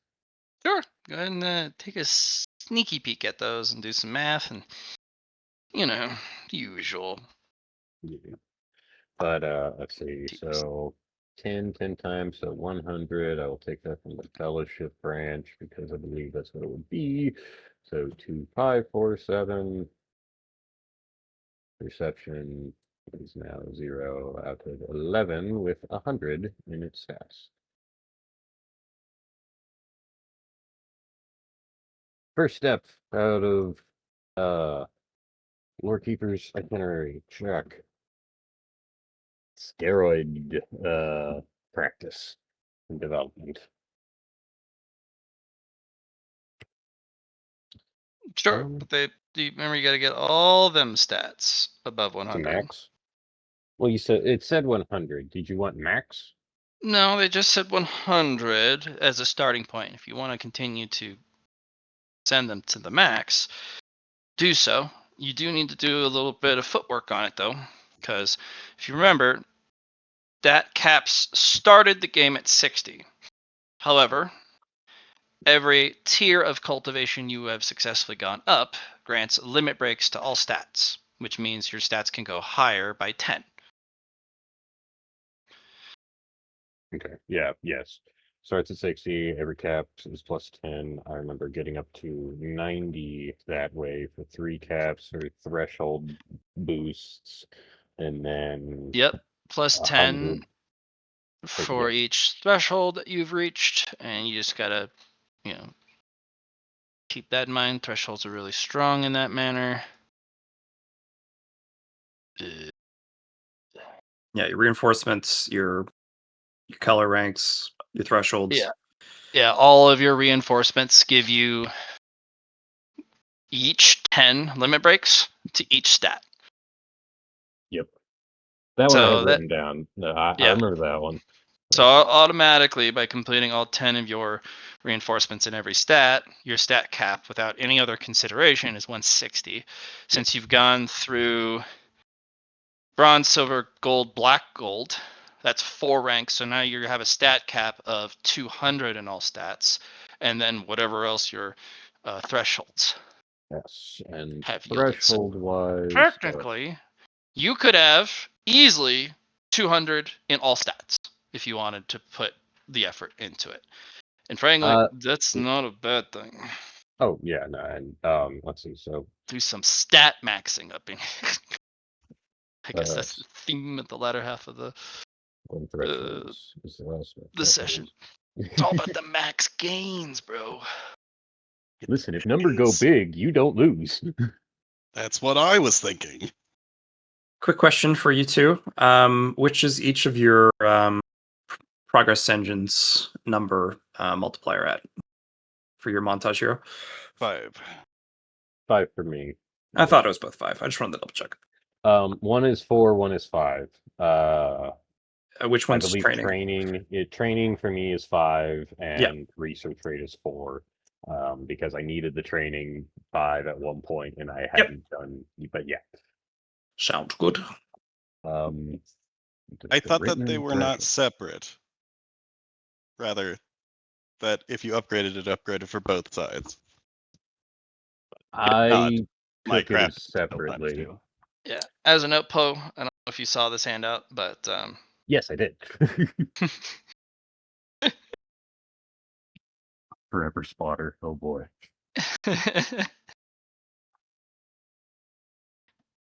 Is this?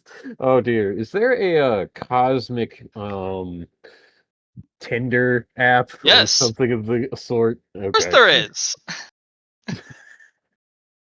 Only It doesn't even need to be 1,000 cosmic. They have it in on all the regular roads. cold- Oh dear. The swole lieutenants and proper lifting from when getting swole. Those who skip leg deck do not apply. Oh my. Yeah. Okay. Sorry, They I are was still the looking for thresholds. pioneer for the reinforcements of 11 and 12.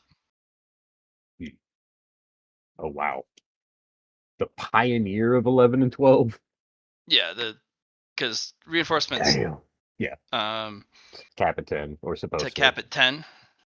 However, there are certain who are special in their field, and Winona is one of the greatest external cultivators, basically cultivating the physical body, and they have succeeded in getting the 11th and 12th reinforcement in their physical left side column.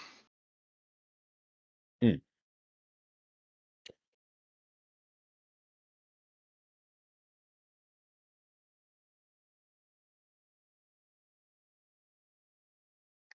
So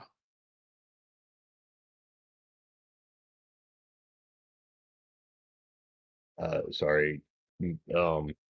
Absolutely listening, and holy shit, she's scary. But also he also is willing to teach gathering. people for free if you just want to get swole. Absolutely. This sounds horrible. I'm just sitting here like, there's no tracking. I don't know how to find her.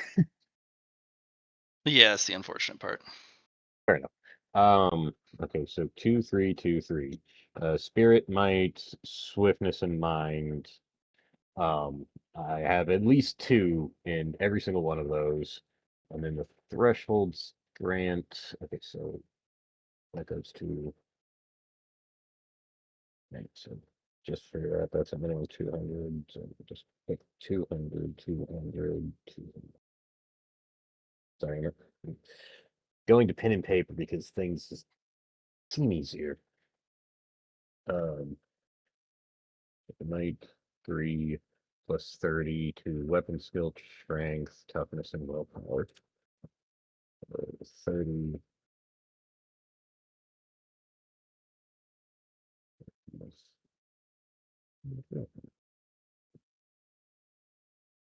And then, because each one only grants 1, remember, yes. Swiftness. 2. Yes. That'd be 20. Agility. This one 20.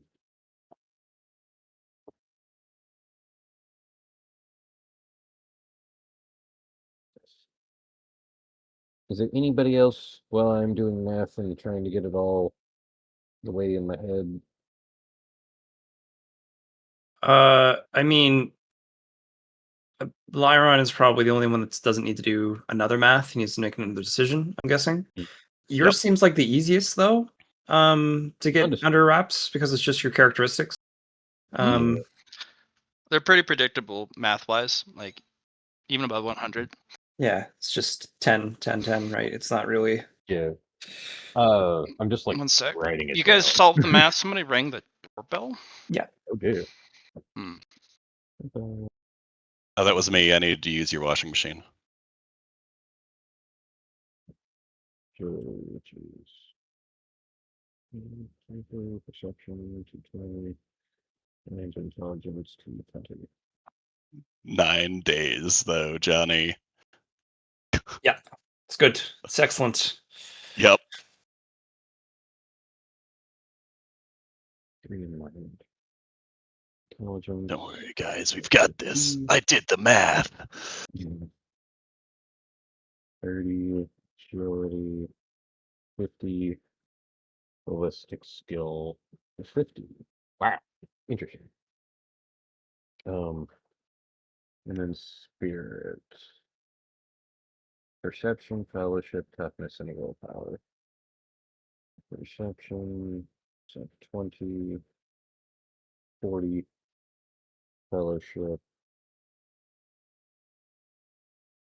250, toughness, 50, and willpower. There's another one that was willpower, wasn't there? Yes, so 250 as well. Okay, I got it figured out. Now let's do the math for getting my stuff there, because I have a lot of stuff saved up. I'm currently at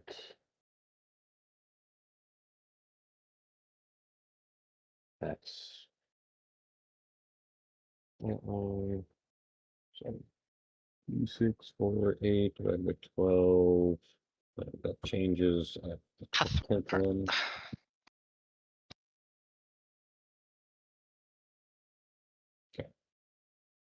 Yeah. Back to math simulator.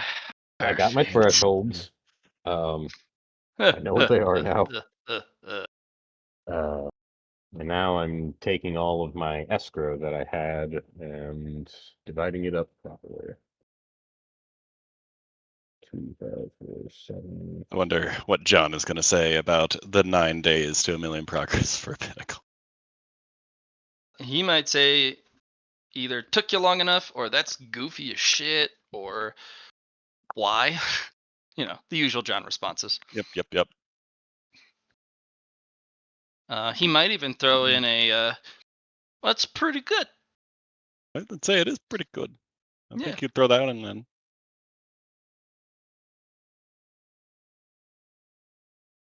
Question for you, Matt. Mhm. The extra rolls we get per day, would those count as downtime actions? I'm wondering if What we need per to add day? the extra fatigue from the 10 per day we get from my free uniform bonus. Just wondering if they are counted as downtime actions or if they're just counted as free rolls. Wonder if I have to apply fatigue for those free rolls or not. I mean, anything that gives you more rolls usually has a cost associated with it. Mm-hmm. So fatigue would be an easy way to go about it. Yeah. They actually Unless don't you have a wanted to cost cost. health, it'd be Um, probably just 1 for an extra roll. I mean, have you maxed out your you did max out your complex. yeah, that's why I So have 10 for each one, each just be level of it. one fatigue for all of those. Okay. Yeah. Okay.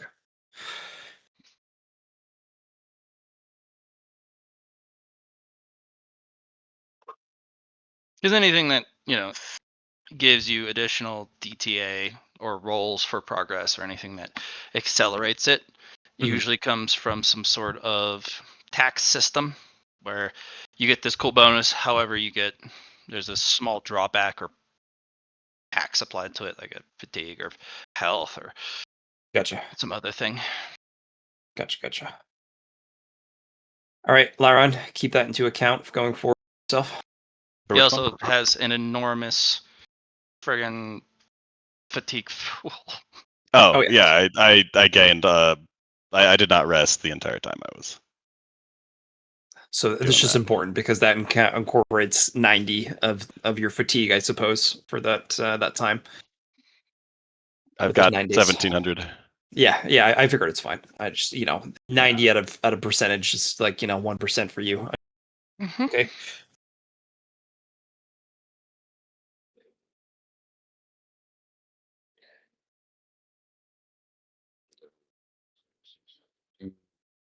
So I guess what I was asking, Matt, is well, let's say I'm doing those 10 extra on stage 3 of the extra progress training. Would it be 2 fatigue and in that case because each GTA was giving me a fatigue, or is it still only the 1 for the extra free roll? Because on the third stage you said, hey, you can do this, you get 8 extra progress, but you take for each downtime action to do.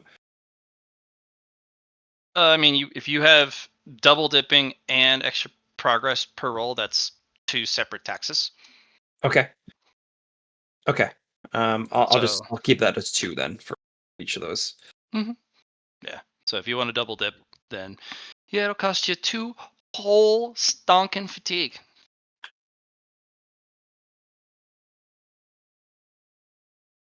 Are you going to be able to manage such hefty taxes? Maybe I don't have as much fatigue as Lyra. I mean, a Testragonian battery targeting your fatigue threshold would do you wonders. I'm sure it would. There's 20. So 38 per day.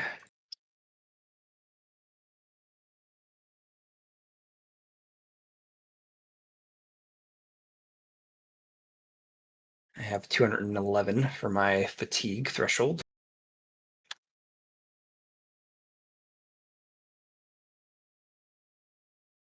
Okay.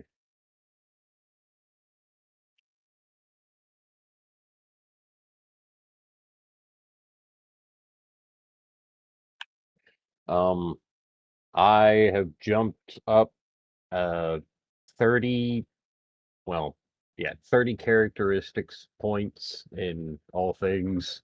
And I have, let's see, a few points left over that I'm allocating into different stats now.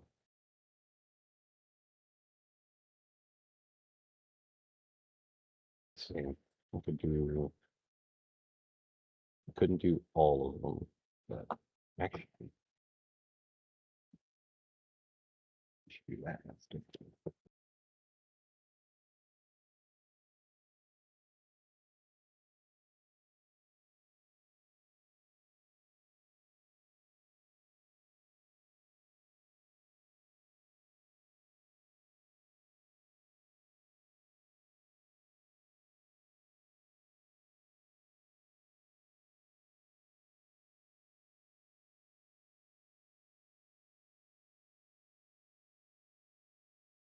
Hey Poe, you going to 200?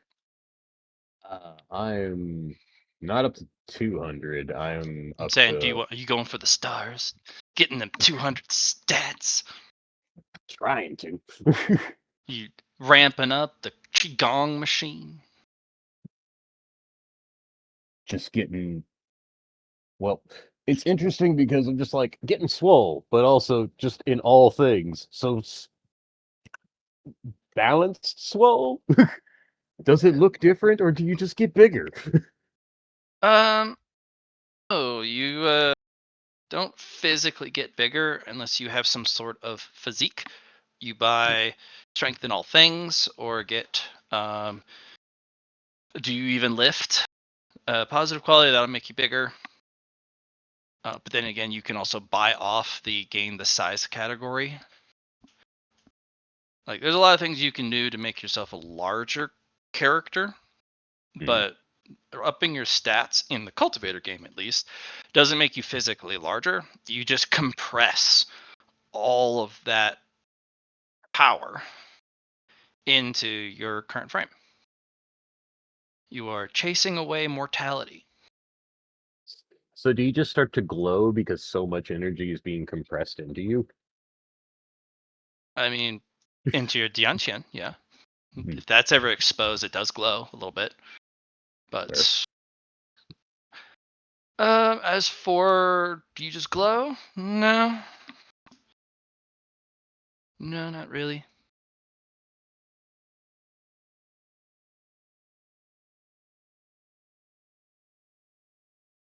So, 9, oh, that puts that over 14, and then 5. Last question for you before I finish this, Matt, because I don't think I was clear enough. Um, with my short form pinnacle I did for my training amount, if I fail my roll, do I still gain progress? No. No, you gain failure motes instead. Okay. Because that's the way it's always been. Yeah. Okay. I just wanted to double check. But it's a very consistent way of gaining motes. Yep.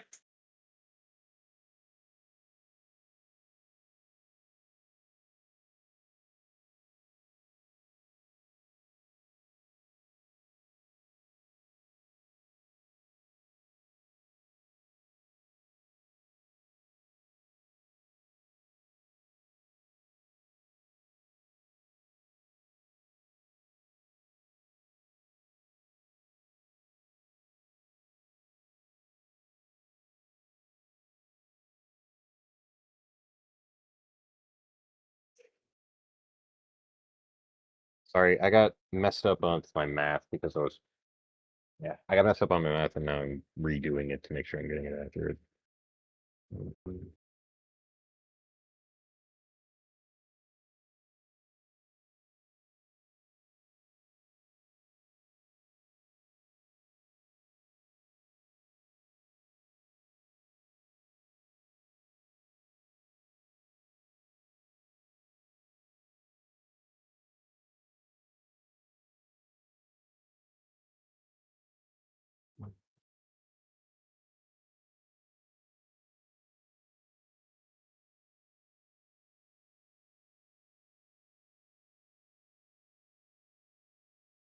Okay, there we go.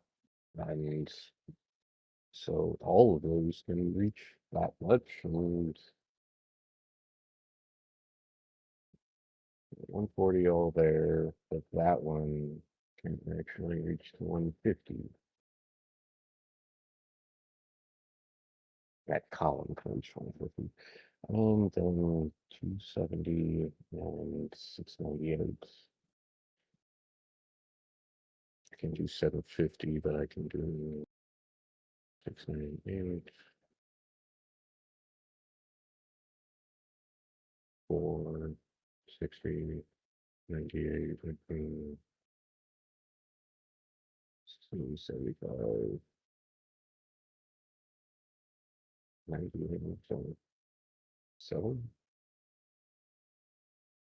and then the leftover share 8 out of 15. And 47 points that I can distribute into each thing. So toughness, strength, and well, agility was also up there. And if I do it like 4, then toughness, strength, agility, and weapon skill. So that's 150. That's 150. That's 150. That's 150. 7 spare. We'll just bring ballistic skill a little bit back up. All of those got to 150 with 270 left over.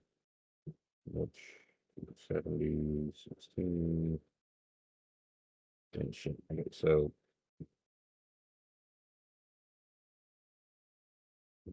should be 80.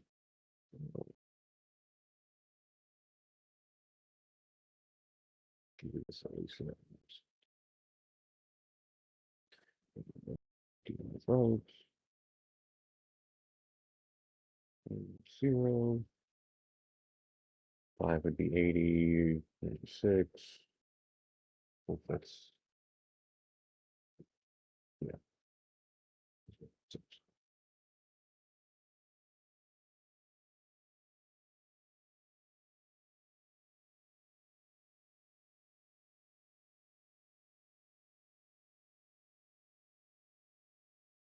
Four, 14 out of 16 left over, and 16 points with intelligence to 60, 6 points left over. Perception to 156. Okay. Got my stats and characteristics figured out now. And sorry about that.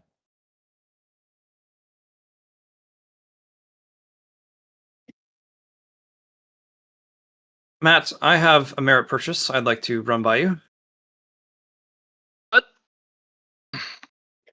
Montage Zealot.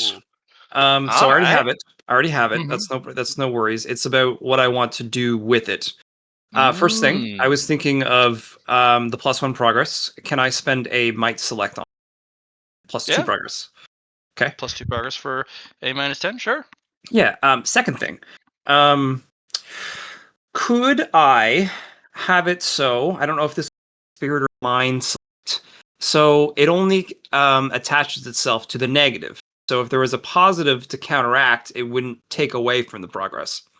That'd be a mind select. Mind select. Okay, so I will do a mind select on that, and I'll do a on that. Might select, sure.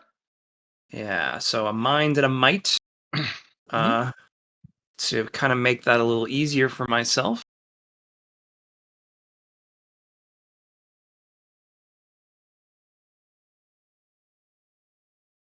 Ooh, we did finish an opportunity. I forgot to do this for y'all. Yeah. I'm gonna give you all 30 merit. Because you finished the opportunity. Matt, I'm actually going to do you a solid and let you think you know that gave you already us. gave us 50 merit for Yeah, you finishing did. the opportunity. Yeah. Oh, I was Otherwise, I would checking have the totally. channel. You know what? Have another 30. Been a while. Okay, I will accept this. I just All right. wanted to give you. I didn't This what is you were doing. 117, So right? No, I appreciate it, but we've also had what almost 3 months of play without merit. Then we gained a bit yeah, of merit, and yeah. then No, I appreciate it 100%. I will. I'm taking it. I just wanted to, I appreciate it. I Momentum. was looking at the channel, going, "Where did my notation of the merit go?" So Yes, and it was not added for that. That's fair. it hurts.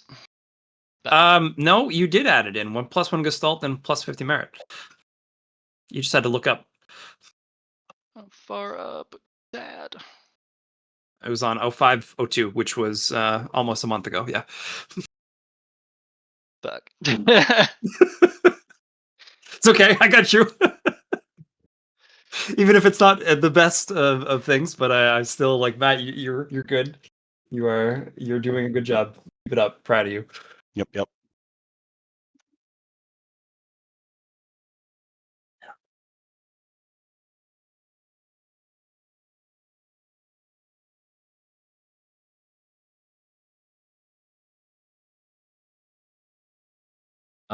I got a question.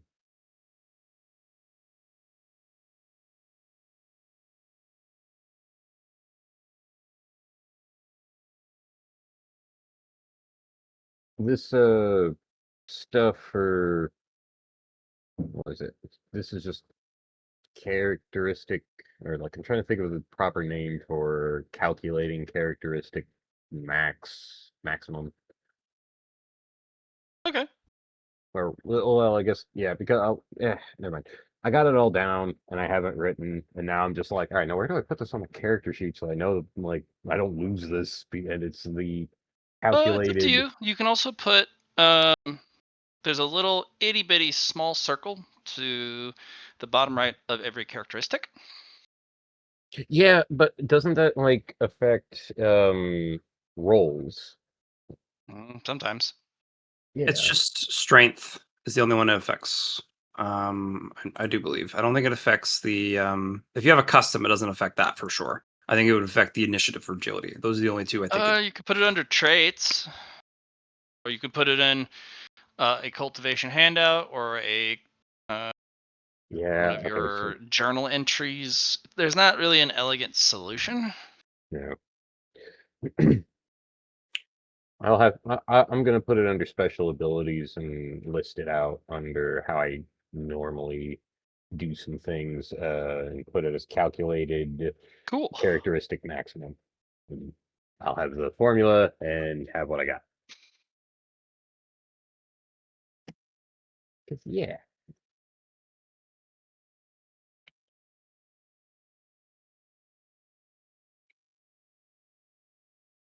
Mhm.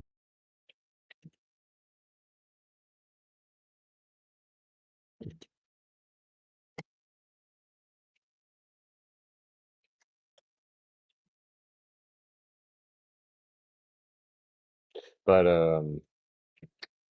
Chun-Po is at a point to where he should be ready to start working on poison development for a steroid, and then working to dilute it and understand it and mess with it. Um, I'm not entirely sure how long that will take him in role mathematics, and also Chun-Po is itching to get into a montage state, but also is taking on some negatives that will affect how montages is going to work. It's gonna be fun. I hope so. Getting your training on is always supposed to be fun.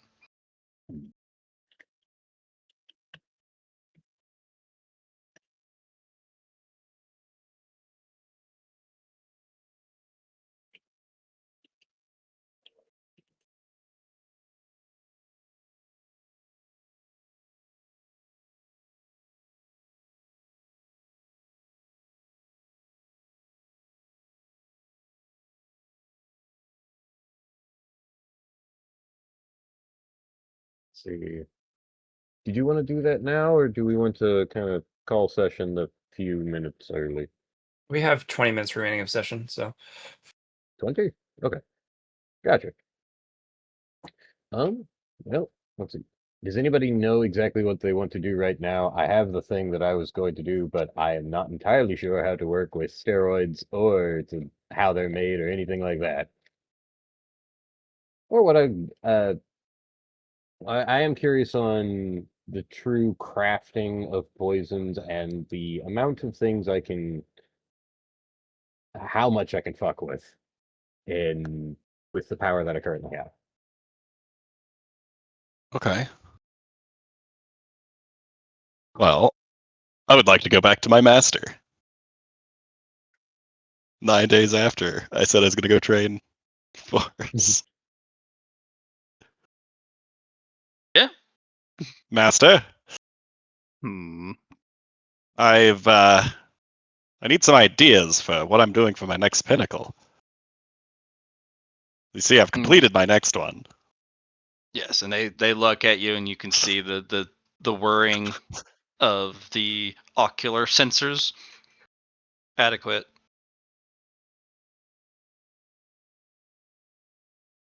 That is the best compliment you've ever given me.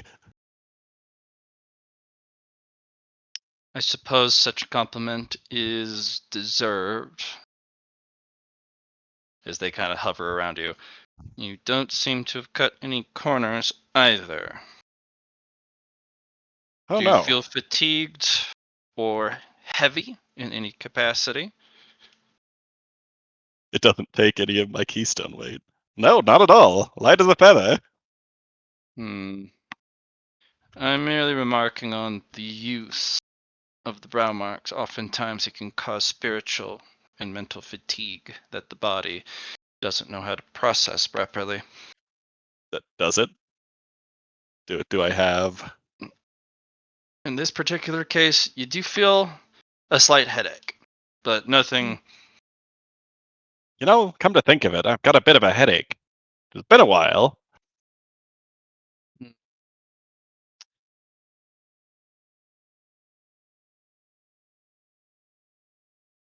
We'll need to work on your resilience. I do have mind refinement up to tiers Which is as why well. it's just a headache. Oh, okay. Otherwise, you'd have a splitting migraine or spiritual fatigue. Okay, because I also Or at have least spiritual mental refinement. See? Those refinements are coming in handy. You only have a small headache. Is that from all the pinnacle training? The brow mark, unfortunately, does what it does mercilessly. Do you know why the brow mark does what it does? Nope, not at all. It's just a moment where I experienced, well, another person's divinity, I guess, and then it awakened, and I don't know exactly what it does. So brow mark is a special type of brow mark that connects to the crown chakra, in addition to many of the meridian points from your energy circulatory system, specifically the Bahui point on the very tippy top of your head. What it does is it opens it temporarily under very strict conditions. If left open for too long, your lifespan would flee your body. However, the more that specific acupoint is opened, the more intuition, insight, enlightenment, and anything that would allow you to peer beyond your normal capabilities opens. The wider it opens, the more you have. The brow mark does two things. It forcibly opens it, and then it contracts it. Normally, these things would be not possible. Opening it and closing it are separate ordeals.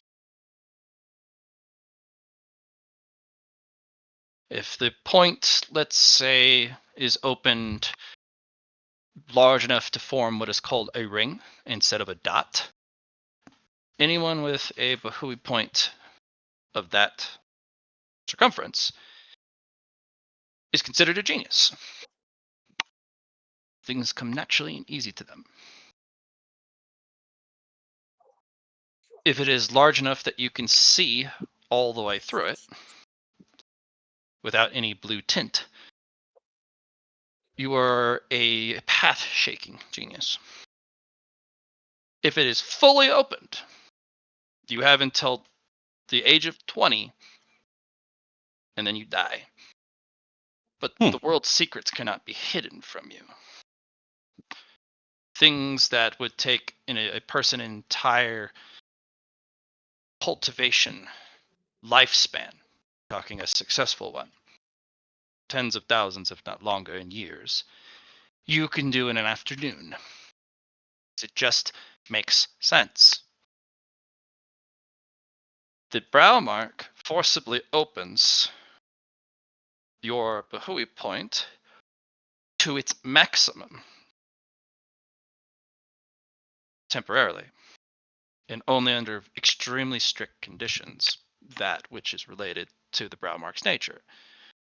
Which means all the answers of the path can be found at just reaching out with your fingertips while it's open. And when you are done, it forcibly closes it back down to the point where you're not hemorrhaging lifespan by the second.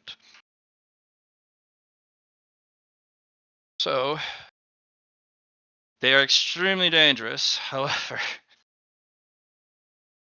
the amount of time you would lose in lifespan while using it pales into comparison the time you would waste trying to do it without it. None of the Dow marks are free to use. They always have some sort of cost, often hidden in a manner that is not easily perceptible. perceptible or perceivable. So it's connected to a lot of very important things going on in your head. If a Thou mark is forcibly removed, you can kiss cultivation goodbye. Because they are connected to too many critical systems in your body. So until I Especially- have refined myself further, I should avoid doing too much of this training. I would say give yourself a chance to recover first. Do other practices, especially that involves exercise, intervaled with proper rest until the headache is gone. Once the headache is fully gone, do that for another week. Then you may re-engage any pinnacle-based activities. I do not want you to burn out. You are finally reaching adequacy. Excellent. Well, you were saying to continue to work on my swordsmanship. Did you mean to teach me, or should I go and train with the training dummies in our training area? The training dummies will suffice. If you need teachings of the sword, you may see me if you wish. But anything that you want to practice on that you already know, that's what the training dummies are for. Well, those ones teach. Well, that one of them teaches rapier combat in particular as well. You mean the specters? Vectors, yes. Those are different than the training dummies. The training dummies are the ones in the sword vault. The sword vault has a bunch of sword training dummies that you can find.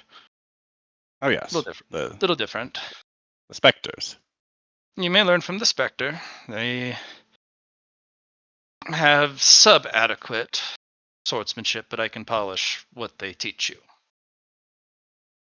Well, I've learned a bit there. Perhaps I could do some personal training with the sword with you then. If you'd like. I would.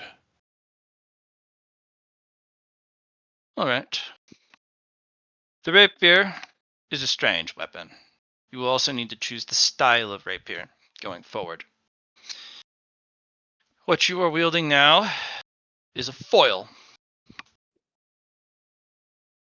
Those are neat. They have this interesting trajectory that you can perform with the actual sword point itself. However, cutting is a joke.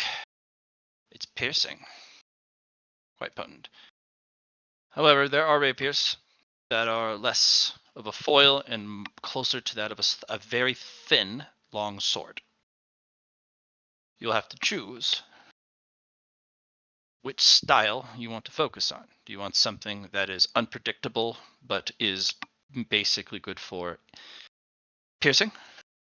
Or do you want something that has the capability to cut as well, but the tip is a bit more predictable? I've already practiced a bit on making the tip more unpredictable, and it doesn't matter if it's a flimsy edge if I use nothing to cut through something. That is a good way to approach the thought processes of a singularity. I'm merely remarking on your inability to use sword power and swordsmanship energy. Nothing is a Yes. powerful tool, but if you can't wield it properly or let alone hit somebody with it, it is not a very good tool. True. Which is why I was practicing with the pinnacle arts there to help make that easier. This is good.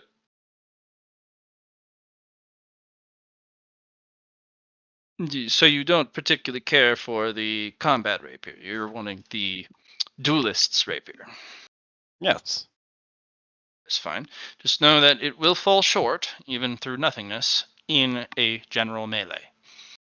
But if you're in a general melee and there's more than one opponent, use the stick. Oh yes, it's a nice stick. All right.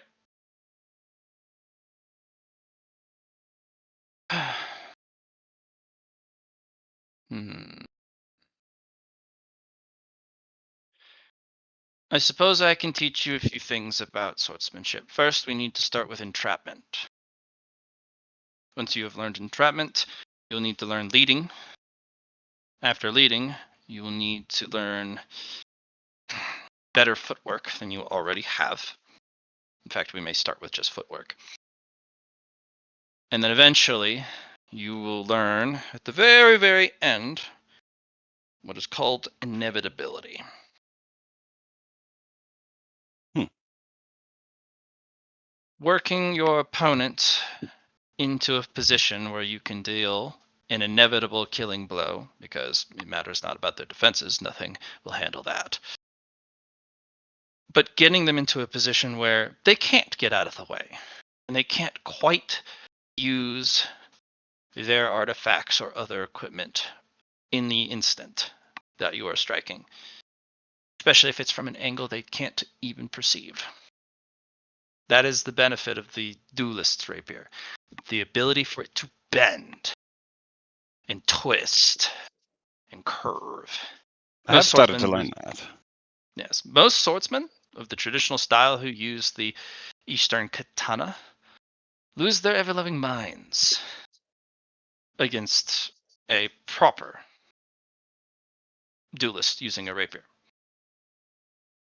Swords aren't supposed to bend that way. That's cheating. You were, a foul and dishonorable duelist, and all the other slurs they will throw at you. But you know what they have at the end of the day? Death.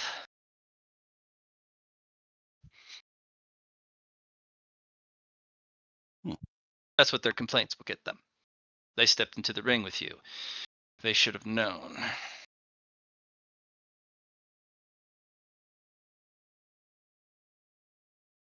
So I suppose we're starting with footwork. Is that more Correct. movement mechanics, or You will need movement mechanics for these.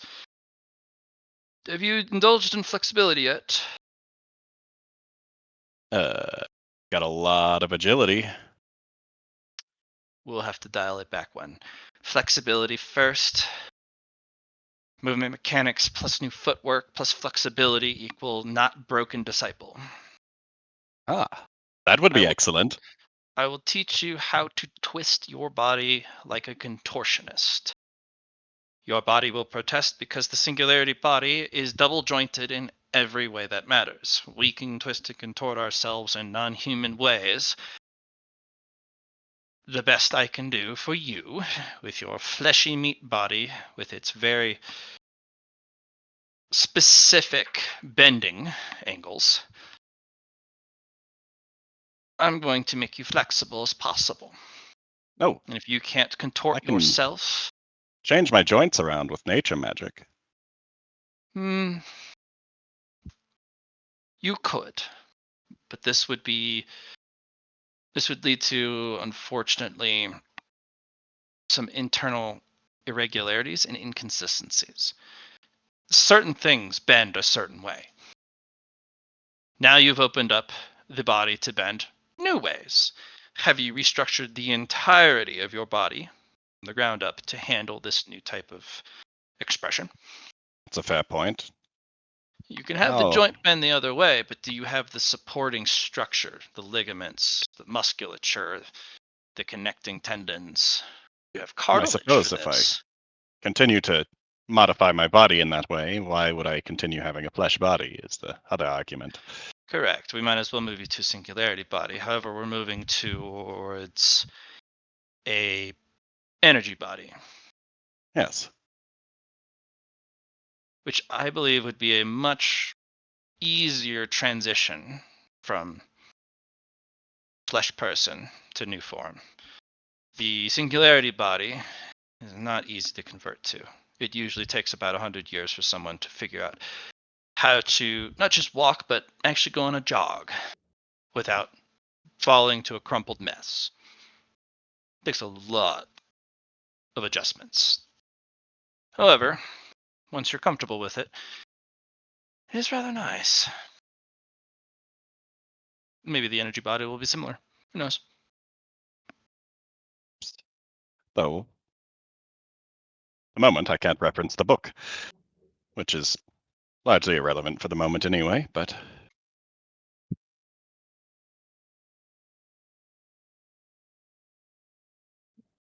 Well then, I suppose more movement mechanics or flexibility first?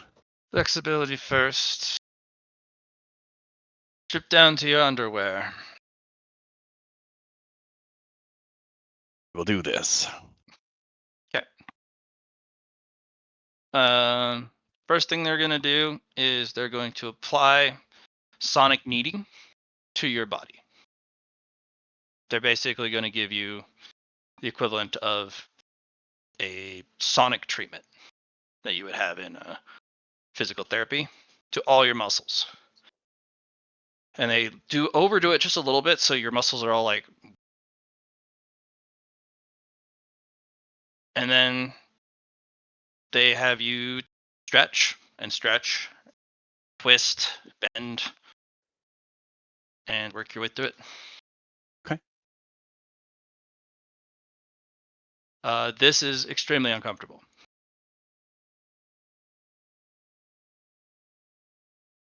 But you can feel your flexibility growing quickly. And there's a lot of like muscle tenseness that you've built up that you don't see. Okay. So they're going to work on flexibility for you. Hop to somebody else for closing stuff. Mr. Poe, are you good on your end until next session? Yeah, because I have questions I have questions for poison making before I truly dive into what it is. Because if I get that structure figured out a little bit, then absolutely, I think I Okay. can create something and then move on and do training. But From your poison knowledge, yes, it's just a chemical cocktail, not one to break down certain things, although there are suppressants and other chemical, let's say, combinations and structures that cause the body to perform a specific way or do a specific thing. And the rest is basically building a concoction, some sort of strange liquid that when used, your body has a massive overreaction. So usually you would suppress certain immune system responses. You would then suppress certain chemical receivers, and then you would flood the body with certain chemical concoctions that for the body without the immune suppressant and with certain chemical inhibitors blocked, the body just freaks out. And that's where you get like Bane level muscle just growth in a brief span. okay. You also can, and forgive my wordage on it, weaponize artism. Weaponize artism. Yeah, OCD, ADHD. You can weaponize a hyper focus so potent it is almost literally a tunnel vision. But there is Gotcha. nothing that you can't handle within the tunnel. And things actually might slow down because you're going so fast. Like, there is so many things you can do with this stuff. Okay. It's also not hard to make all of the mortal drugs in your, if you want to engage in some of the chemistry involved, you can go full Heisenberg if you'd like.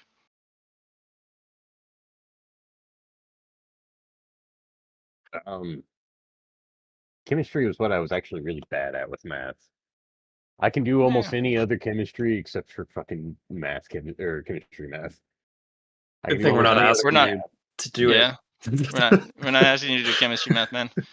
I don't actually want you to have to add, like, literally figure this out chemically because we're in the realm of fantasy, and we don't want that. because that just makes it look weird.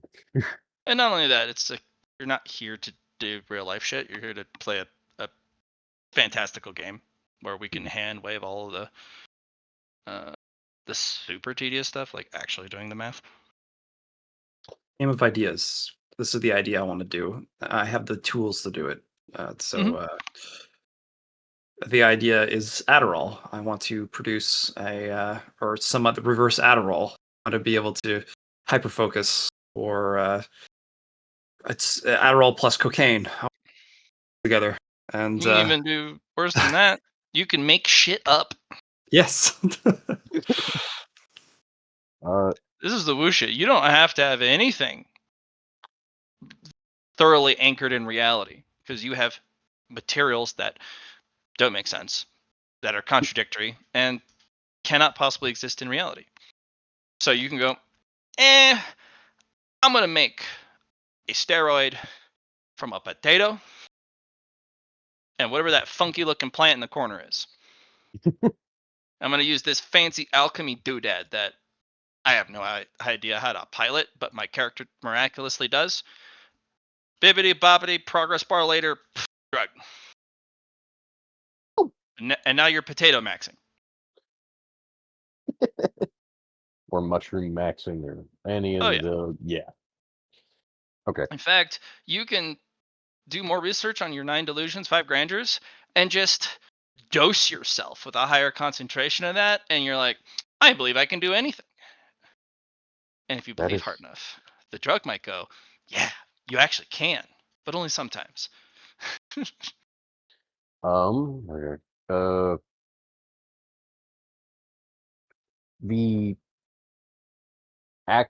the game mechanics that happen from the steroids is the hard math parts that I am not sure. I'm just like, is this too much to ask for? Is the Well, because I'm just like, I don't know, steroid. Okay, what do I want this steroid to do? Give me action economy, boost my Mm-hmm. strength, toughness, and agility. Yep. Um, and then hypothetically a You'll deal more damage, right? yeah. Well, yeah. Sure. Just note that the more you put on it and the lower grade it is, the bigger the downside. Okay, so Higher the more grade, mhm. the more you can put on it with less consequence. Is grade and let's see, if I do a higher grade, does it make it to where it just deals more damage and I still have the same consequences, or does a higher grade mean that I have the same effect but less consequences? Every single one can be as custom as you want it. You can have an entire catalog of custom made stuff where you have one that says same exact results from the lower grade one, literally no consequence. You can also have it say same consequence times 3 the lower grade one of output. Okay. Could be anything.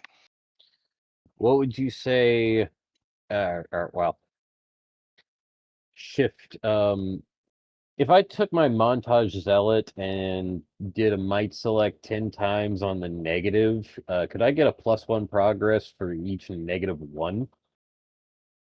I realize that's 10 times on things, but it's a level of, even with the poison, thinking on, okay, getting rid of the minimum. Now I have a select stat and a very slight negative. I mean, sure.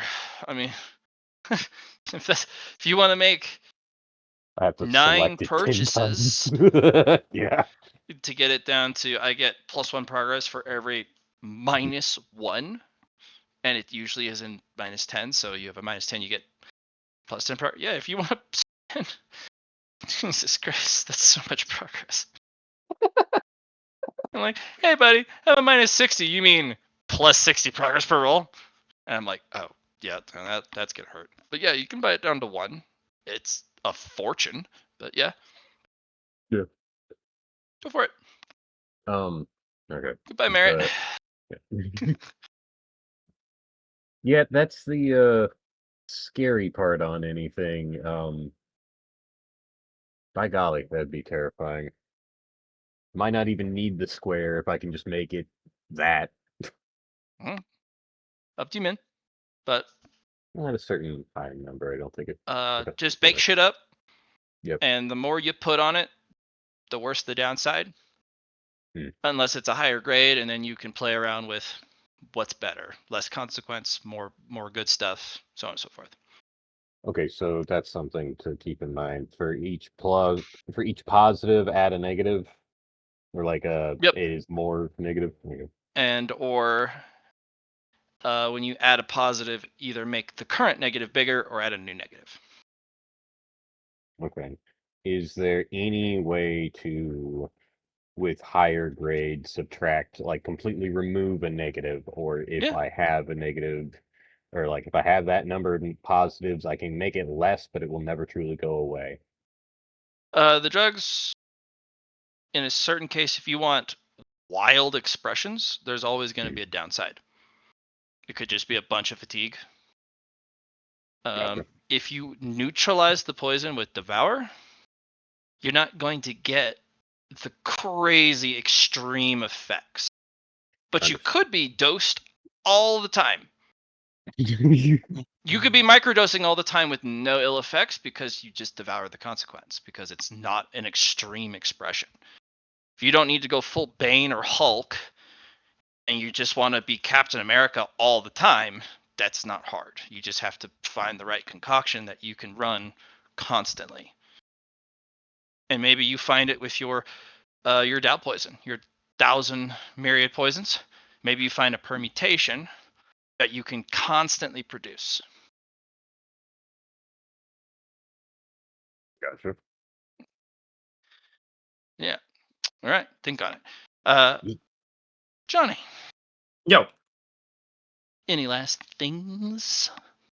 Not really. I'm just using my I've just done tier 8. I'm about to do tier 9 and tier 10.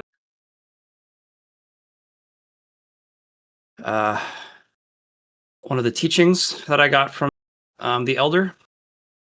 Mm-hmm. And yeah, I'm just finishing that off now. Okay, cool. And with that, we'll stop there. Ooh, Thank thank you. No, Nyek, thank nyek, nyek, nyek. y'all. Thank me. Yeah. Man, things are freaking moving now. Oh yeah. So, nicely done. Neat. I think it's time for some exercise. You enjoy that. Yeah, strong to be healthier. Good, good.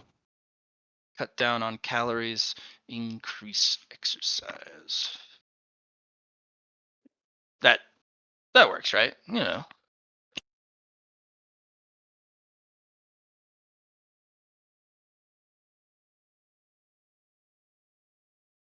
Well, then enjoy the rest of your day, and I'll see you either later today or at D&D tomorrow.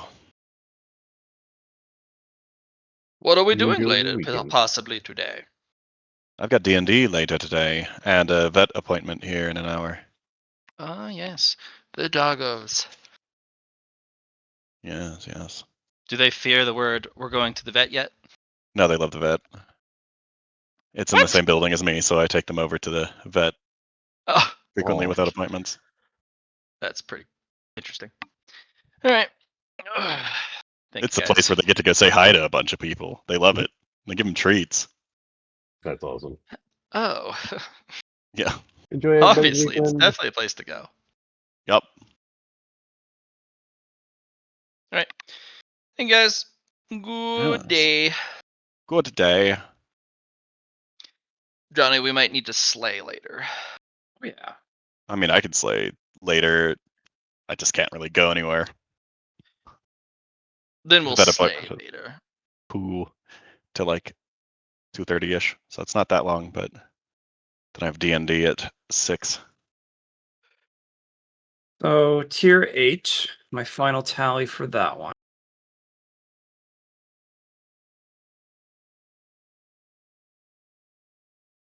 Okay. And then post your current.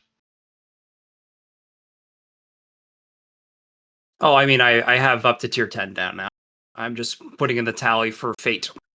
I mean, your last current written one. Oh, sure.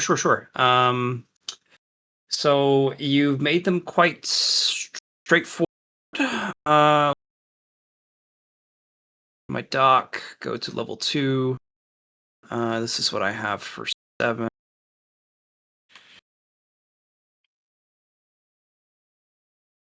Perfect.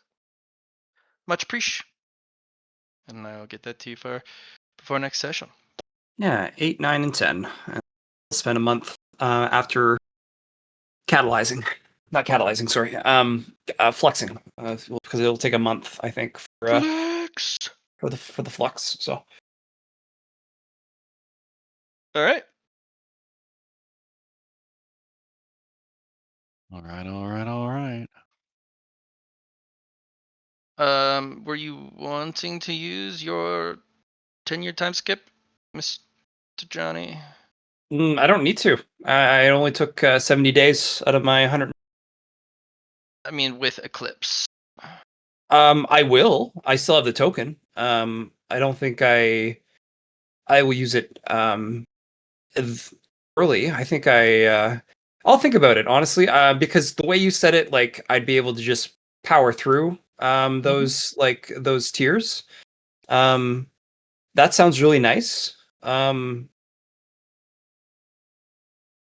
I still need like I would need teachings but I guess he bought me with them. Yeah, I don't even know what tier 3 looks like. I guess I'll see after.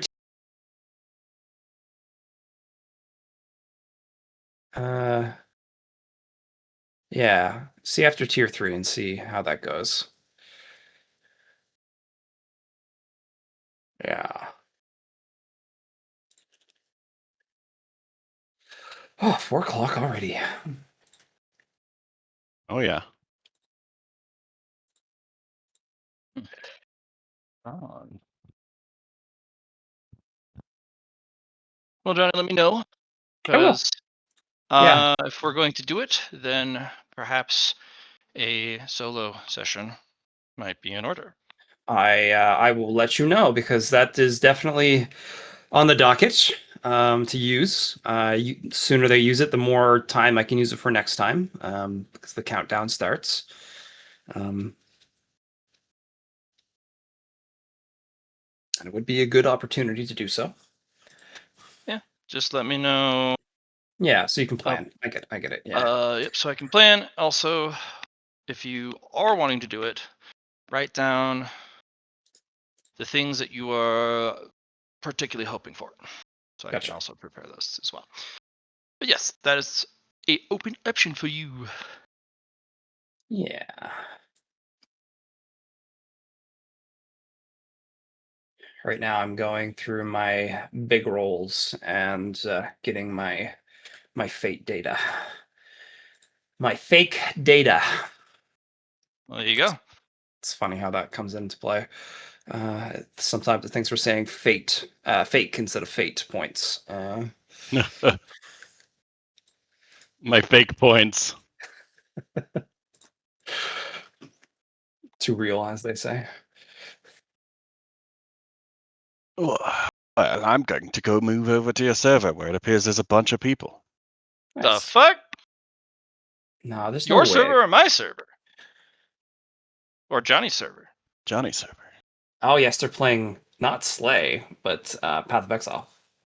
Yeah, lame. 2 of them are deafened.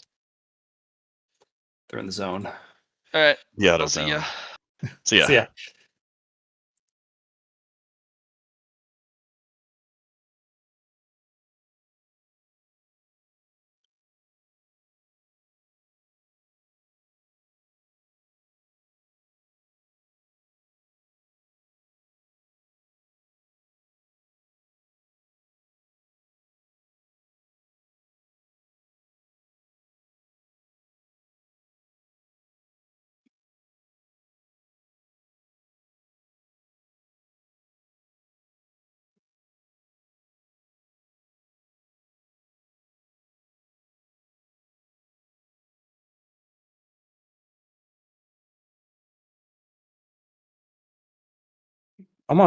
Almost there.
Oh yes.